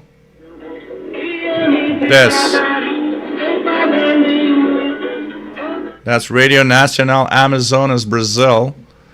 And it's Portuguese, by the way. And 11780. I'm pretty sure you're off by 5. Go to 11780 and you'll hear the same thing. Radio Nacional Amazonas, Brazil, which should have a little 5-minute segment in English at 0150 UT. London 19657. I used Playmaker about 15 years ago. Big deal. I'm a local back in the day. Yeah. So, Kev, old radios, you collect all sorts of old stuff, not just radios.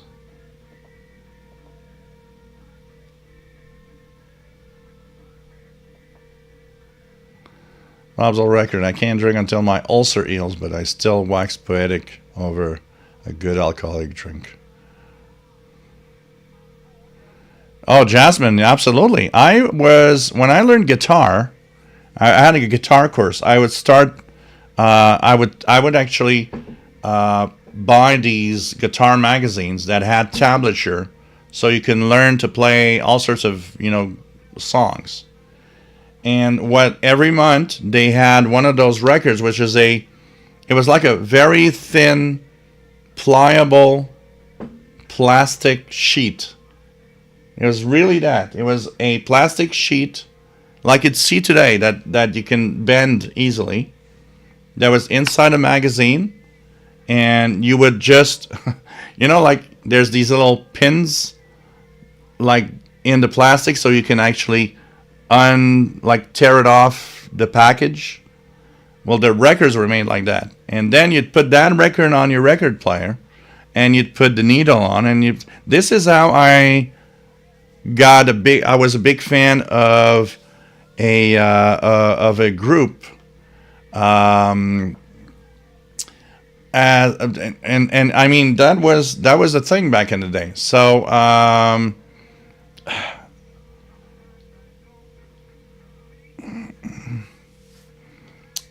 So one of the first albums, one of the first ever songs I heard from a group I didn't know back then that I just found so cool, and it became one of my bands that I loved, Living Color. In the guitar magazine, there was a little plastic album, that little plastic disc that you just tear off. I put on a record player, and it was a song called Cult of Personality. And I just listened to that, and I was like, wow. And there was a tablature. You can actually learn to play the song on your guitar. So, yep, there were records in magazines back then. They were just very thin, but just enough that if you put it on your record player, it is going to play the song. And so that's where I became a great fan of Living Color. When I heard that Cult of Personality song, I was like hooked. It was like, this is so freaking good. So, yep, there were records in the magazines, Jasmine. Absolutely. Absolutely. And that was great, actually. Honestly, that was really cool. Hendines, I've heard you play recordings of very consequential recordings when you played the last transmission before the Berlin Wall came down. My question is, what would you say was the so he's going to continue, most intense emotional transmission you heard? Yeah, I think this depends on the generation and the era you're with. I think one of the last emotional transmission when HCJB and Quito, Ecuador did a special on Leaving the Air from Quito, Ecuador. That was something. Radio Netherlands. What hit me most, Radio Netherlands, was not the broadcast. I have it here I actually asked for their last QSL, and their last QSL says just one thing: goodbye and thank you. And I was like, wow, it's gone. It's gone now. It's, so there's many little things like that.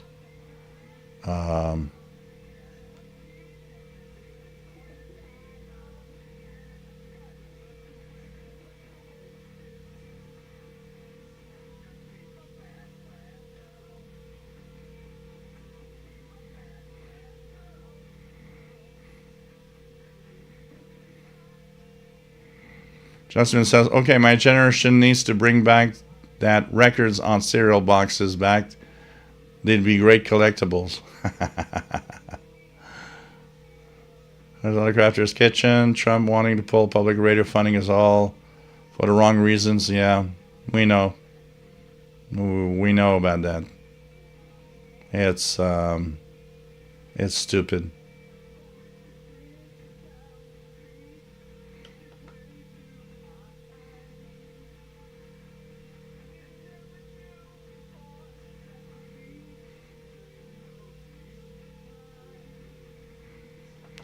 Bob's old record, does Canada serve a full imperial pint, or is it American 16 ounce? It's 16 ounces. So a pint is a pint. It's not metric. It's 16 ounces. Even in Canada.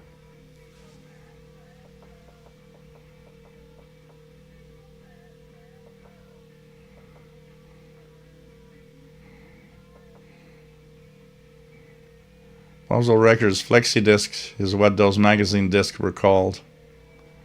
And I heard Chet Atkins when I was 9 years old, started playing when I was 18. Swatcats, I remember some stereo boxes back and then had album inside. Yep, a lot of things that these flexible albums. RJ Dakota, Uranian Netherlands, and the BBC both sent me sound sheets, as they called, for language lesson courses. Oh, you heard of Living Color, Color Personality? It's a great, great song. And the band is just amazing. I remember, today it might not sound, it might sound racist, what I'm going to say, which is not the meaning of what I'm going to say. A hard rock band to the limit of almost, heavy metal at sometimes in some songs, being a black band was just so amazing back then. And I still remember 1990. I listened, I looked at the picture and was like, wow, they're black people with heavy metal songs. It was something unusual. And I just loved it. It's like, I'm an open-minded guy, like I've always been. For me, it was like, oh, this is so cool. I remember Sting, when he did his album Nothing Like the Sun. Sting knew that he was a white artist being played on white radio, and he actually intentionally went to get black musicians to challenge the radio stations. Are you going to stop playing Sting songs because I have black people in my band? Which I thought was great. I was like, yeah, you got to challenge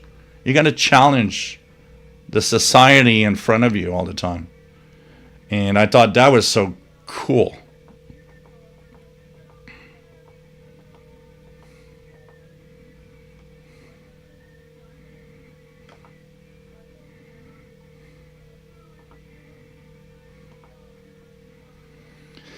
NK2, I saw the very first Lollapalooza tour, and Living Color playing Cult Personality was a highlight moment. Absolutely. RJ Dakota, Living Color has a lot of songs that were actually much better than that. Oh, absolutely. I purchased all of their albums pretty much over the years. Their Color Personality is a good song, but there's so much more to that. And the blend of all the different cultures of music they bring into it is amazing.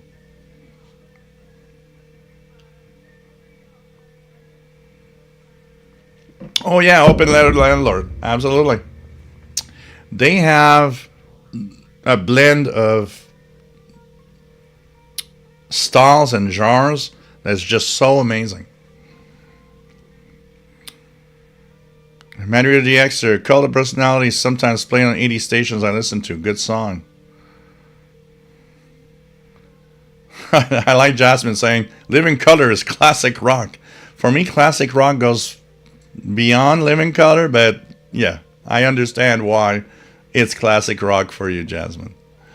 Man. Yeah, I was listening to that. My best girlfriend, my best girl's friend. Wow. My best friend's girl from the Cars. But, oh, man.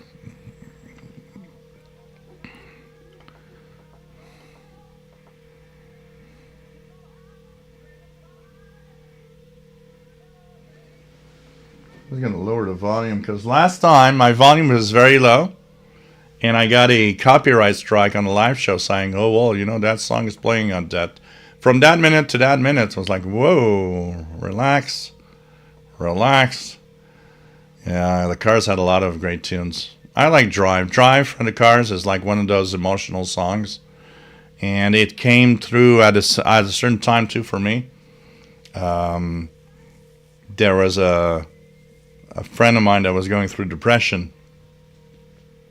And Drive by the Cars is about, something's wrong with you. You should be seeking help because it ain't getting better. And my friend had depression, and he didn't know it. But I would always tell him, I said, there's something wrong with you. I think you need to go see somebody. And he eventually did.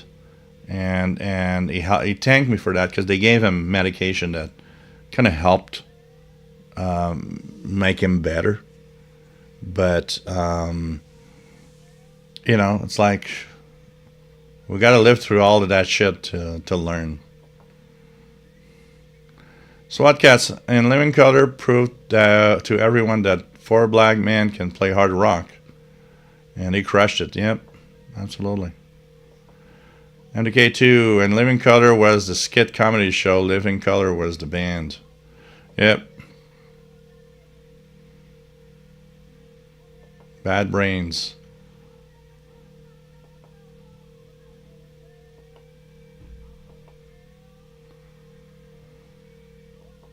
I heard a car door outside. I don't know if it's my pizza coming.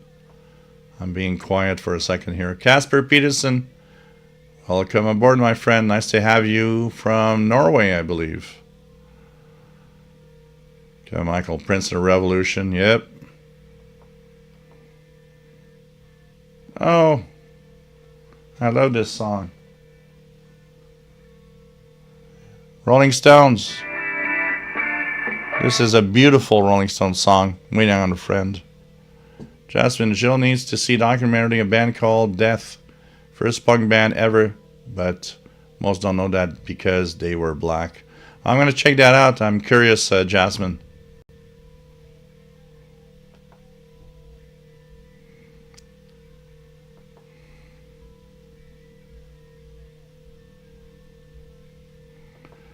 At MDK2, yeah. White and black radio being a thing was a weird, but was a real thing. Yep. I think we've never... That's the interesting... Oh, my pizza arrived. 2 seconds, guys.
There we go.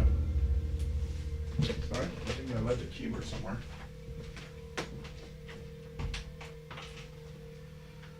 Mon clavier, il est où? Passez avec.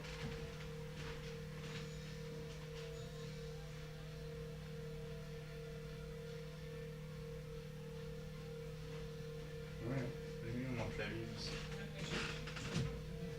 Ok. Il va être ici quelque part. 1, 2. Ah, okay, guys. Sorry, I lost my keyboard while going to get my pizza. I thought I gave my keyboard to the pizza guy.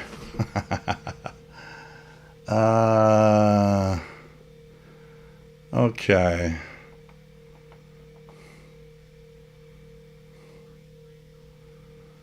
I remember that. And David Bowie actually on an interview on MTV said, you know, why you guys are not playing enough black artists.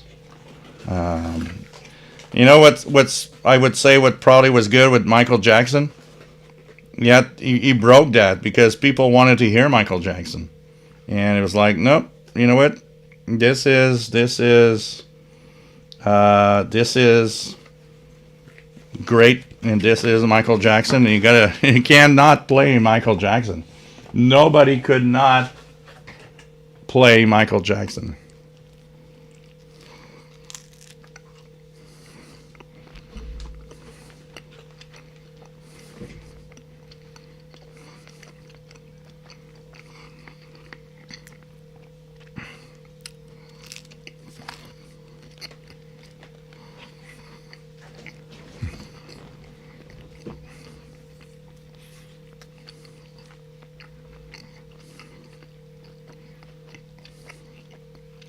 Sorry, I'm eating. Dang is good. So, RJ Dakota says, never give color a thought because of Rare Earth was a band long ago that was classic rock. And then there's the Chambers of Brothers. Tammy's here today. Dr. R.C. Joshi, nice to have you on board from New Delhi. Nice to have you here from India. Welcome aboard, Dr. R.C. Joshi. Nice to have you here. Johnny Z, nice to have you here. Black Dead Band too. And times when we were kids, you could have an answer to question the Osmonds or the Jackson 5. Yeah. It's crazy when you think about it. That's so stupid.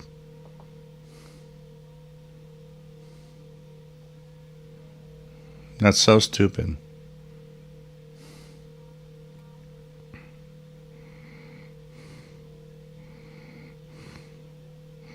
Jean Arash, 11780. Yeah, Radio Nacional Amazonas is great for it's beautiful Brazilian music. Absolutely.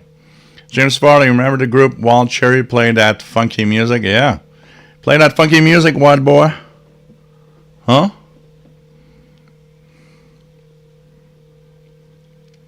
Yeah, who's going to drive you home tonight? Casper.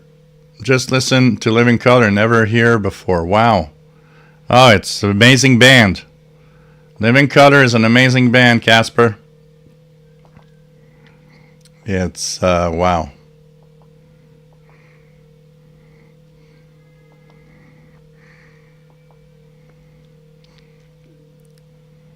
Yeah, Queen. R.E.M., Shiny Happy People. Yeah, that's a great music when you think about it. Just amazing.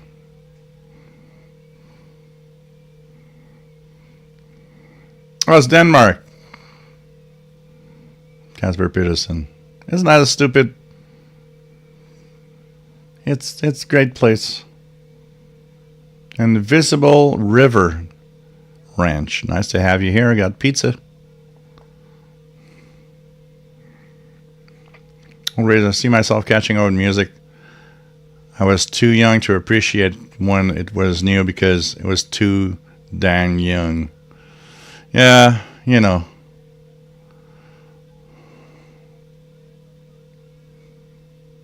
Chuck Schreiber, that copyright strikes pisses me off. I guess is there's zero tolerance, but music can sneak through.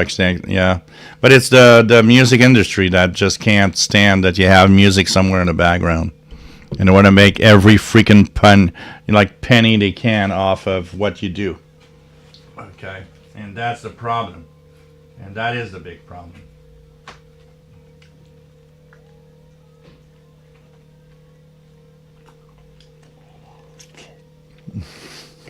Sorry, guys.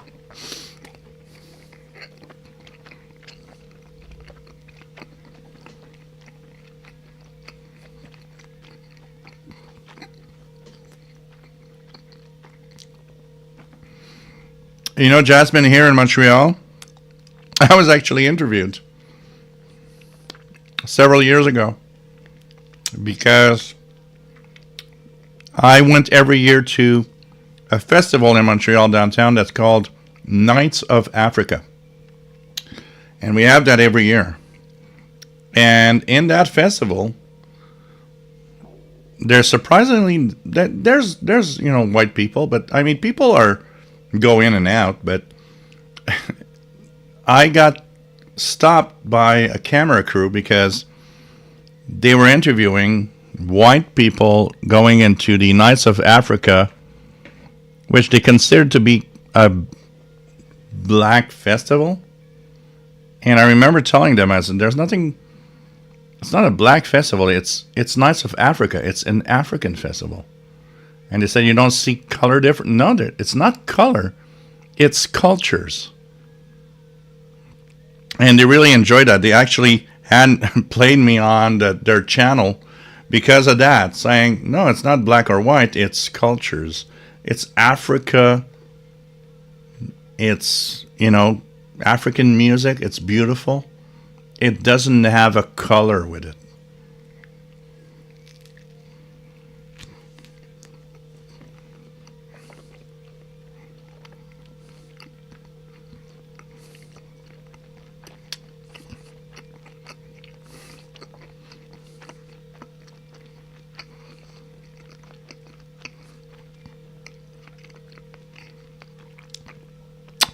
I might be. What frequency is the smell of pizza? If I could, I would actually send you the taste and smell of the pizza. Hey, Gary.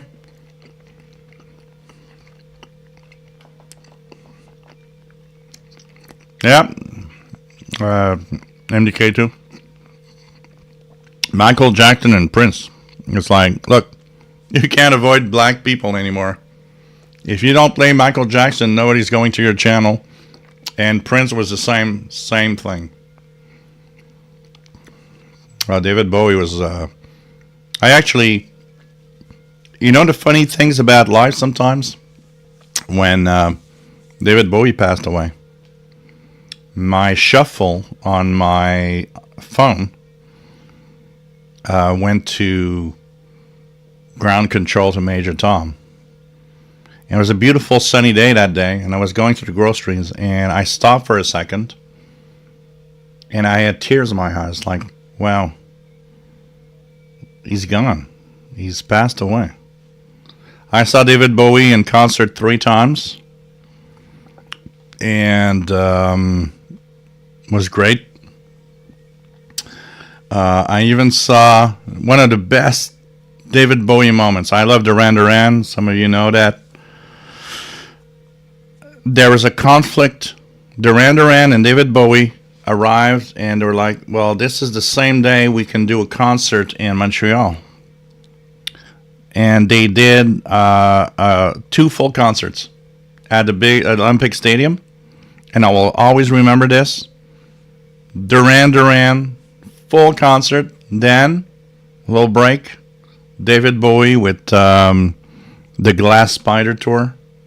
The huge spider on scene. And boy, that was one of the most memorable moments. Slow scan television going on 6950. Anybody have a picture? Anybody have a picture? Mike B, yeah, social distortion. I like that. That's a great phrase. Social distortion.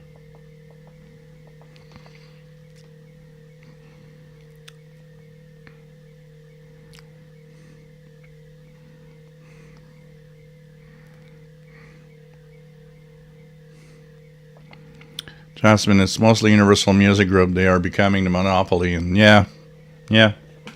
Because the problem isn't YouTube. YouTube is just has to follow the rules because YouTube is going to get shit if they don't follow the rules from those groups.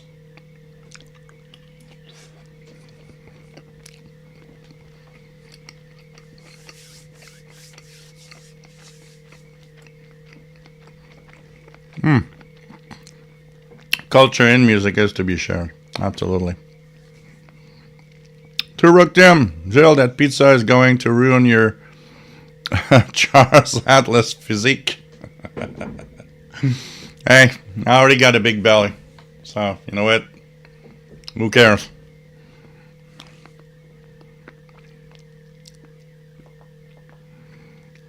Somebody posted on one of my live shows in the comments, so you're eating all of that cholesterol and fat, you're going to die young. Yeah, okay. Thank you for a great comment. Oh, man.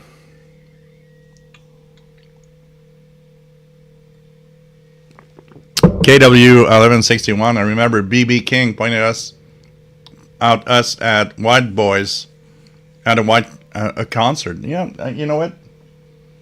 It's so stupid. That's the way it is, and that's the way they felt. And you don't have, I mean, I don't know. I guess it's maybe less in Canada, but I remember, and I will not joke about this, when I was about 20-ish, I was born, okay, you guys, I was born in a part of Montreal which was already multi-ethnic.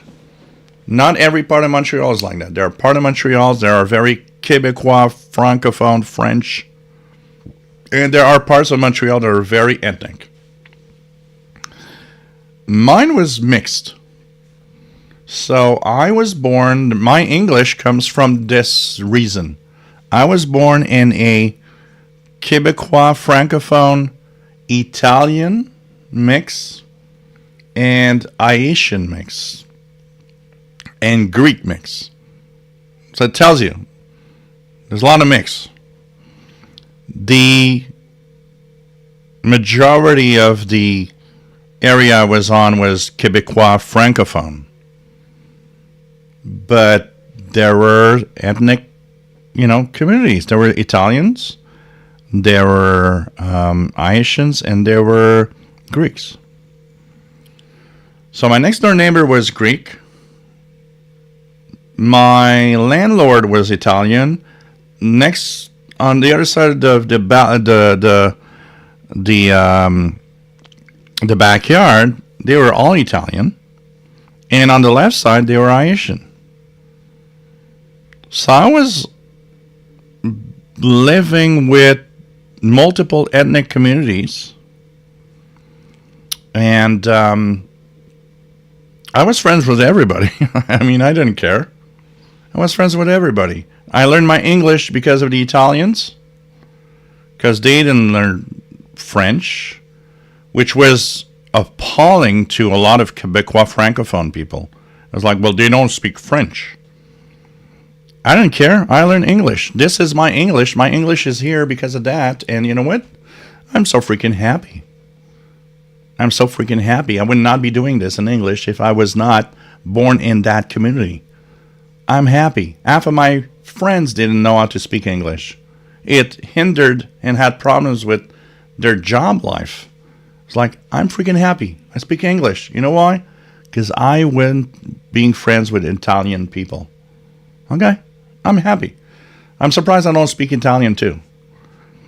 And there was the Haitian, and there were kids there, and I would play with them. And it's like, you're playing with these black guys. It's like, yeah, so they're fun. We're having fun. We're playing. What's wrong with that? We're just playing ball. We're throwing the ball across the fence. We're just having fun. But I remember, Montreal is Montreal. It's a big city. I remember my uncle from outside. And today it's still kind of a thing. If you're outside a big city and you go in very small areas, well, not necessarily very small areas. You just go outside of Montreal of what is a big city, which is very multi-ethnic, and you go into the rest of Quebec, there's still a certain... I remember my uncle coming and saying, "Did you see that black guy across the street?" Yeah, there's like black guys all the time where I live. It's like, it's life. I don't see a problem with that. But they came from Chicoutimi, out of, close to the Saguenay area. And back in the day, black guys, there were no black guys in Chicoutimi or the Saguenay area. They were all concentrated in Montreal. So I was like, it's so weird. I've been used to that since I was small. One of my best friends in high school was a black guy. And one of my friends today that's still one of the big friends on my Facebook is Vietnamese. And it's weird when you look at that. It's like, well, I was born in a multi-ethnic area. I don't see that. But I could see that everybody else outside of Montreal was like, well, you're friends with that guy? It's like, yeah, so. And, I even got a few people telling me in the Francophone world, it's like, well, you speak English all the time. Yeah, so?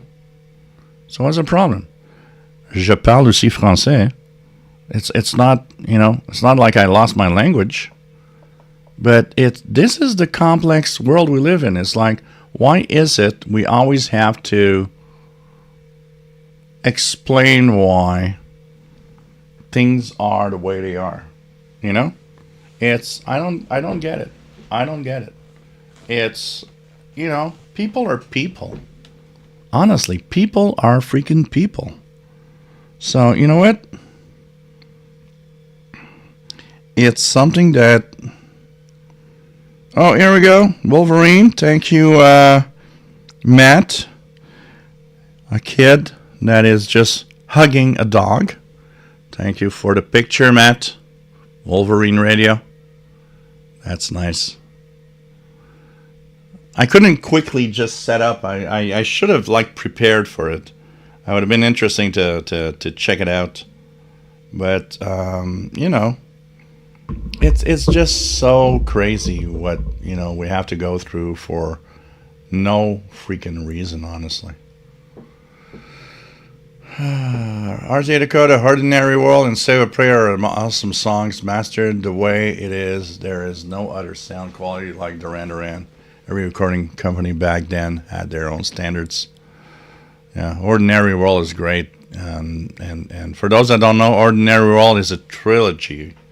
There's 3 songs of Simon Le Bon having a hard time losing his best friend, David Miles, from a heroin addiction. And the story that I have seen with Simon Le Bon is that he was supposed to meet up with that guy that night and couldn't. And he died that night. So Simon Le Bon always felt guilty that if he was not, and he kind of says it in a way, if he was not so selfish, he would have met up and maybe it would have changed everything.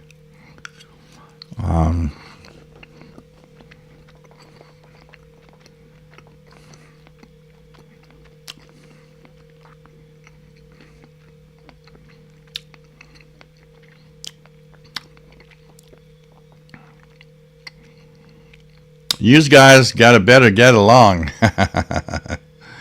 RJ Dakota, you speak better English than I would speak Spanish, for example, but I can understand some.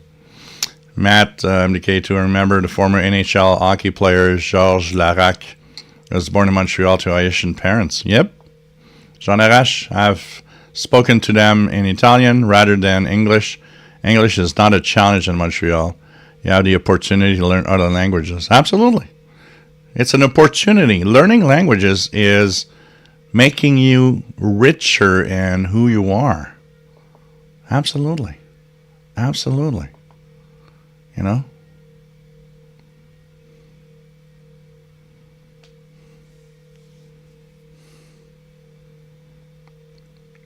Mark Engel, where I live in Brooklyn, it's very multicultural. Of course, big cities are in general.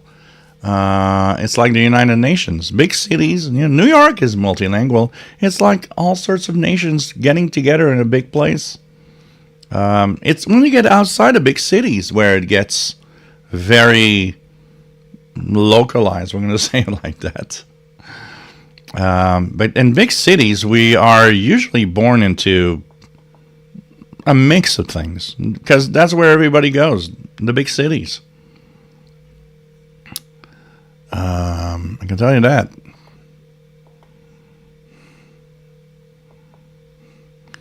MDK2, where I grew up. When I grew up, while in Denver, it was ethically segregated. The schools were desegregated, so I went to school with kids from all backgrounds. Wow. This is crazy. Thinking about, man.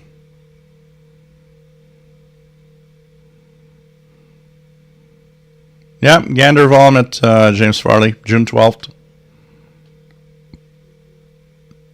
Oh, Cyndi Lauper got into the Rock and Roll Halls of Fame. Cool. Cool. In a few minutes, let's honor Gander Radio, by the way. I'm going to do 10051 upper sideband, see if it's where it's good. Because in a month's time it's going to be gone. So guys, we gotta honor our Gander Radio. Gander Radio. And it's going to be gone soon. Won't be hearing it anymore. So you know what?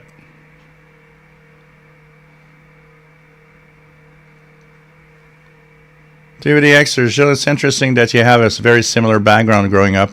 I'm surprised I didn't meet you before. Well, you would have to been in my area. Where did you grow up, DVD Xer, just out of curiosity? Did you grow up in Montreal itself?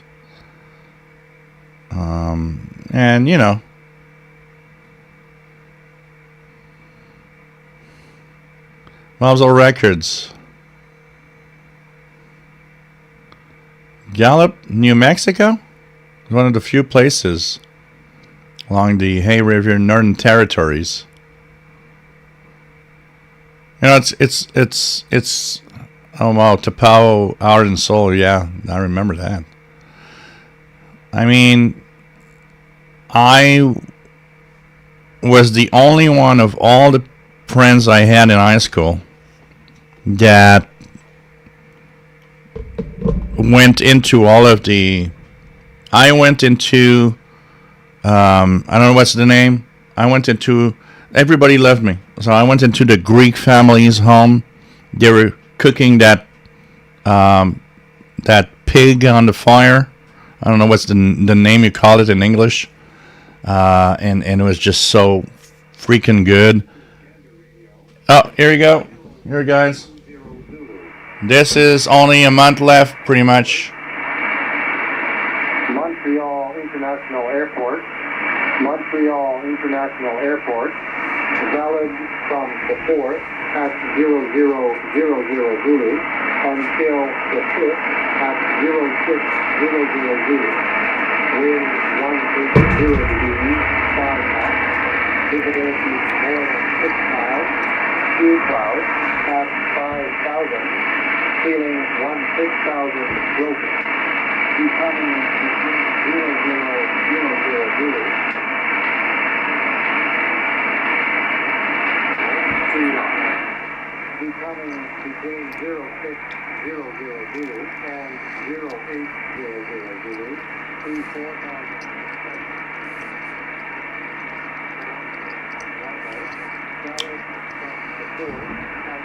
Just the volume, just the weather station, Jasmine. Gander will still be in air traffic control.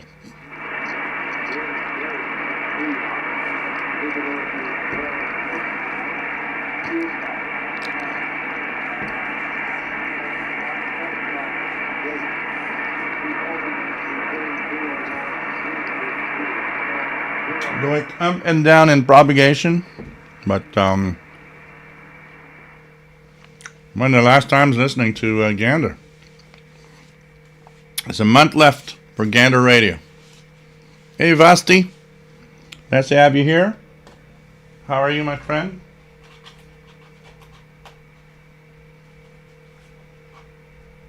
How are you guys? Eating pizza.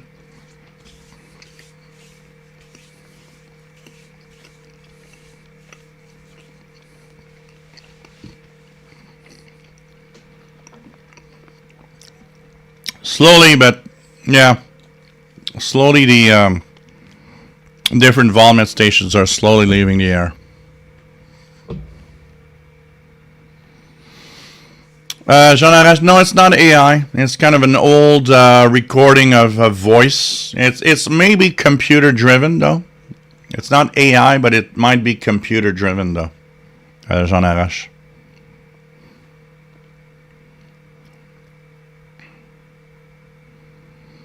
Basel Records. We're supposed to be drawing down USA in the Gallup, but now we're there's yeah, you know, yeah. Yeah, New York left several years ago. New York has gone several years ago.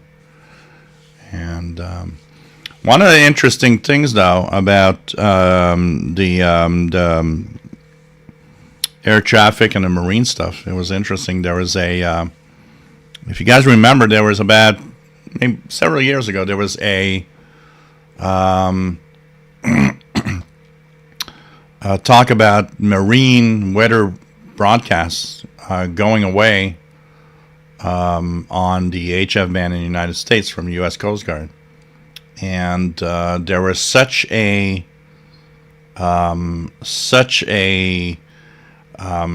outpour of no, we need you, because there's a lot of small vessels that are not equipped with anything else than just getting that, including the weather facts. They said, no, you can't go away. You cannot go away. We need you, actually. Hey, Brad Shaver. Nice to have you here. And he cloned the guy. Now we have a clone on Shortwave. That's what happened. We had clones on Shortwave. That was happened. Now we know. So,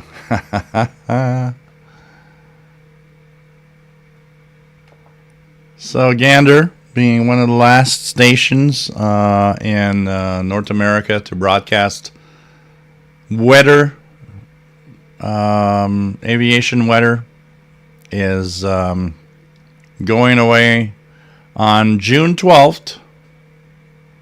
So thank you, Mark Engel, for this tip. Thank you so much. Much appreciated. And don't forget, if you guys want to send also PayPal to Pizza Fund for next week, or cat food. I'll put it this way, cat food for Paul. You can send it here at through PayPal. And thanks for the donations, guys. Much appreciated. And don't think I'm going to be putting cat food on my pizza though next week, because that won't be the case. It's not cat food on pizza. It's cat food and pizza fund. Oh, God. Sorry, guys. I'm hungry.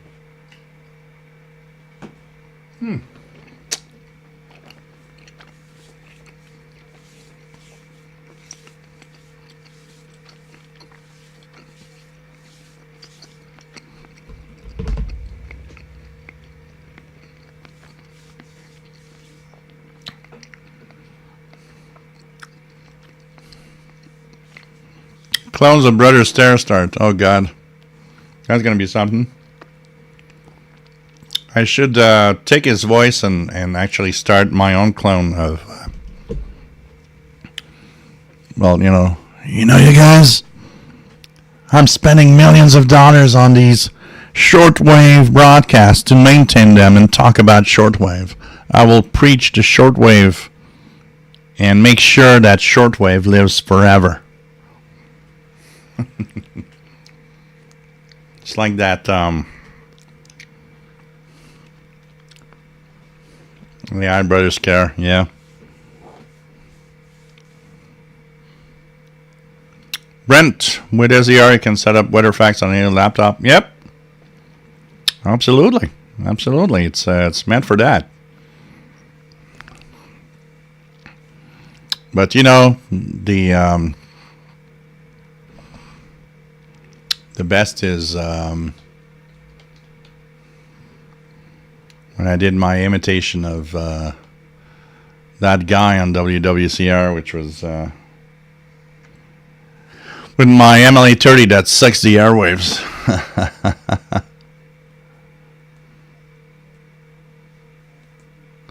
Absolutely, Matt. MDK2. It's still there. There are other stuff, but Alex Jones. Do my impression of Alex Jones. Let me try to get the voice for it. So, I was listening the other day, and I saw that there's this shortwave channel that's making fun of me, talking about an antenna that sucks the airwaves. Every time I hear this guy, I just can't get it.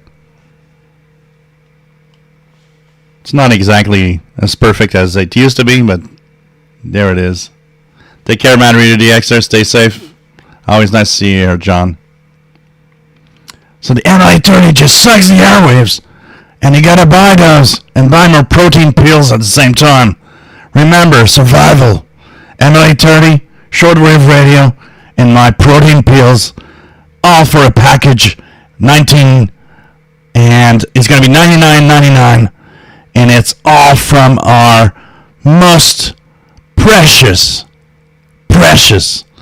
of the suppliers. Okay? Don't forget, guys. You can buy it $99.99. An MLA-30, a shortwave radio, and the protein pills to survive the nuclear holocaust.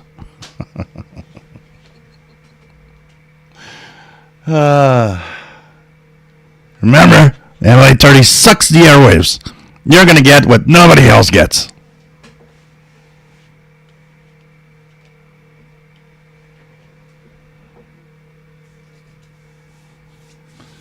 Yeah, I don't know up to what, what always was interesting to me, Artist Highcrafter's Kitchen. It's like when we talked about the, WEW on Catholic Station with Mother Angelica. It's when I listen to their live broadcasts where they would actually ask where people listen to their broadcasts on the radio. So I listened to a whole afternoon because I was curious. How many people are going to be shortwave? How many people are going to be an FM or an AM outlet? And I listened for like 4 hours. And in 4 hours, 2 people are shortwave. The rest were all FM, AM. So it makes me wonder when I look at that statistic of that Catholic station, the statistic of Brother Stare. Come on, how many people listen to Brother Stare? We didn't listen to them, but we knew he was on because we'd always go across the broadcast. How many people actually listen to shortwave for Brother Stare? Seriously. And I know in the United States he had some outlets on AM or FM. So it's like, how many people actually listen to him? And on shortwave. Seriously. Vasti 4XZ from Israel, CW 599 into New Hampshire, 10231. Let's try that out. 10231. That would be a new frequency for me, actually. Look at that. It's there.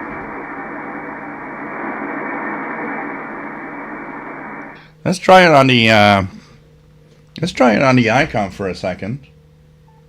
And okay, let's put CW. Let's put 10231.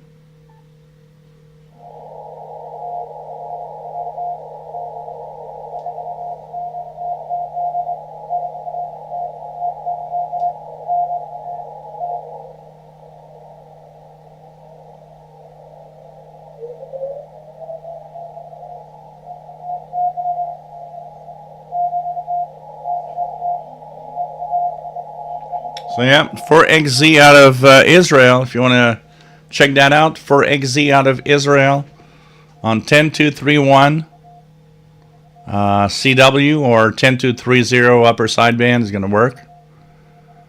So, you know.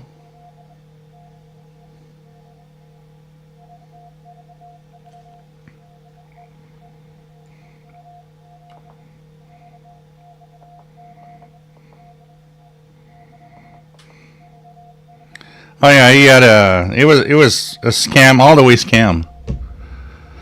What I think was the worst though is the when there was what is it, the Columbine shooting thing, and he pretended that it was all a joke and it wasn't true. I was like, oh, that was actually disgusting. Making money off of dead kids? Really?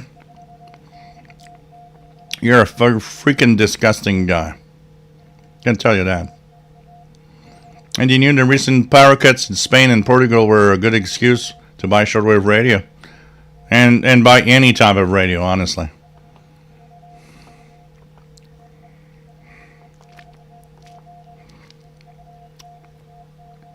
Yeah, they're also on 6824, absolutely. Matt has no copy on 10231 in Denver.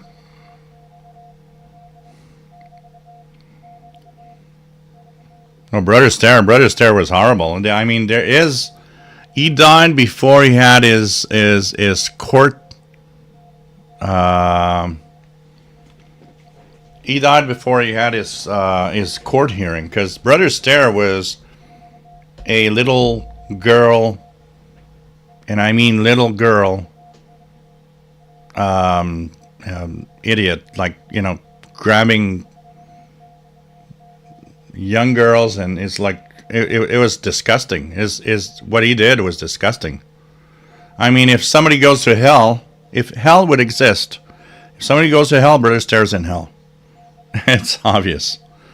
I mean, and it's sad to see that so many people just not even realize in his own sect what that is. But, you know, that's another story.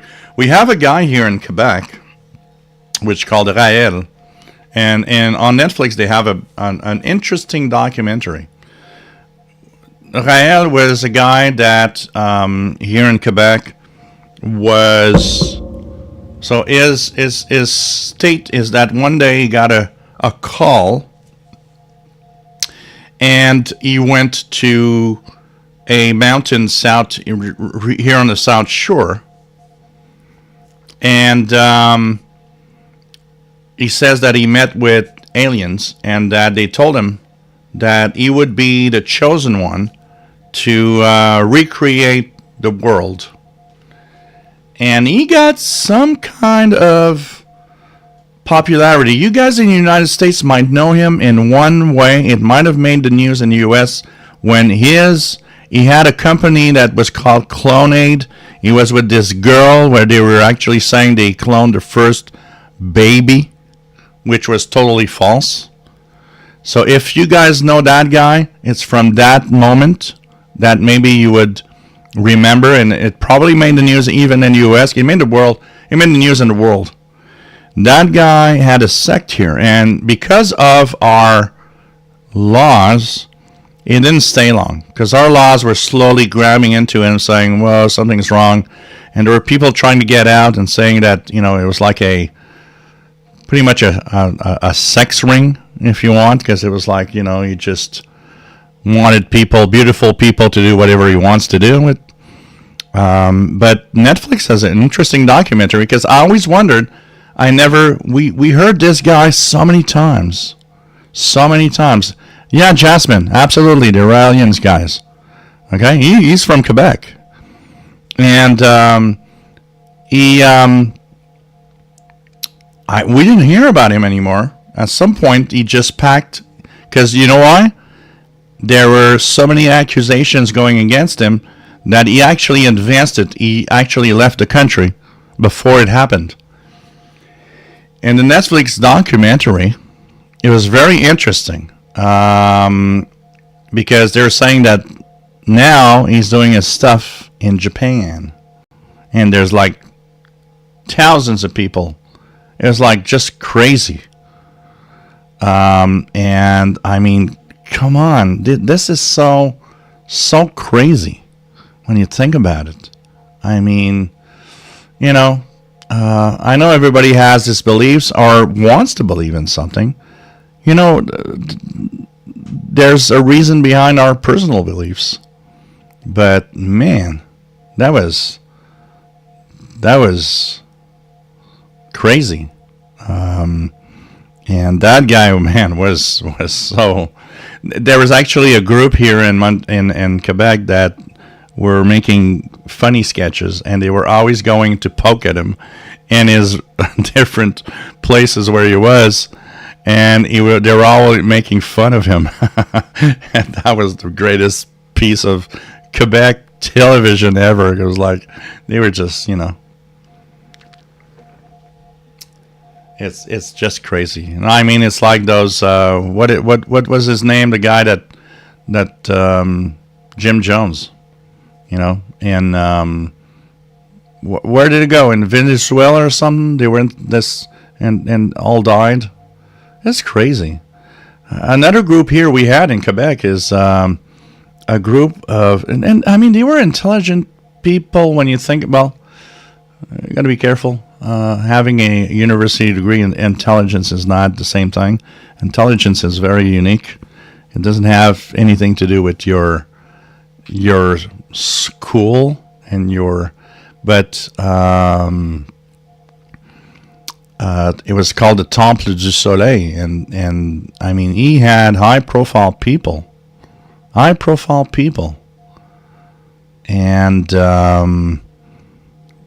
I mean, it was like Jim Jones. Guyana. Was it Guyana? Okay. I know it was one of those countries there, or around there, but I didn't remember where. It was Guyana. So Guyana. But it was the same thing. It's like, I mean, tons of people died. Jamestown, yeah. Jean Arrache, remember the cartoonist who pulled his button during a big raining Sunday night talk show? Yeah. Yeah, Guyana. Yeah. It's crazy, all of these things. Yeah, I mean, the QSL card I have. If we stay shortwave, the QSL card I have here from Shoko Asahara, the leader of the Aum Shinrikyo cult that put the sarin gas attack in Japan.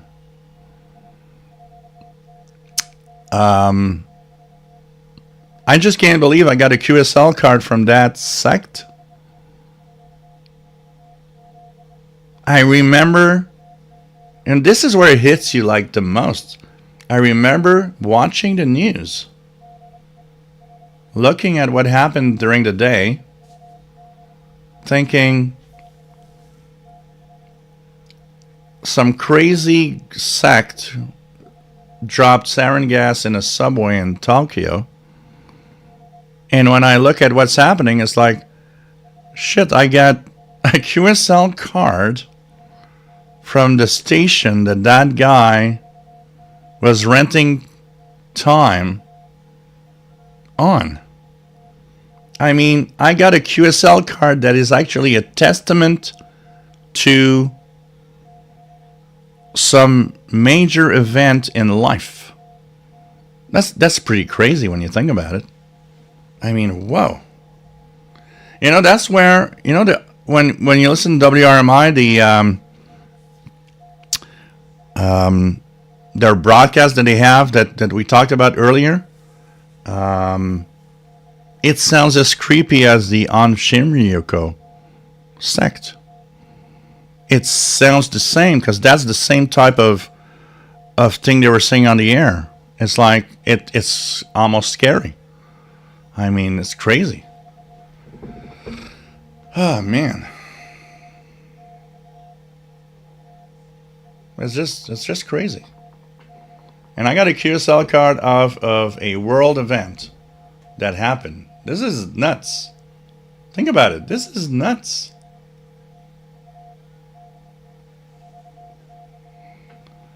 Yeah, I don't know a lot of people that have one. I'd like to know how many people had one of those QSLs.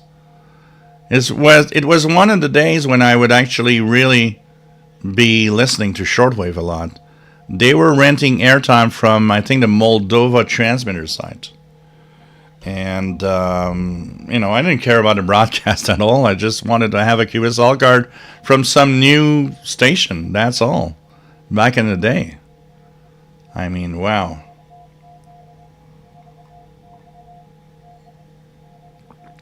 It's just nuts when we go back to all the history of what happened and stuff that happened.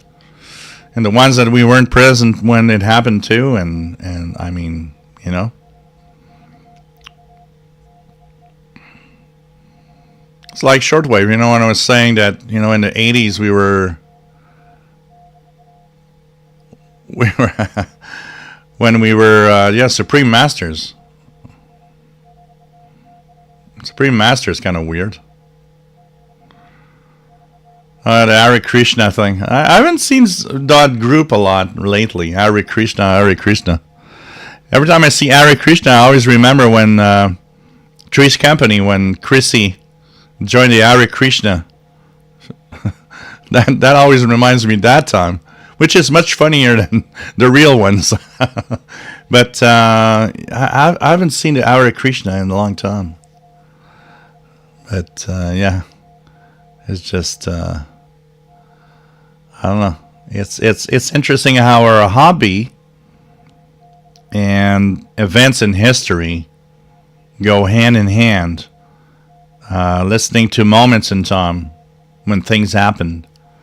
I need to find it. I have a recording here of Radio Moscow announcing that there was an accident at the Chernobyl nuclear plant for the first time ever. My WX50. Chrissy was the hottest Hare Krishna of all time. I think everybody had a crush on Chrissy on Three's Company. MDK2, when I was in college, I'd go to the local Hare Krishna temple for Sundays for their free dinners. Really good vegetarian Indian food. You had to listen to the speech first, yeah, I would guess. Yeah, Three's Company. That was funny. Absolutely. David Ward, Pirate on 6850. Pirate on 6850. Let's check it out. 6.85.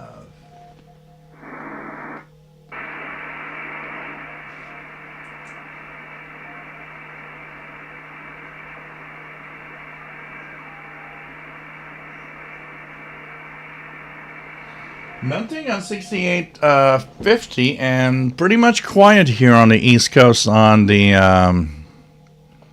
Jasmine. I remember passing a church of Scientology office every day on my way summer job as a teen.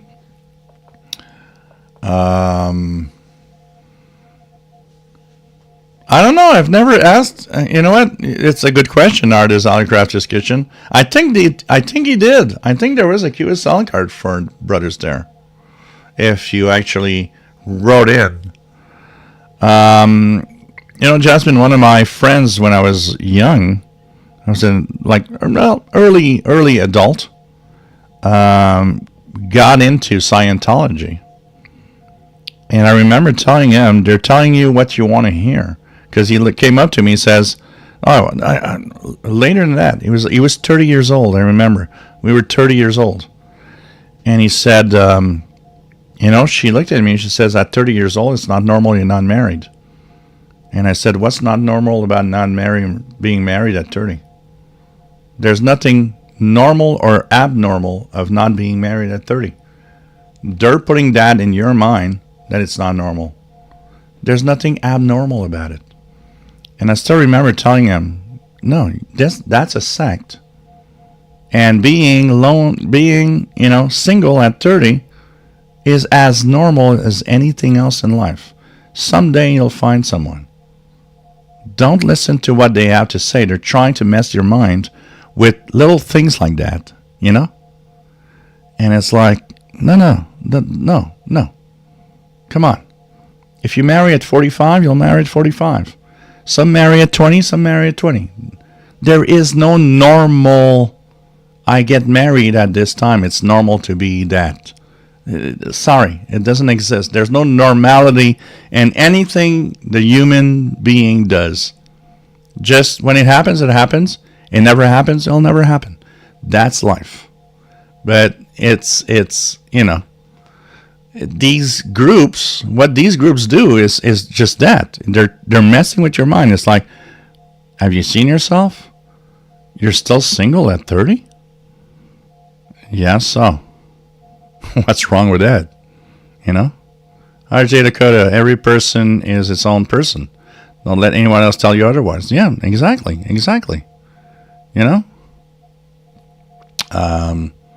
It's just, there's no age for anything. I still haven't grown up to be an adult. And I'm 56. Should I be worried? Duode 181, 20-year-old and not married, not worried in my mind. And of course, those perceptions of when we should not be of something change over years and ages and generations. So, Jasmine, you're not married at 30? I got something for you. You can check my meeting pills. These will make you sexy immediately. You gotta buy them and stand next to an MLA30 and wait for WWCR to get on. Once you have met all of those three criterias, you will be married almost instantly. And you can never have enough radio, says Vasti. Absolutely.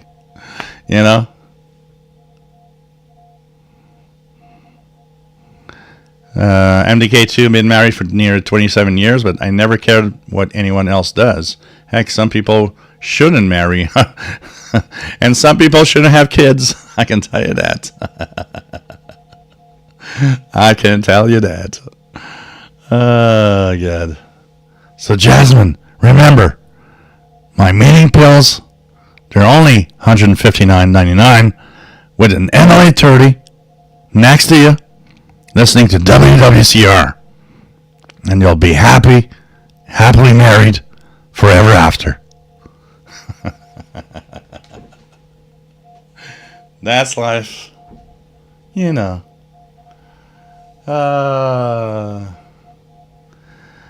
buy the AN48, Carlo.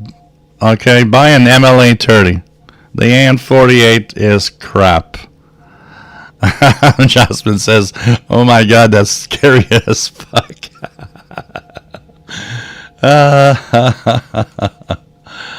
So don't buy the AN48. Avoid that at all costs. It's bad. There is better propagation in heaven. That would be a radio phrase, It's like, if you join us, once you get to the other side, always great reception and great DX. Okay?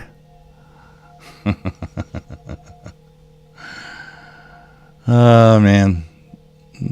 The best in life is to not care what others think. Because that's... Who cares? Your own destiny. And keep it that way. I've went through my life doing so many things. And dropping jobs.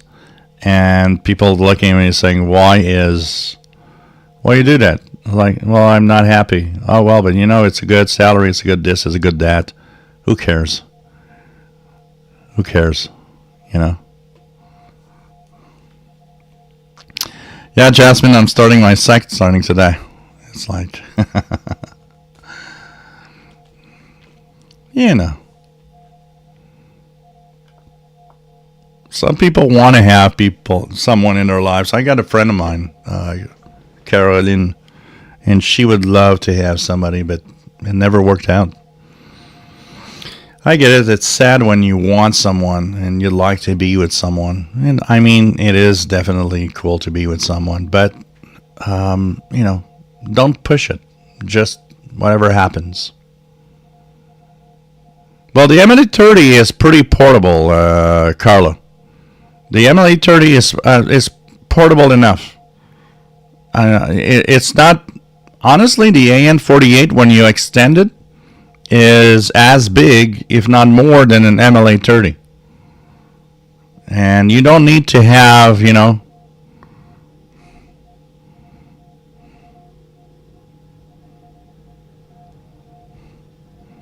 MLA-30 is going to be great. You'll have a good antenna with that. No tuning, you just put it wherever you want. You can assemble it and just put it on a tree if you want. And you'll have a portable antenna.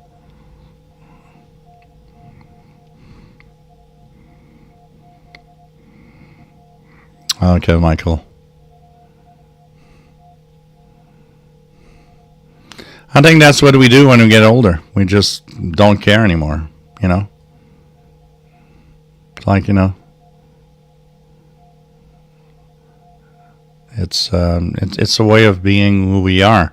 And, you know, we're a special breed here. We're doing stuff that's so unique and very different from everybody else in life. You know, what do? You go to a bar, and it's like, what do you do this weekend? I was watching this guy talking about radio on YouTube. And then I tuned the radios. We were listening to pirate stations. And I wrote a reception report to get a QSL card. Okay. You know. Shanarash, what do you suggest I use as a pole in anything that's non-metal? So just whatever you have that you can put it on. It is fine. Plastic, wood, you know, just nothing metal because it'll interact with the loop. But, you know, whatever you can find. You know, just tape it in the window. It's going to work fine.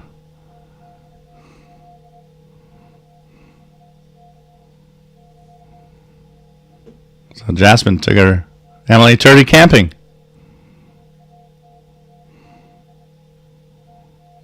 It's going to work fine. Buy a huge cactus and mount it. You know what? When somebody tells me, well, I can't put a MLA-30 outside because people are going to know, buy a big freaking plant and put it in the plant. No one will see it. They'll see only a plant, and it's going to work fine. It's the best disguisable antenna you can have. Okay? Buy a huge plant. Nobody cares about plants. And shove the MLA-30 in the plant. That's all you need to do. That's all. You got an antenna outdoors. And nobody knows.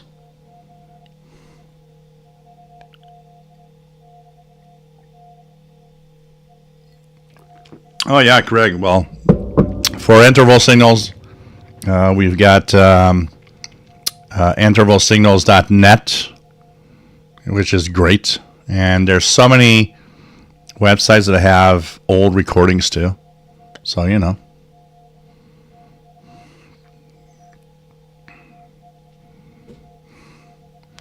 Kevin Michael, keeping the ear on the 11 meter band. Pirates on from time to time.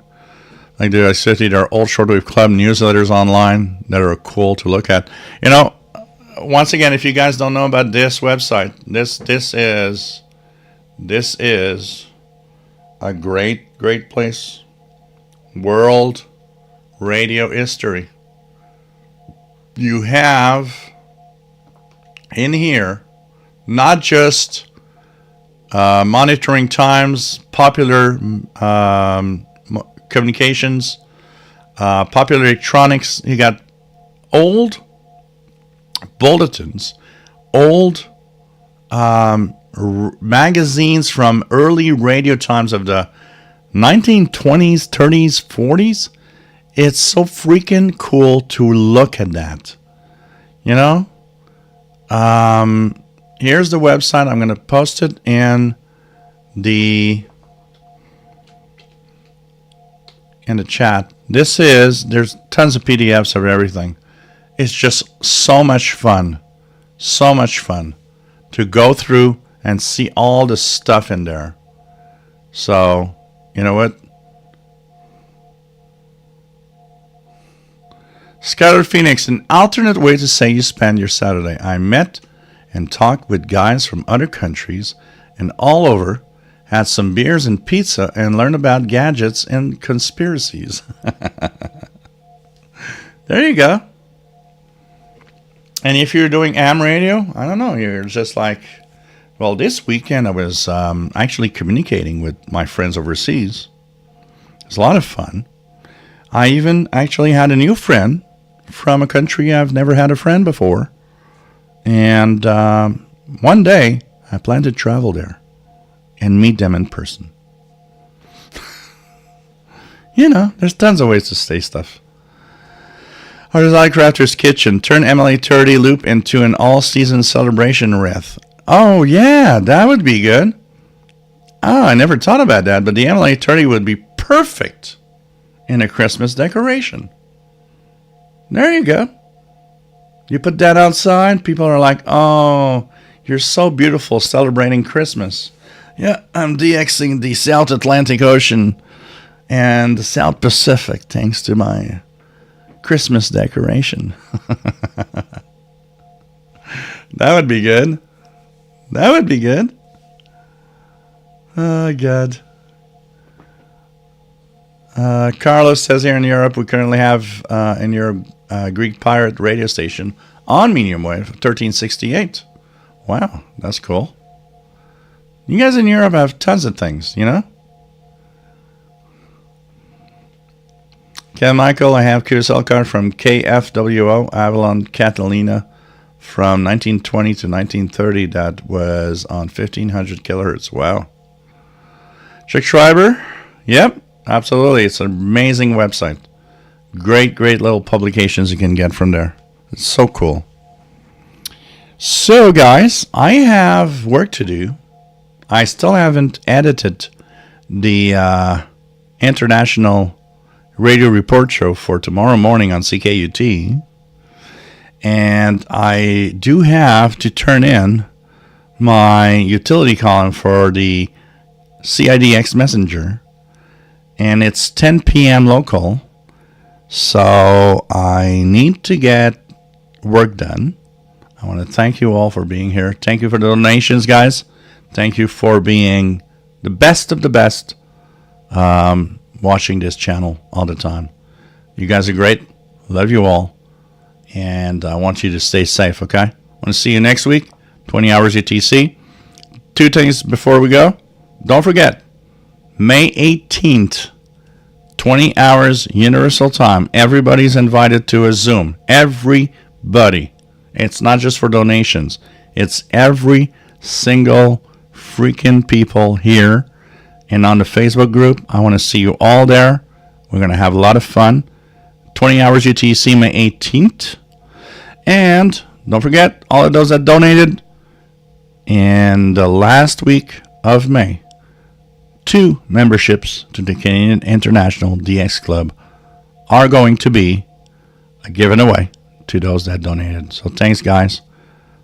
Thanks for being here. A host of different things tonight, which was a lot of fun to talk about. And stay safe, okay? Love you all. And see you next week, 20 hours UTC, okay?